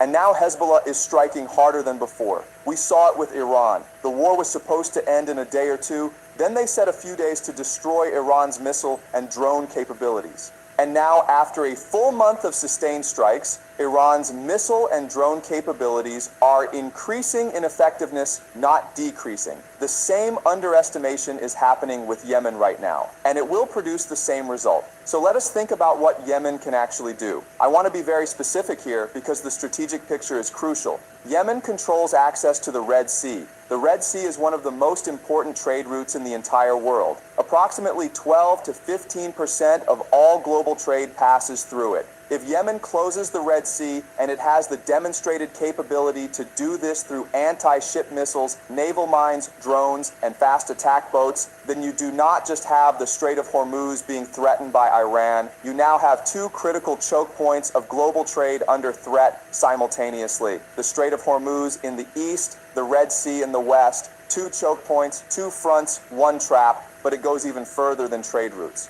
Yemen can strike Saudi oil installations directly. It has done this before very effectively with drones and cruise missiles that got through American and Saudi air defenses. And if Yemen strikes those installations again, Saudi oil exports stop. Now combine that with Iran controlling the Strait of Hormuz, threatening to close it or simply making it too dangerous to transit, and what you get is a scenario where the global oil supply is hit from multiple directions at the same time. We are already hearing from serious financial analysts that oil at $150 a barrel is possible if this continues. Some are saying $200. Think about what that means for the global economy. Think about what that means for America, an economy propped up by cheap energy and Gulf state investment. When energy is no longer cheap and Gulf states are no longer stable, that entire system comes under enormous stress. And then there is one more dimension to Yemen's role that almost nobody is discussing. Yemen could enter Saudi Arabia from the southwest. Yemen shares a long, porous border with Saudi Arabia. And Saudi Arabia, let me be very direct about this, cannot fight. 7 years of war against Yemen proved this conclusively. Despite its enormous wealth, despite its American weapons, despite complete air superiority, Saudi Arabia could not defeat a blockaded, starving country. Its military was humiliated repeatedly. Its cities were hit. Have you its seen the letter Iran wrote to American people? With Iraqi resistance forces threatening from the north, with Iran recently or the other day? Across the Persian Gulf, and with Yemen threatening from the south, the entire Arabian Peninsula is in play. Hey, Jay Harris, I don't see you. Oh, there you go. Double tap the likes. Get them up. Thank you. If America is fighting Iran in the Persian Gulf and Yemen is threatening the Red Sea, and Iraq's resistance forces are striking American bases, which they already are doing on a near daily basis, how many fronts can even the most powerful military in the world fight at the same time? Where does America send its interceptor missiles? It has a limited number of interceptors. We already know this from public statements and from the math of previous conflicts. We have already discussed how a single Iranian ballistic missile is being targeted by 11 American interceptors, all of which have been missing according to multiple reports. Interceptors cost between $3 What is and it $10 talking million about, each. Zachary? Iran's missiles cost far less. I need to Iran's find drones where, cost around $50,000. Yemen's weapons are similarly cheap. It And asked now you have Yemen for firing the swap from the west, for 100 Iran people firing for from the east, that Iraqi one person. resistance firing from the north. Every missile America fires at Yemen is a missile it cannot fire at Iran.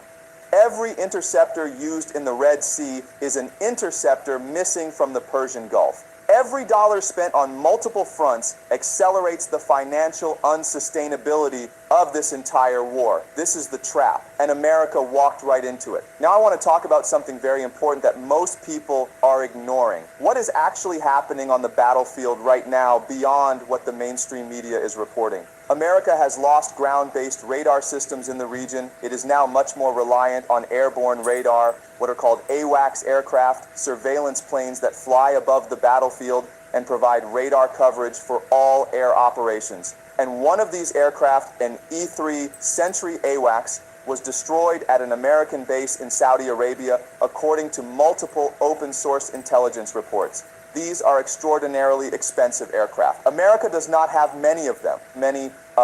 They are indispensable for coordinating air operations, tracking enemy aircraft, managing the battle space. And one is gone. Also, aerial tanker aircraft, the KC-135s that refuel American fighter jets in midair, several have been destroyed or damaged. Why does this matter?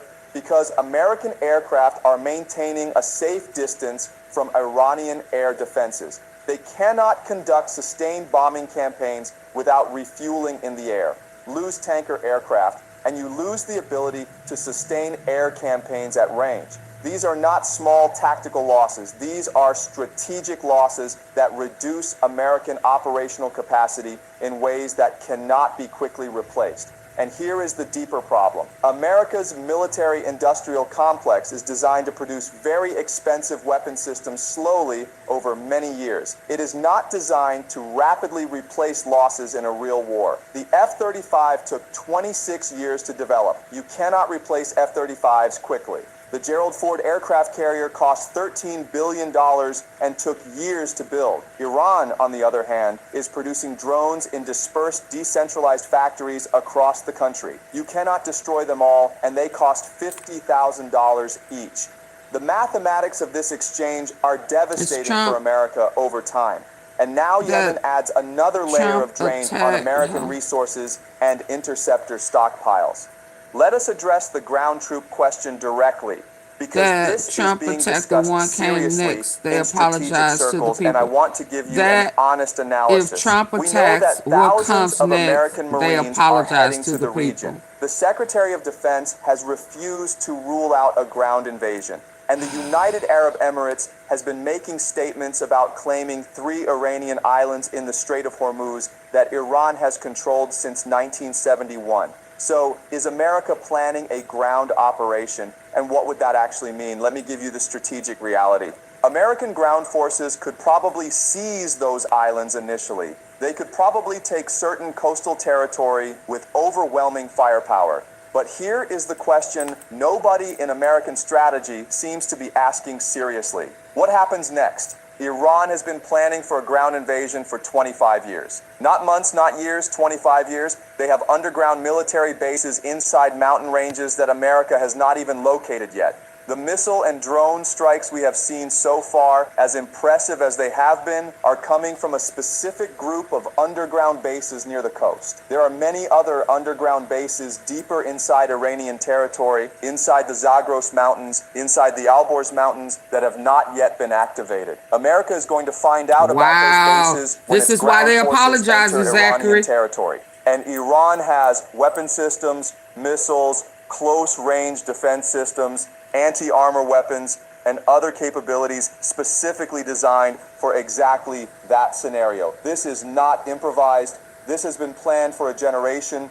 And consider the geography. Iran is 4 times the size of Iraq. It is mountainous. The Zagros Mountains in the west form a natural defensive wall. The Alborz Mountains in the north protect Tehran. Difficult terrain everywhere. When America invaded Iraq the second time, Iraq was a broken country with an unpopular government. Its military had been degraded by years of sanctions and continuous no-fly zone enforcement. The terrain was flat desert, and America still needed hundreds of thousands of troops, heavy armor, and the cooperation of every country in the region to do it. Iran is nothing like Iraq. There is simply no comparison. But here is the most dangerous dimension of the ground troop scenario. If America sends ground forces into Iran, what stops Iran and the Iraqi resistance from moving their forces into Kuwait and Saudi Arabia simultaneously? What stops Yemen from entering Saudi Arabia from the south at the same time? If that happens, if Iran and Iraq push into Kuwait and northern Saudi Arabia and Yemen pushes in from the southwest, American forces in the Gulf could be flanked. The bases they are operating from could be threatened. The countries hosting those bases could collapse into chaos. And then where does America retreat to? This is the trap within the trap. Any escalation by America creates the conditions for a counter-escalation that threatens the entire American position in the Middle East. Not just in Iran, but everywhere. Now, I want to talk about resilience because this is the most consistently misunderstood aspect of this war by Western analysts. The American argument goes something like this. We are killing Iranian leaders. We are bombing Iranian economic targets. We are creating hardship for the Iranian civilian population. Eventually, the pressure will force a collapse. Eventually, they will break. This argument reveals a fundamental misunderstanding of what is actually happening inside Iran. Let me tell you what is happening on the streets of Tehran right now. There is heavy bombing, carpet bombing on some nights, and the response of the Iranian people is to come out onto the streets in the millions, waving flags, chanting, not in fear, not in despair, but in defiance. Women walking alone through Tehran at 1 in the morning, gatherings in multiple neighborhoods simultaneously, people singing along to Hold on, y'all. I just saw this.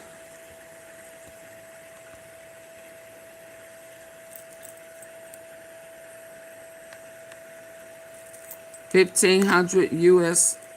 Navy sailors and their families.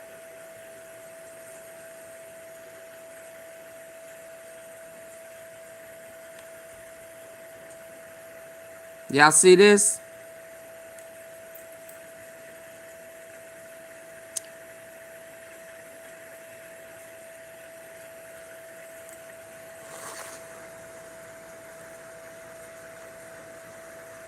Okay, Miss Thomas, bye-bye.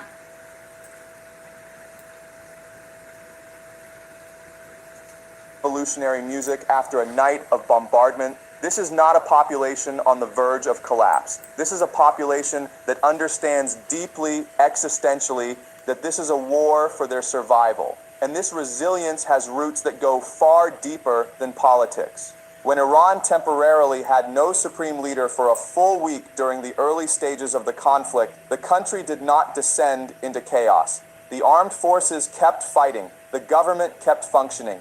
The people kept taking to the streets. A civilization of 3,000 years does not collapse because its leader is targeted. It adapts, it continues, it absorbs the blow and fights back. We saw this throughout Persian history. Alexander came and conquered, but Persian civilization absorbed him. Rome fought for 300 years and never won. The Mongols conquered and became Persian themselves. Every time Persian civilization absorbed the invader and continued. And Yemen has shown the same resilience. 7 years of genocidal war, a food and medicine blockade, and Yemen did not break.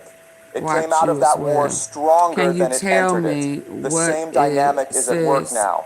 Every bomb that falls on Iranian or Yemeni civilians does not weaken the resistance. It deepens it. It unifies it. It gives it more moral authority in the eyes of the world. And the world is watching. It's showing the screen of Iran and all of the military sites. Persian Gulf, Qatar. It's just showing the states, foreign states. Is what I see. The world, including many in America I'll make sure I put Iran closed caption. and Yemen in this war. This is extraordinary. This that's has for never hearing. happened before in an American military conflict. Not in Vietnam, not in Iraq, not in Afghanistan. And it tells you everything about who is winning the narrative dimension of this war. Let me now connect all of this to the economic endgame, because this is where I believe the war will ultimately be decided. The Iranians understand something very clearly, and the Yemenis understand it too. Time is not on America's side. Every single minute that this war continues, the shortage of energy, of petrochemicals, of fertilizer grows. It does not grow linearly. It compounds. And there is a delay built into the global supply chain. Ships take weeks to reach their destinations. Commodities take more weeks to reach markets, which means the full economic pain of what is being created right now has not yet been felt. But it is coming. And when it arrives, it will arrive fast and hard. Think about what $200 oil means for ordinary Americans. Think about what fertilizer shortages mean for food prices globally. Think about what liquefied natural gas shortages mean for Europe heading into winter. Think about what all of this does to the political position of any American president. A leader who has staked everything on economic performance. I spent a lot of time just listening political today. scoreboard is I'm the playing stock it. market Okay. and consumer confidence.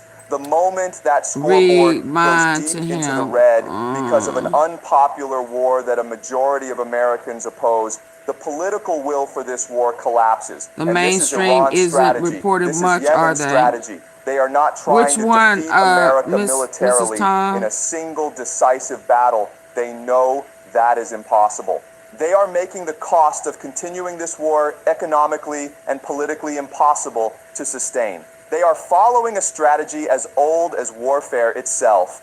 Bleed the empire, make staying more expensive than leaving, and then wait for the empire to make the rational choice. Iran's demands when a settlement eventually comes will be firm. American Please don't make military me choke. bases in the Gulf cannot continue to serve as platforms for attacking Iran. Iran's allies, Yemen, Lebanon, the Palestinian people, Iraq, must be included in any settlement. The economic sanctions that have strangled Iran for decades must end permanently.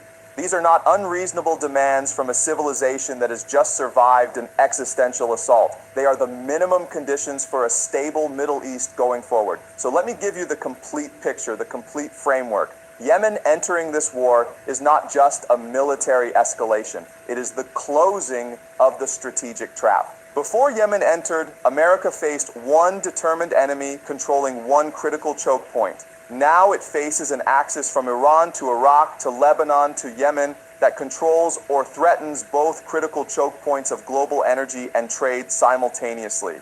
That axis has escalation dominance at every level. That axis has the will, the unity, and the determination that America lacks in this conflict. That axis has been preparing for this exact scenario for years, in some cases for decades. America walked into this war with hubris, with the assumption that its military and economic power would be enough to force a quick surrender. It did not plan for Iran fighting back. It did not plan for Yemen entering. It did not plan for the economics of two closed choke points. It did not plan for the political consequences of a war that the majority of its own population opposes. Every day this war continues, the trap tightens. Every missile fired, every interceptor used, every drone that gets through costs America more than it costs the other side. Every barrel of oil that does not flow through the Strait of Hormuz or the Red Sea increases the global economic pressure that will eventually force a political reckoning inside America. The question is not whether America will have to find an exit from this war. The question is how long it takes and how much it costs before that exit is found. And that exit, when it comes, will not look like victory. It will look like what it is. The moment when the American empire, overstretched and overconfident, made its final critical miscalculation in the Middle East. The moment when the multi-front trap closed. The moment when Yemen entered the war and changed everything. This is not prophecy. This is structural analysis. This is game theory applied to the historical patterns we have studied. Think about this framework carefully. Question it. Test it against what you are seeing in the news. The most important thing is never to accept any analysis without thinking critically about the evidence. But if this framework is right, then we are watching a historic turning point. Not just for the Middle East, but for the entire global order. History does not lie. And right now, history is moving very, very fast.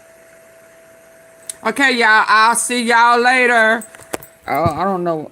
I'll see y'all later. 6:30. 6:30. 6:30. Dougie Fresh, you're on. On.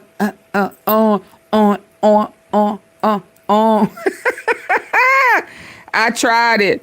I'm neutral when it comes to politics, but so far I'm hearing is one man's opinion, not back with a shred of evidence.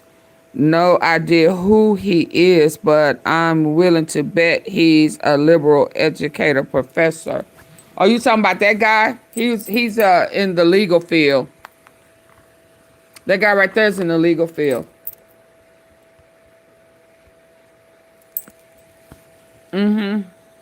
Yeah. Oh, you talking about the oh, he's a professor. Yeah. You talking about the oh yeah, he is a very notable professor who has, yeah, high regards. Very high regards.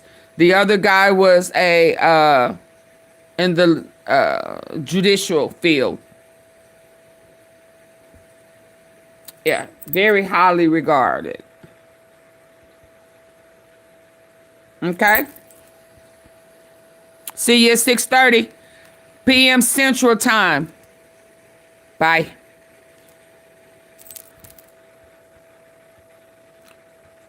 Go ahead and hit the like button